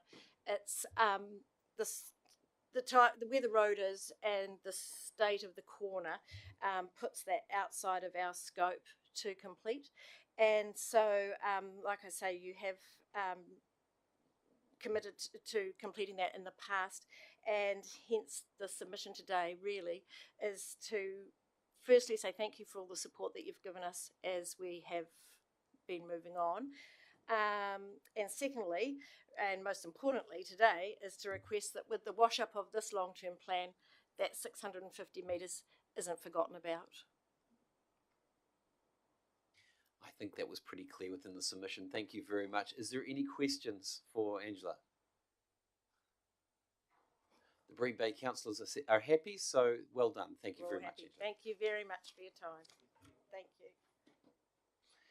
Our next submitter is Norma, and Norma speaking from the Whangaruru South Residents and Ratepayers Association. Her submission is on volume 14, page 13.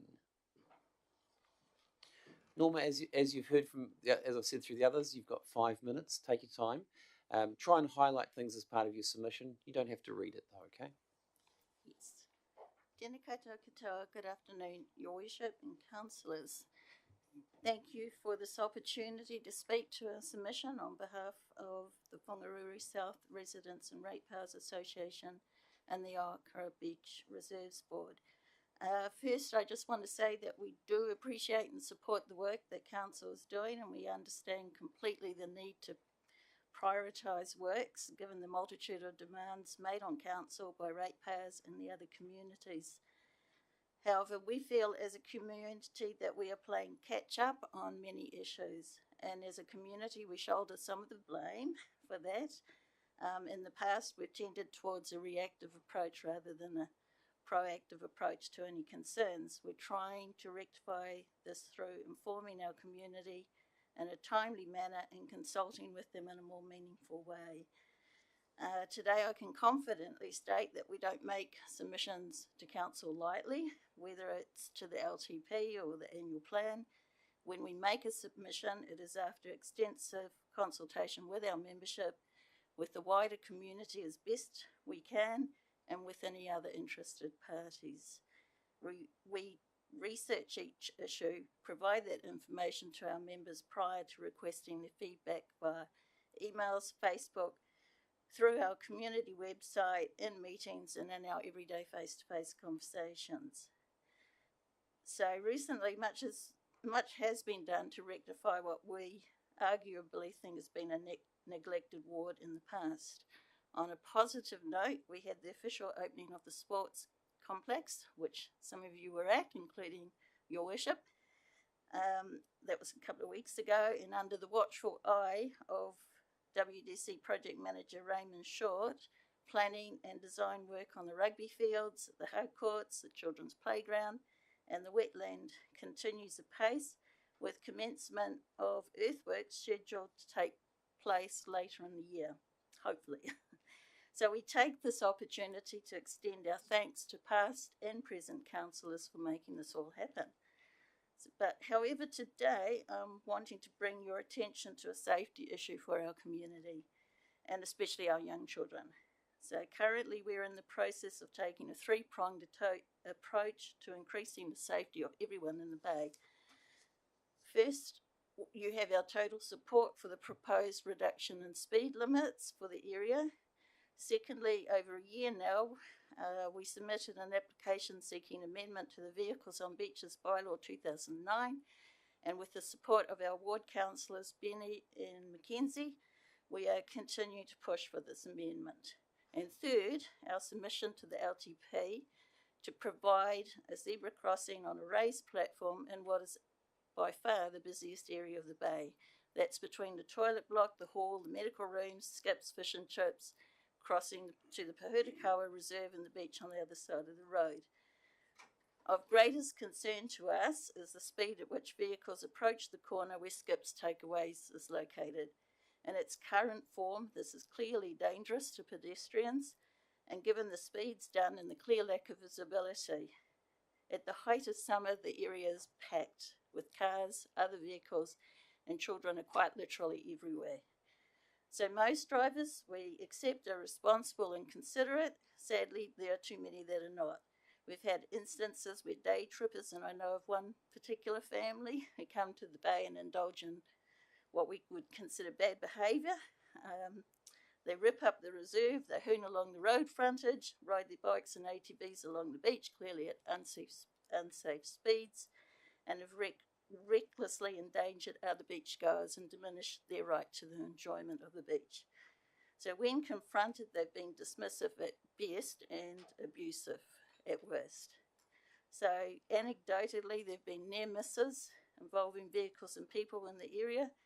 In a conversation I had with Dana Williams, who's the proprietor of Skips Takeaway, she has said that is only a matter of time before a serious accident occurs, and we hope this is not the case.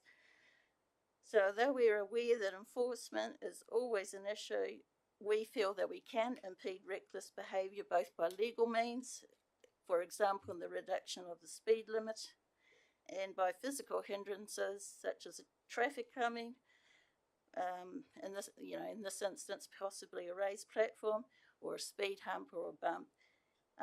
We have only one hump in Rapata Road, which was the result of a previous council officer who got one for us there. And there are no other prescribed crossings or bumps in the area. We believe that this is a situation that needs rectifying, and we'd ask that you respectively consider our request. Thank you. Norma, well done with your presentation there. You keep going, or you? No, that's me. No, I thought you were just finished there. So, is there any questions from the councillors? Norma, the only question I have, and you've made it quite clear within your submission, talking about that was the location was in relation to a consultation with your community. Yes. Has there been any discussions with the roading team at all? No, not that I'm aware of, and obviously we, the traffic engineers, council traffic engineers and planners would be the ones that would best decide if we get one and where it might be. But the consultation we've had with the community has been for that area, because it's the busiest part. That's where, a lot of people come and use the reserve for picnics, the beaches close by, and all the facilities are in that area. And also there has been problems in the past with people not wanting speed bumps and humps near their homes because of the noise the boats and trailers make. So, to my mind, it makes perfect sense to put it there. We put it out with the visuals that I did to our community, and unanimously they were in support. So, yeah. Yeah, I have another question, but it's not really a question, so I'll finish it at there. No other questions from the councillors? No. Thank you, Norma. Appreciate your time coming in. Well done. Our next submitter is David Templeton. David's speaking from behalf of the Kamo Community Inc. on his submission, or their submission is volume 15, page 3. Now, David, you know the rules. You've all clued up. Your Worship, councillors and staff, tēnā koutou. My name is David Templeton. I'm the chair of Kamo Community Inc. I'm joined in the gallery by my Brains Trust, my colleague Ruth Marsh, our secretary, and Cham Hariki, our community coordinator. I would first like to declare that I'm also an employee of Northern Inc. Any questions in relation to Northern Inc. can be directed to one of my colleagues. Our written submission covers the 3 specific topics in the consultation document, plus feedback on other issues raised in the LTP. After extensive consultation, we have developed a draft community plan capturing the aspirations of our community. Although this is still in draft form, the plan is available to Council. Kamo Community Inc. would welcome a partnership with Council to help fund community facilities and projects. This will enable us to engage with Council not only to access funding, but also to ensure our projects are supported and are in line with long-term objectives of Council and the community. For your consideration today, I would like to concentrate on the project outlined in the submission titled Takamo Traffic Flow, Parking and Pedestrian Safety. Takamo is one of the few suburbs that have a village vibe, and it is often referred to as Kamo Village or Takamo Village. To maintain that vibe and ensure that people are drawn to support the local business community and enjoy the environs, it is critical that we focus on ensuring that there is good traffic flow, pedestrians are valued, and that parking is maximised. At present, there are several problematic areas that could significantly benefit from strategic interventions. These issues have been consistently brought to our attention by residents through various channels of community consultation that we have undertaken. With the shared pathway finishing in the village due for completion soon, we feel there is an opportunity to gain momentum with our project plan. A number of the short-term actions, some of which have been identified in previous strategic documents, do not require funding, just support from Council. The issue this project is addressing is managing traffic congestion and safety for all road and path users in a fast-growing area whilst preparing for the future. The benefits of this project are to use resources wisely by acting now to look after and maintain our existing assets while ensuring that they meet the growing needs of the next 10 years. Plus, the Takamo community wants to encourage the local centre zone identified in the district plan, and that the characteristics is a local village. This project meets the infrastructure, climate resilience and funding strategies of the proposed long-term plan, plus 5 of the 6 improvement themes in the Takamo community plan.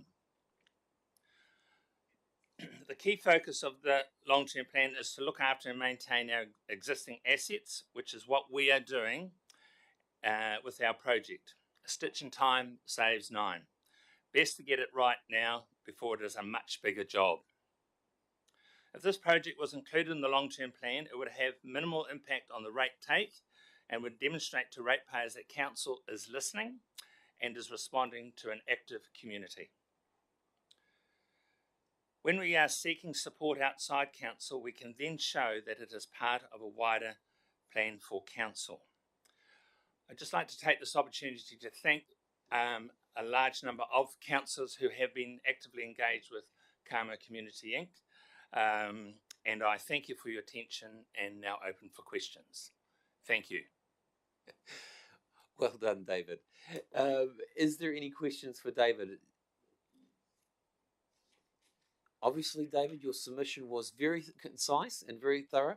There is a lot of work I can see that has gone into making the submission, so well done to the team on that. Thank you very much to everyone. Tēnā koutou, tēnā koutou, tēnā koutou katoa. Kia ora.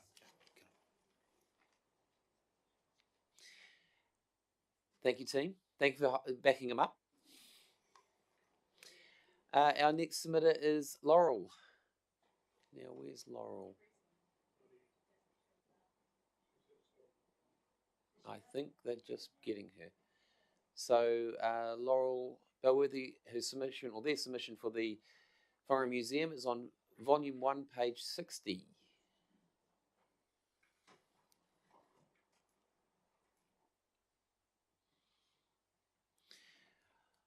Laurel, you're not new to the submission process. Nope. Basically, you've got 5 minutes, and I see you've got some supporting information to go with it, which is excellent. Thank you.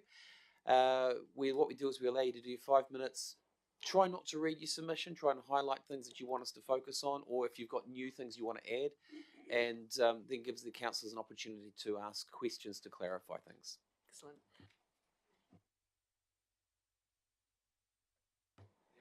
That is, oh, right, great. Thank you. Thank you for your time today. Firstly, most importantly, is to acknowledge your continued support of Kiwi North, which is a significant contribution to our business as usual. I want to also acknowledge that we understand this is a time of austerity, and we are strongly focused on generating self-generated income and adding value to our visitor experience. We know it's working because this season has been one of our best. We are ahead of budget and we've had record sales and retail sales.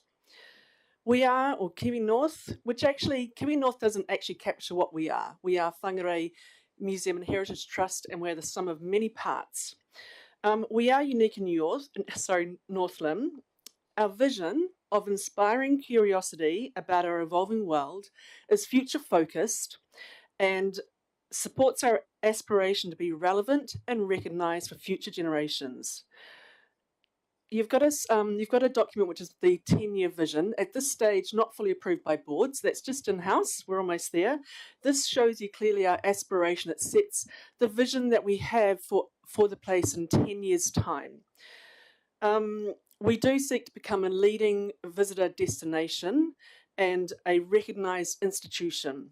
One of the things we've noticed that is in the rebranding to Kiwi North, Northland Regional Museum as its own institution has become lost. Its identity has been lost, yet it's a very significant part of us. And for you as council, we hold the collection, which is a significant part of you. So it's really important we build that to become its own recognised institution. We want to make it something that not just we're proud of, the district is proud of, and as we raise a profile, we raise the profile of the region and of Whangarei District Council as well. So I guess for us, what we're asking for really again is just to consider that Kiwi North Whangarei Museum and Heritage Trust is actually a community district asset, and it deserves to have a lot stronger strategic partnership with you to raise its profile and to achieve its potential. If we look to our aspirational statement for the whole site, it is that our potential is fulfilled. We are recognised as the gateway to Northland, and we are the leading institution in Northland. We are a unique arts, culture and heritage destination, offering local and international visitors a memorable visitor experience. And our success is generated from the sum of many parts working collaboratively, and it is the region's leading institution that we are all proud of. That's it. Well done, Laurel. Keeping it short and sweet as well. Brilliant. Yeah, you've done this many times. Councillors, is there any clarifying questions on the submission from Kiwi North? No. Again, a very good submission. Well concise. Well done. Thank you, Laurel. Thank you. Councillors, our next submission is from Richard Morris. Richard's submission is on volume 17, page 64. Richard, you've heard me say it to everybody else. 5 minutes. Go for it. Well, good afternoon. I'm Richard Morris. I'm a retired accountant. I spent most of my working life in Wellington. I worked in Treasury from the mid-80s to the mid-90s during Rogernomics and Ruth Richardson's Mother of Budgets and so on. I then went to Corrections as their Chief Financial Officer for 10 years. No government wants to fund corrections. It was a tough 10 years of grabbing savings where you could and finding constant efficiencies. I'd have to say, with a great Chief Executive and a committed management team, the place was better at the end of 10 years than when we started there. In other words, efficiency is not the enemy of effectiveness. Good organisations do both. Had a couple of stints as a consultant, but I was also Chief Financial Officer at the Ministry of Health for 10 years. No government wants to underfund the health sector, so they had a funding index. In my day, it was called FFT and Demo, So every year the health budget got adjusted by demographic changes that were going on, and also by a basket of health sector goods, particularly salaries. But they then applied an efficiency dividend to that. In my 5 years there, that efficiency dividend was between 1 and 1.5% a year, which on a $12 billion health budget was $120 million worth of savings each year, every year. I then came to Auckland Transport as their Chief Financial Officer for 5 years. Auckland Council and Auckland Transport do a lot of good things, really, but sadly financial management's not one of them. In your consultation document there, you've got a throwaway line of, just like households, councils' costs are going up. Well, the key point that I'm making here today is that the local government sector is nothing like the rest of the economy. My daughter's mortgage went up from 2.7% to 5.2% last year. Her boss didn't come running out of his office and say, "Oh, you'll be needing some more money here." Instead, she had to suck up what was already a pretty austere lifestyle. My insurance premiums have gone through the roof as well, along with electricity and petrol and everything else. And apparently my rates are going up by 17% too. Well, I just got an increase in my pension, for which I'm very grateful, but it's certainly not going to cover the costs of what's going on.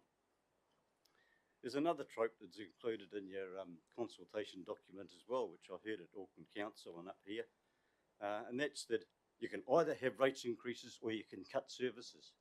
Well, I'm sorry, it's not a binary choice at all. The rest of the economy chooses the third and more appropriate way of chasing the inefficiency gains. Same daughter, her firm lost its major client before Christmas, 40% of their revenue. The board came out and shot half the staff at Christmas time. They didn't want to downsize their business, but they didn't have a choice. My stepdaughter is a manager at Ministry for the Environment, so they're busy working through their 7.5% cuts before 30 June. The point there, though, was that last year the public sector realised that there was going to be a change in government and they'd have to, and it'd come with an expectation of savings. So in June last year, they started working on their savings plan. I think MFE's got 50 vacancies at the moment that they're sitting on. At a management level, finding savings is damned hard. It's not the CFO's job, but he should facilitate it. It's the job of line managers. It's a core competency, the same as managing staff or health and safety. At a governance level, you guys need to work differently. When your officials come into this chamber and tell you that they need a 17% rates increase, they need to be shaking in their shoes. Instead of handing out the comms notes about steel's up by this and bridges are up by that, and by the way, we're not as crappy as Carterton, they need to have their CVs in their back pocket. They need to know that they've failed their ratepayers and that our representatives are going to hold their feet to the fire.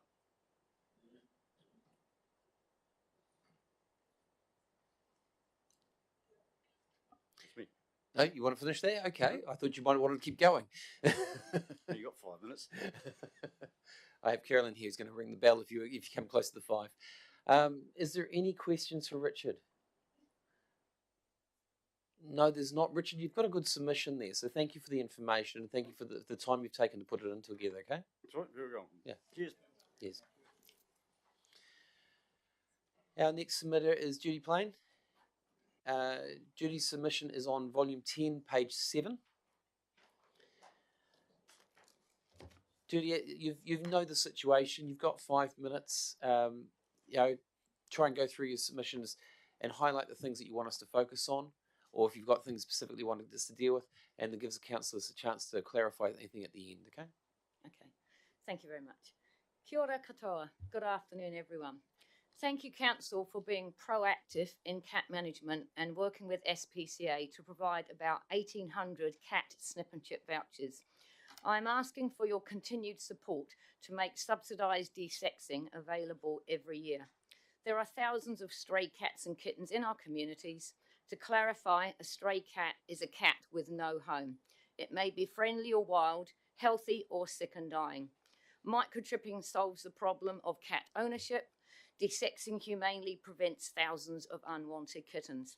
Council is making a difference by reducing nuisance, helping residents comply with a new bylaw, protecting biodiversity and helping future generations of whānau and cats. I've been helping people with cats for many years. I really want to communicate to you all how incredibly grateful people on low incomes are when they get help to fix their cats. I am humbled by their gratitude for what seems to be, to me, such a small and simple task. Here are copies of the 169 submissions from last year. I did feel it was futile to go and ask the same people whether they still support this. So thank you, and please continue to financially support SPCA with community de-sexing. I really appreciate it. My second submission on a similar vein, the Native Bird Recovery Centre. Our Native Bird Recovery Centre is struggling to stay open, so I'm asking Council to financially contribute to this charity that receives no government funding. The centre is a bird hospital and attracts tourists from all over the world. The centre provides an invaluable service to our community. There is nowhere else for us to take sick and injured birds. It has been a privilege getting to know Robert and Robin Webb. I'm in awe of their dedication to bird life, being available 7 days a week for 32 years. Please support them. Thank you very much. Beach road safety. Here are 153 submissions that were put in last year. Tragically, a young girl's life has ended on the 23rd December last year. 4 vehicles and 1 girl on a bike have also gone over the rocks in recent years. Luckily for those last 4 people, the tide was out, or there might have been 4 more fatalities. The entire length of Beach Road has become a racetrack for many, both day and night, and unsafe for local, tourists, pets and bird life. I used to enjoy walking along Beach Road. Now it is spoilt by drivers of speeding cars who have no regard for public safety and kill or maim birds every day. Beach Road is also a tourist destination and an asset to our town.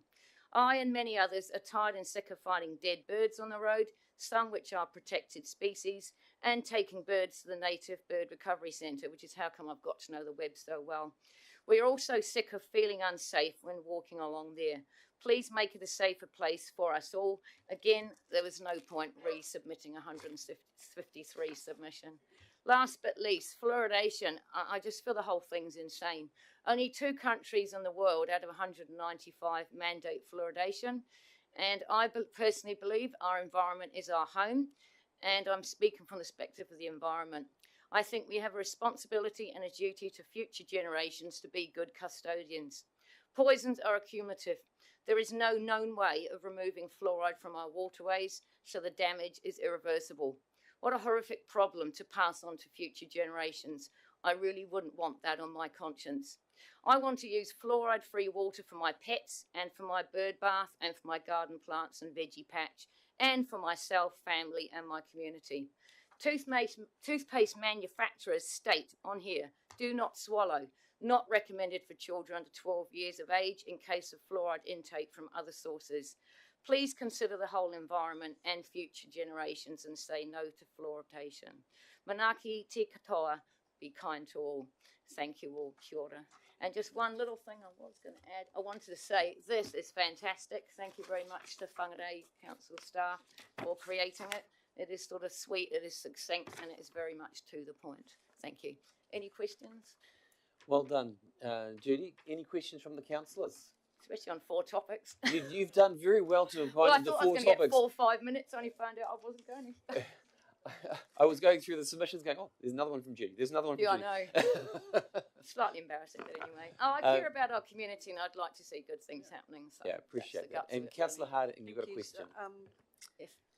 Kia ora, Judy. Thanks very much. You did have a good range of subjects there, but just in regards to the Native Bird Recovery Centre, is that just a community centre on its own? It's not attached to any other major organisation? To my understanding, yes, because I would have thought really even DOC might have funded them. I mean, the reason I know the Webbs is I've taken so many birds up there. You know, I mean, to have an albatross and I took it there right in front of you is just incredible. To me, it's a real tourist place. Yeah. I have met people everywhere. Yes, it is a loan. Yes, it gets no government funding. You can get more information on their website. No worries. The Webbs are an amazing couple. I've got huge respect for them. Thanks for raising it, Kia ora. No other questions? Well done, Judy. Okay, thank you very much. Appreciate it. See you next year. Hopefully before that, but thank you. Our next speaker is Jeff Murray. Jeff's going to speak from Kāinga Ora, Volume 12, page 31. Jeff, as I've told the other submitters, we've got your submissions, so try and highlight something which is either not in there or you want to make us focus on something particular. And we'll allow the councillors to ask questions afterwards for clarification. Sure, yep. Tēnā tātou katoa. Thank you for the opportunity to speak. I will be very brief. We've submitted in support of the plan, and I really just want to highlight a few things. First of all, to acknowledge the support that we've had from councillors and staff. That's been fantastic, and including working through at the staff level the detail of our investments or our planned investments and how they align with your own particularly infrastructure availability. And that's really what we've focused our submission on, you know, where the infrastructure is weak, and you understand that yourselves, and our priorities really remain as they've been with the conversations we've had with you. The area really through Regent, Kensington into Tangarai primarily, and that leads us to the Bank Street upgrade for the wastewater, which is key for us. But equally Tikiponga and out to Kamo and the avenues, well, as perhaps a second level of priority. We acknowledge the need to do the work at Ruakaka with the wastewater upgrade there, and we support that. You know, be aware that we're putting a lot of investment into Tikiponga at the moment, and we've done some investment in Kensington, and some of that's been put on hold with regards to wastewater, but also water pressure challenges there. We want to just continue working with you as you know in the forthcoming years. And if there does need to be prioritisation of budget, as I've said, Bank Street for us is key. And that's all I really wanted to say. So thanks very much. Thank you. Thank you, Jeff. Again, appreciate that. Keeping it short and sweet. Well done. Any questions from the councillors? Jeff, I suppose just one question from myself. You've highlighted Bank Street as being an essential one to be done. Kāinga Ora has access to funds from other places. Is there a chance that extra funding can be found through Kāinga Ora's infrastructure fund or anything like that? Well, no, the infrastructure fund was a one-off, and that's allocated. So unless the government does something similar, there isn't anything there additional. Yeah, no, appreciate that. I saw a light come on there for 2 seconds, disappeared again. No, Jeff, thank you very much. Appreciate the submission. Thank you. Our next submission is from Barbara Trimmer. She's going to be speaking on the Whangarei Theatre Company, Volume 7, page 63 for the councillors. Red button, sorry, the right button. Sorry, that's it. Done, got it. Technical. Right, sorry. Yes, my name is Barbara Trimmer and I'm the current president of Whangarei Theatre Company. And as a local organisation involved in the arts, we totally support the need, not the want, but the need for a new theatre in the northernmost city in New Zealand. We are the only city and region of our size without a large theatre. The last time we had a theatre venue with more than 700 seats was over 40 years ago in 1981 with the theatre that was part of the old Town Hall building. Since then, the population has grown significantly, but the theatre we have at present and the facility has not, leaving us with something that is, in this day and age, entirely inadequate. Just to give an idea of how far behind we are, I found some facts and figures from other centres. using urban populations. So Whangarei urban population about 56,000.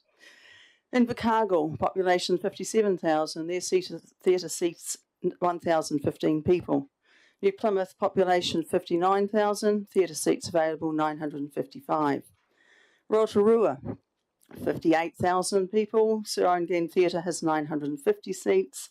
Smaller towns, Blenheim, 30,500 people, theatre seats of 700. And Whanganui, 30-year-old population of 42,000, and their theatre seats 800. The details of all these venues are available online, especially the newest ones in Rotorua and Blenheim. These have what we should be aiming for. Up-to-date technical capability, ability to fly, orchestra pits that can be used for the purpose added to, and also added to the stage, docking and workshop facilities that allow for a wider range of sets and equipment to be used in a stage and wing area that allows the use of these performances. Most importantly, that ability to fly, making things easier for shows and packing in. How would we benefit from a better performance venue? The advantages of a new theatre centre would be long-term, and it's something that we must think of in this way. It will help implement the council's wellbeing criteria so necessary for all communities. A larger venue and theatre provide a place for connection of like-minded people, cultural and artistic expression across a range of genres. I'm thinking dance, kapahaka, music, drama, from all areas of the community. Young, old, all cultural groups and abilities. Having a venue with up-to-date equipment will provide employment opportunities for the theatre itself. Technical knowledge is a huge factor, and it would be able to be fostered and grown here. And there would be jobs that would provide services for the supporting public who will be attending those shows and events. We don't have, or we should have, a vibrant and buzzing theatre area, something we certainly do not have at the moment. A new up-to-date theatre would have the ability to attract national and performers such as the New Zealand Symphony Orchestra and the ballet. 2024, the Royal New Zealand Ballet Company is performing Swan Lake in the 4 main centres, and they're also going to Invercargill, 2.5 hours south of Dunedin. They'll also take different ballets to Rotorua and, of course, Napier and Palmerston North, which are slightly larger. What about the likes of Shen Yun, the wide range of tribute shows, independent artists and musicals that would enhance the exposure of Northlanders to a wide range of performing arts? Seeing and experience a high level of and a wide range of performance is a totally positive experience and provides inspiration to those who watch. From Whangarei Theatre Company viewpoint, a better performance venue would allow us, in our own right, to bring larger and more complex shows to North Whangarei and Northland. The ability to sell more seats allows more people to see the shows, but most importantly, we give local talent the opportunity to show what they can do. A modern theatre would enhance their experience and help to build their professional performance skills. A lack of a theatre at the moment means that we can't fly, and therefore we are limited by what we can do. There are sets available to hire for the likes of Kinky Boots and Jersey Boys, but because we can't fly, any major set pieces we can't do. I thank you for the opportunity to speak and hope you will realise that a new up-to-date theatre is an absolute must for Whangarei and Northland as a whole. Thank you. And thank you, Barbara. And you see a couple of councillors showing the sign language to say that they appreciate what you're saying. Thank you. Is there any questions for Barbara? No questions? Look, well done in your submission. Very clear, very concise. I can see the passion involved. Thank you very much, Barbara. Thank you. Our next submitter is Alan Brown. His submission's on volume 11, page 23. Is the button on? Yes. It is on. There we go. Okay. I've come today because the big word out there in the real wild world is recession. Yet the council is asking for a 17.2% rate increase. One I hope that you all realise is going to cause a lot of people a lot of hardship. What I've done in my submission is basically say that the document, which is the future funding that was issued by a council, is of little or no use to anybody in actually assessing the financial aspects of your budget. It's not there. That's all. What is there, of course, is a number of things that we can comment on. And in my submission, I've indicated what they are because that was the option we were given. And such as the Northland shareholding, which frankly I know nothing about, so I'd like to keep it the way it is. The commercial property is one of something slightly dearer to my heart. Being an accountant, numbers are important to me. In fact, numbers are probably important to everybody in this room, whether you realize it or not. Under this particular proposal on page 25, it was stated that the property held by council is in the realm of $30 million. On page 26, it indicates that if you wanted to have an in-house role to look after that property, it would only cost a mere 1.34 million. Now, quite frankly, I find those numbers to be absolutely huge. The result is, and it's indicated in page 26, that the further rate increase would only be 1.3%. Now, I'm a professional. I could probably do the job for half of that price and more efficiently because I'd be independent and I would offer the council a very important role in what I was doing. But that's another matter. In terms of the property, if you've got 30 million of it, why not sell half of it? If you sell half of it, according to the calculation on page 26, for every $1 million that you achieve, you reduce the rates notice or increase by 1%. 1%. So you've got $30 million worth of property, sell half of it. So that's 15% drop. Now, I actually said in my submission that actually in the summary that I sent to you all recently this morning, no, let's do 8. And I did that for a reason, because that 8% can be an income stream which, if you're interested in my proposal, I will submit to council at a later date, whereby you could sell some of the property, develop some of the property, and produce another income stream for council. Now, that is, as I said, another issue that I think would be very hard for me to explain in less than 3 minutes' time. So what I did then, I looked at the other things and said, okay, the capital works reference that I can make is only to last year's 23 accounts. So all these references are to the last year's 23 accounts because they're the ones that are available to analyse. It's only 270 odd pages, and hey, that's not too bad for me because I've learned that the most important pages are in fact the last ones. So I worked from the backwards to the front. And in that particular exercise, and you have pages that I've sent you, we indicated that there was $88 million that was done on capital works. Now, in my submission, I've indicated a concept called the 5% man. Now, in large productions, particularly buildings, large building companies have people whose sole purpose is to reduce the cost by 5%.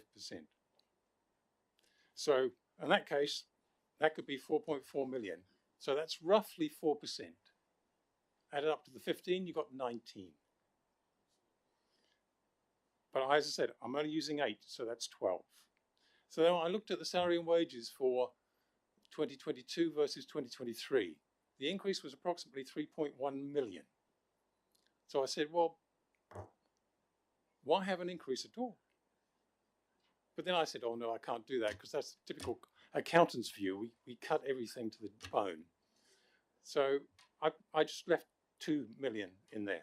So that's another 2% you could save. And then Vince said to me, excuse me if I may use your first name, Vince, thank you. We had a B5 here a couple of weeks ago. And Vince indicated that by moving council to one building, there was a hope that you'd save $1 million. So that's another 1%. And then I had a look at the repayments in the plan that was last year. And last year's repayments for loans was approximately $40 million. Why not reduce that by 4 million? That's another 4%. So if we add all that up, it's 19.4%. Now, I'm an accountant and I know these things are conjecture, guess, and numerical estimation. So let's halve that, roughly 10%. So I think the fair view of rates could easily be 6%. And I haven't touched on the forest you own. I don't know if you know you own a forest. You could fell it. It's worth $894,000 according to the accounts in last year's books. And you'll be green as well because you replant it and you have the ability to get issues, thank you, to get money from the actual value of a green exercise. Thank you very much for the time of 5 minutes. I hope you have a question for me. Thank you, Alan. Appreciate that. And councillors, is there any questions for Alan? Alan, I'm seeing no questions. I do want to thank you for the email because you did have quite a bit of information within that email, which I read this morning as well. Cool. Thanks, Vincent. Yeah. Cheers. Alan, I did need to check. Did you send that email to everybody or just to me? I sent it for everybody. Okay, thank you. Everybody did get it, didn't they? Yeah, okay. So, yeah, it did work. Okay, thank you. First time it didn't actually, but the second time it did. I appreciate it. Cheers. Was Cheers. that office advantagement? Oh. Our next submitter is Jacinda from Disability Advisory Group. She's her submission's on volume 19, page 3. Now, you know the situation here. 5 minutes. Take your time. Try not to read your submission and just more highlight the points that you really want us to focus on because we have got it in front of us. Okay. Kia ora, thank you very much. Kia ora e te whānau, he mihi ki ngā rangatia katoa. Thank you for your time today. I'm speaking today on behalf of the Disability Advisory Group and in particular in place of our chairperson, Joanne Verright. Thank you very much. The first thing the Disability Advisory Group would like to share with you is an acknowledgement of the work done thus far. We're very proud of the work done in Whangarei to support diverse disabled communities here, and we think it's an excellent example of accessibility for a city. So thank you so much for your work to date. We'd also like to share with you what we identified as our core priorities as a group. And the first of those is accessible walkways and footpaths. So we understand the need for efficiencies in the oncoming long-term plan, but please keep in mind that accessible walkways are absolutely imperative to an equitable society. We need to equally be able to access our spaces. So although we do understand that you need to find efficiencies in places, we ask that footpathing is considered as a priority amongst your thinking as well. Our second priority is the availability of accessibility parking, disability parking. So we've noticed a shortage, and particularly I can speak to this as somebody who works on the Town Basin waterfront. We constantly hear about the need for more disability parking. And where there is disability parking, it's often abused by those who are not in proper use of that parking space. So it is our recommendation that the penalties for those people are increased to increase accessibility to those spaces, and that consideration is put into place to increase those where possible, where space allows, especially in key areas which the community should have equal access to. Finally, the last point that I'd like to bring to light to you today is the attendance fee for the Disability Advisory Group of $40. Now, we are representing a group that has significant systemic disadvantages, and we feel it's imperative that we are valued appropriately for our time and our additional costs in attending such a meeting. This might include mobility transport. For me, it includes specialist care for my highly disabled daughter. These things are not cheap, so it's imperative that we are adequately recognised and valued for our time. So thank you very much. Those are the points that the Disability Advisory Group would like to share with you today. And thank you. Wait 2 seconds. Wait 2 seconds. Just make sure there's no questions from them. Sorry. Thank you very much. Is there any questions from the councillors? There's no questions. I don't know if you noticed, in the chamber we use the sign language for just basically say we're effectively clapping. So Oh, yes. yeah. So I appreciate the applause. thank you very much for coming in and doing the submission. Thank you for your time. Councillors, our next submission is Mark. Mark's submission is on volume 17, page 118. He's been sitting at the back patiently, so he knows the process.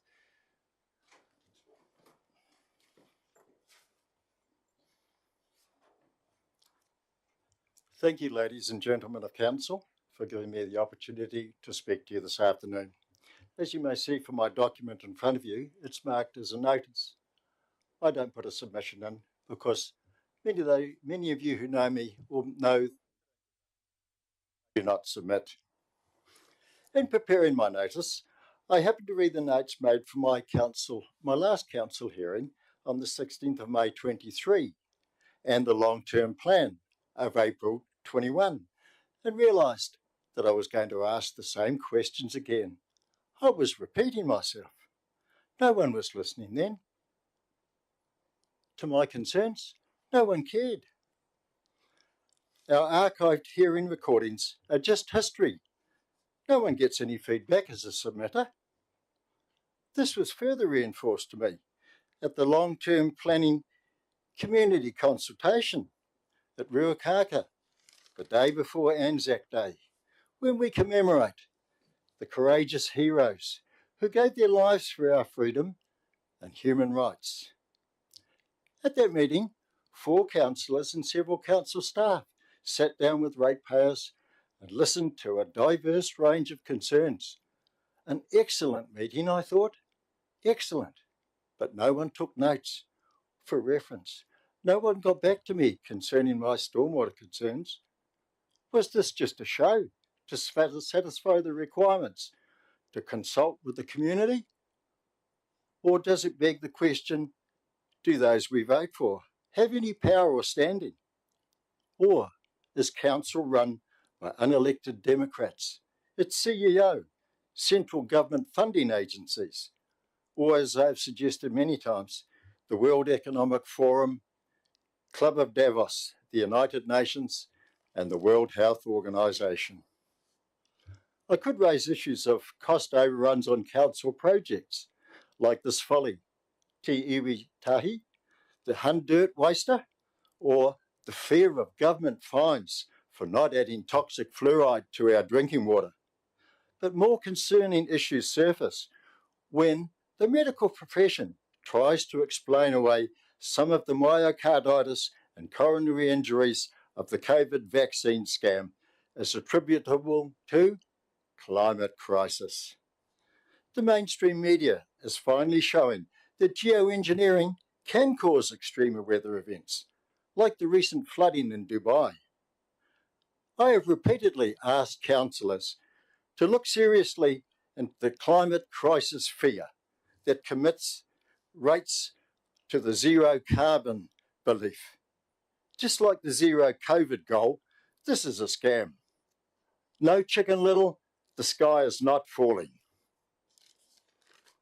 We allowed the globalist interest to shut our refinery.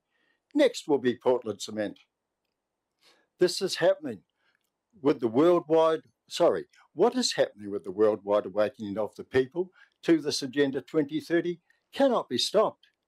Councillors will soon face accountability or re-election.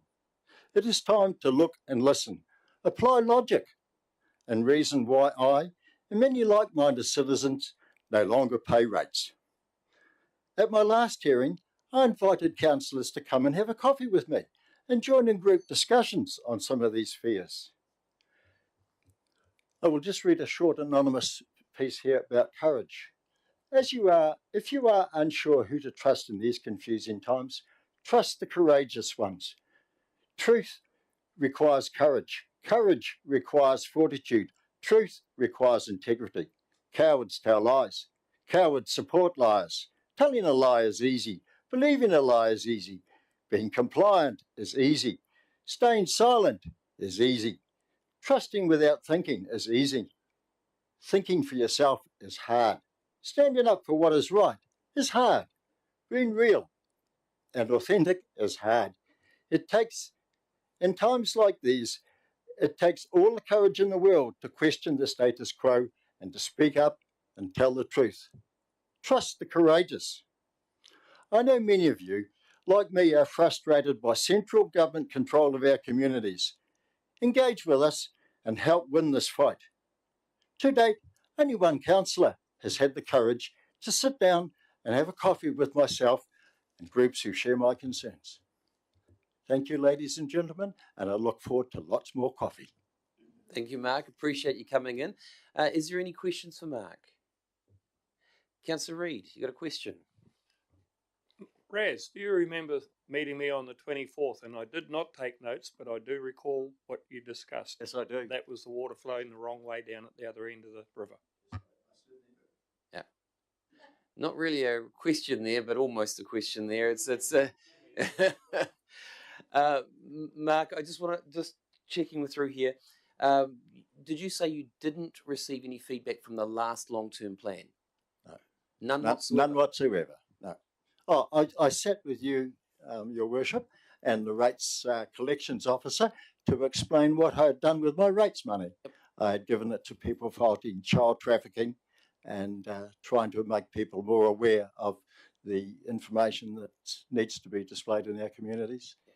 No, Mark, I was just double checking that you're saying you didn't receive your feedback from the previous long-term plan submission, that's all? I did not. Okay. I will get Aaron to follow that up because that's a no-no. It should have actually happened. Okay, thank you very much for that. Councillor Cooper, you got a question? Very quick one, Mark. How long since you have paid your rates? How long since I have paid my rates? Yeah. About 4 years, Ken. Okay. Appreciate it, Mark. Thanks for your time. Thanks for coming in. Our next submitter is Tim Howard. He's on volume 3, page 80. And looks like Nicolene's got another handout for us. So while Nicolene does that, I'll let you get yourself sorted in that seat. It's good to see you in here, Tim. Thanks very much, Mayor. As you know, you've got 5 minutes. The Caroline here will ding the bell, and any clarifying questions from the councillors. And I'll try and make sure that Carol holds herself there. Okay. And the bell's at 5 minutes. Yes. Kia ora, mate. Ngā mihi kia koutou katoa, ngā kaikara ki o te rā, te koromatua, ngā kaukanuhera, tēnā koutou. Ngā kaimahi o te kanuhera, tēnā koutou. Northern Urban Rural Mission wishes to address one issue only in this presentation, and you've got a copy of my oral submission in front of you. This is the implementation of the housing strategy, an implementation that to all appearances seems invisible at this stage. We'd suggest the Council's credibility is at stake in relation to the housing strategy. By way of background, it was NURM that raised the possibility of a hapu and community-driven affordable housing strategy some years ago at the time of the long-term plan review submissions. This was at a time when such a housing strategy was not even on the Council's agenda, but to the Council's credit, the idea was taken up. It took some 2 or 3 years to roll out the formation of the strategy, and through consultation, the idea of a housing strategy was adopted with enthusiasm by a range of parties, hapu, communities, and a number of other public and private sector agencies. The strategy was adopted in September 2022 with much hope and expectation that it would lead somewhere. Unfortunately, we have to say the housing strategy appears to have gone little distance since then. We're not sure if the strategy remains a static item on a council bookshop. At a time when another council in Taitukaro is looking towards Whangarei District Council for your leadership in this area, we suggest we have nothing to show. We need to make it clear we're not criticising staff involved in strategic developments. It seems to us that the workload on staff in this area is significant and resulting in no movement on the strategy.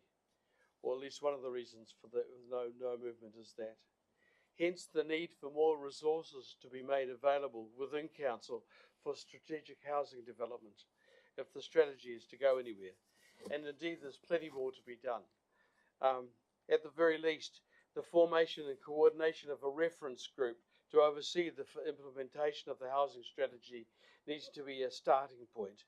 Having such a driving body is essential for implementation, essential for the strategy to actually mean something. As well, the greater engagement of hapu and community sector agencies at an early stage of individual development projects.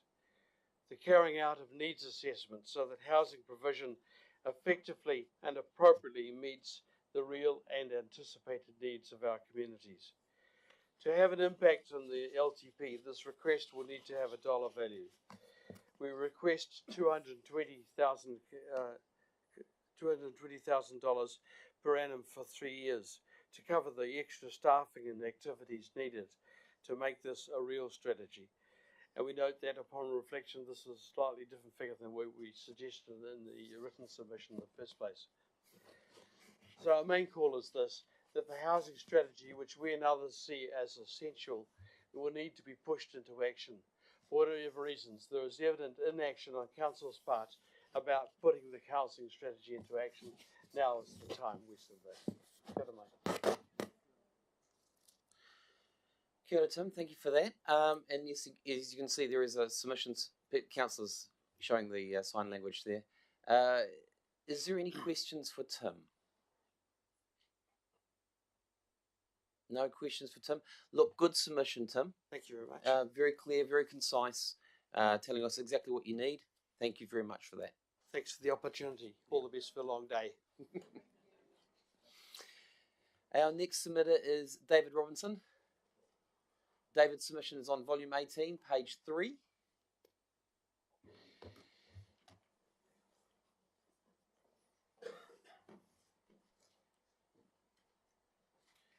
When you're ready, David, you go for it. Thank you. Kia ora koutou. I'm a teacher. It's really interesting. I've seen a lot of staff meetings where people sit around and have to listen. So I really do value your time that you're willing to listen and hear what I've got to say. Thank you very much. I'm just going to start with a whakatauki. Nā tauroro, nā takuroro, ka ora ai te iwi. With the little bit that I bring and your expertise, hopefully we can find a solution to what I'm going to talk about. And it's very simple. I would like to address litter on the roadside verges of Whangarei. 10 years ago, the roads were regularly cleaned. There were 2 pickups done biannually, and it was a fantastic thing to see. It created a lot of goodwill in the environment, and it helped the whole tagline of Whangarei, you know, happy to live here, good place to live.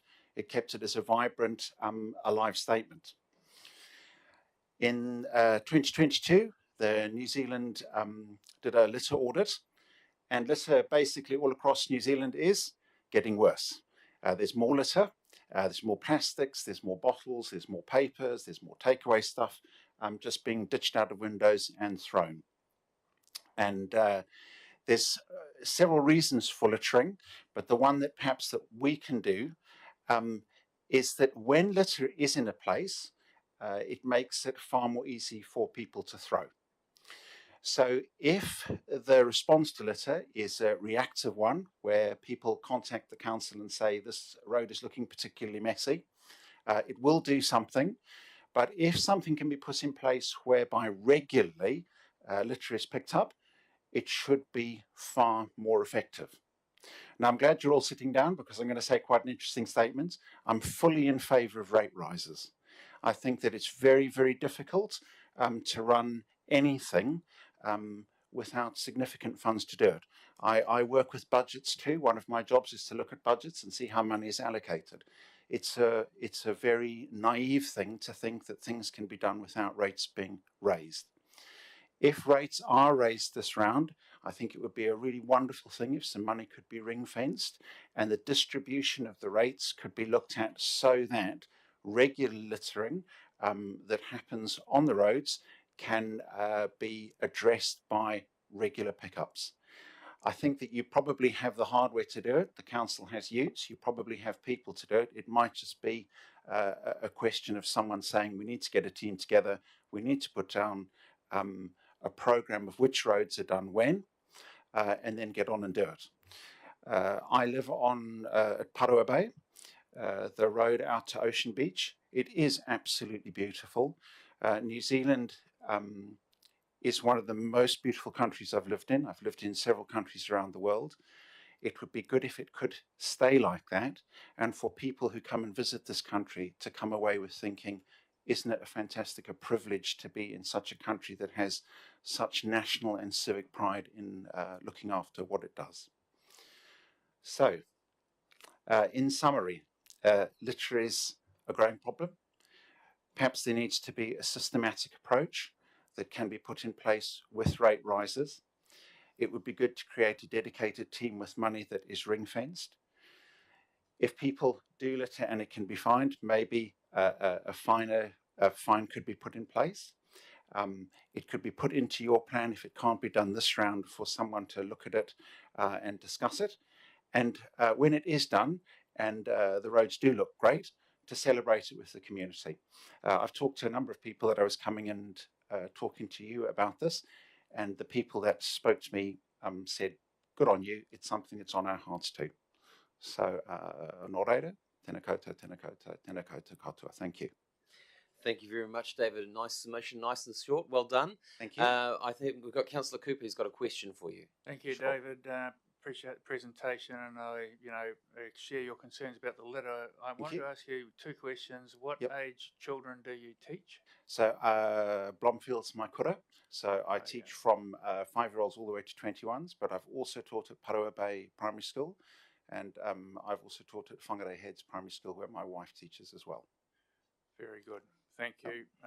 No, that's I can't ask any more because I have a personal connection to Blomfield. Thank you. Cool. Thank you. Okay, and David, we have a question from Councillor Peters here. Have you got a suggestion of a level of fine for littering? I have been in places where the fine's been very high and there's been very little litter, but I'm not sure what can be stood here. Sorry, that's my timer going for my 5 minutes. Well done, David. Now I can't get in.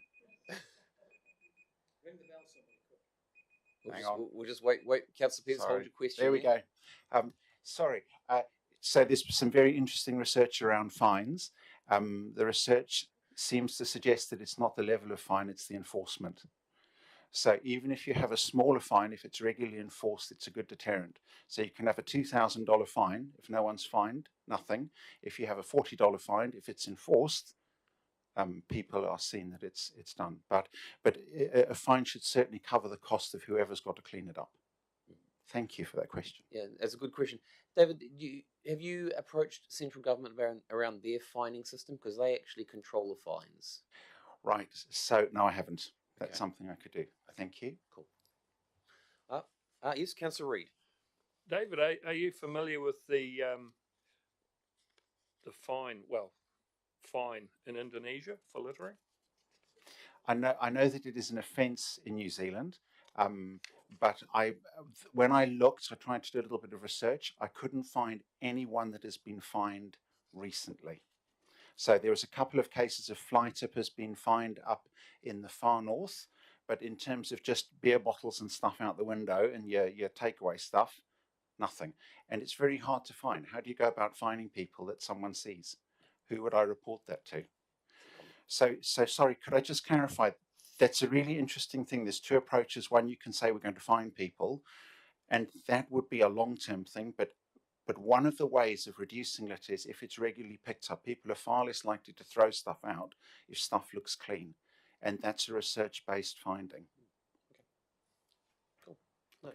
Thank you very much. Good submission. Thank you, David. Thank you. Next submission is John Williamson. John is also not a stranger to the chamber. John's submission is on volume 9, page 103. Come on up, John, to the microphone there. It is available and it's on at the moment.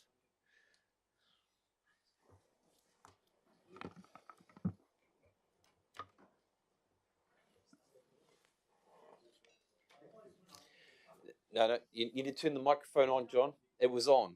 There we go. Okay. This technology, which I'm not used to. Just to, I guess, make sure everyone's aware of it. I've got a hearing disability, so I wanted to know whether you can hear me, because I know how loud I sound, and therefore I moderate my voice. So if you can't hear me, let me know, and I will deal with that. Thank you. First of all, councillors, Your Worship, I want to initially throw out a bouquet. I'm a member of the Carmo Bowling Club, and last year you made a community partnership grant to the bowling club and also an interest-free loan to ensure that we had an extra turf. Now, that's an example of working in partnership with sporting bodies, and it's to be commended.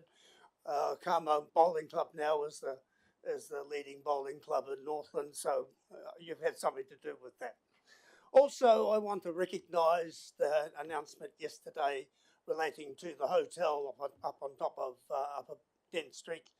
I also know that that's been designated for ever since I've been on council, or that's over 8 years now, and so it's been a long haul and it's still a long way to go. I do want to make sure, though, that you're aware that this is nowhere near enough.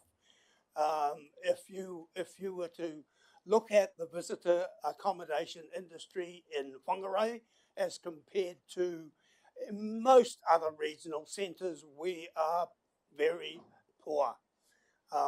Just an example, and Your Worship, you're aware of this. The AA wants to hold its annual conference in Northland AA. Did it 15 years ago at Waitangi. Couldn't do it in Whangarei. 200 delegates and partners. That's it. 200. And even with 100 beds, we won't be able to come here if we bid for it in 2028. So, as I say, if you look at, there hasn't been new accommodation in Whangarei for at least 10. The last was Quest. I'm a shareholder in Quest. I'll leave it at that. But yeah, it's so really, if you're looking at a division or staff grouping to get together and go hunting for economic opportunities, those are the things you need to be doing. And you're asking a question about that. You don't have enough property to warrant a separate board, but you certainly do have the opportunity to develop a dedicated staff unit who is out there hunting for opportunities. Now, that's the bouquets. But I want to give you my view that your proposed rate increase is absolutely off the wall. I cannot understand why you've got a 6% cost of living increase. You've got government departments being told to take 6 or 7% out of your costs. You've got the farming sector, you've got the business sector with lack of confidence. I'm an avocado grower and it's been a disaster here. You've got a community who are hurting, and putting your rates up by 17.2% and 50% over 3 years is what I estimate it to be, is just unacceptable. You need to recognise that people are hurting, and you need to recognise that there are some things you need to do. And candidly, if you ask yourself the question, what are government departments doing now to take out 6 or 7%? They're asking themselves, what do they not need to do? And you need to do that as well. There are things and factors about what your operation is, and I talked to someone in the street yesterday. You are the most difficult council to work with in the development sense of all the 3 councils in Northland.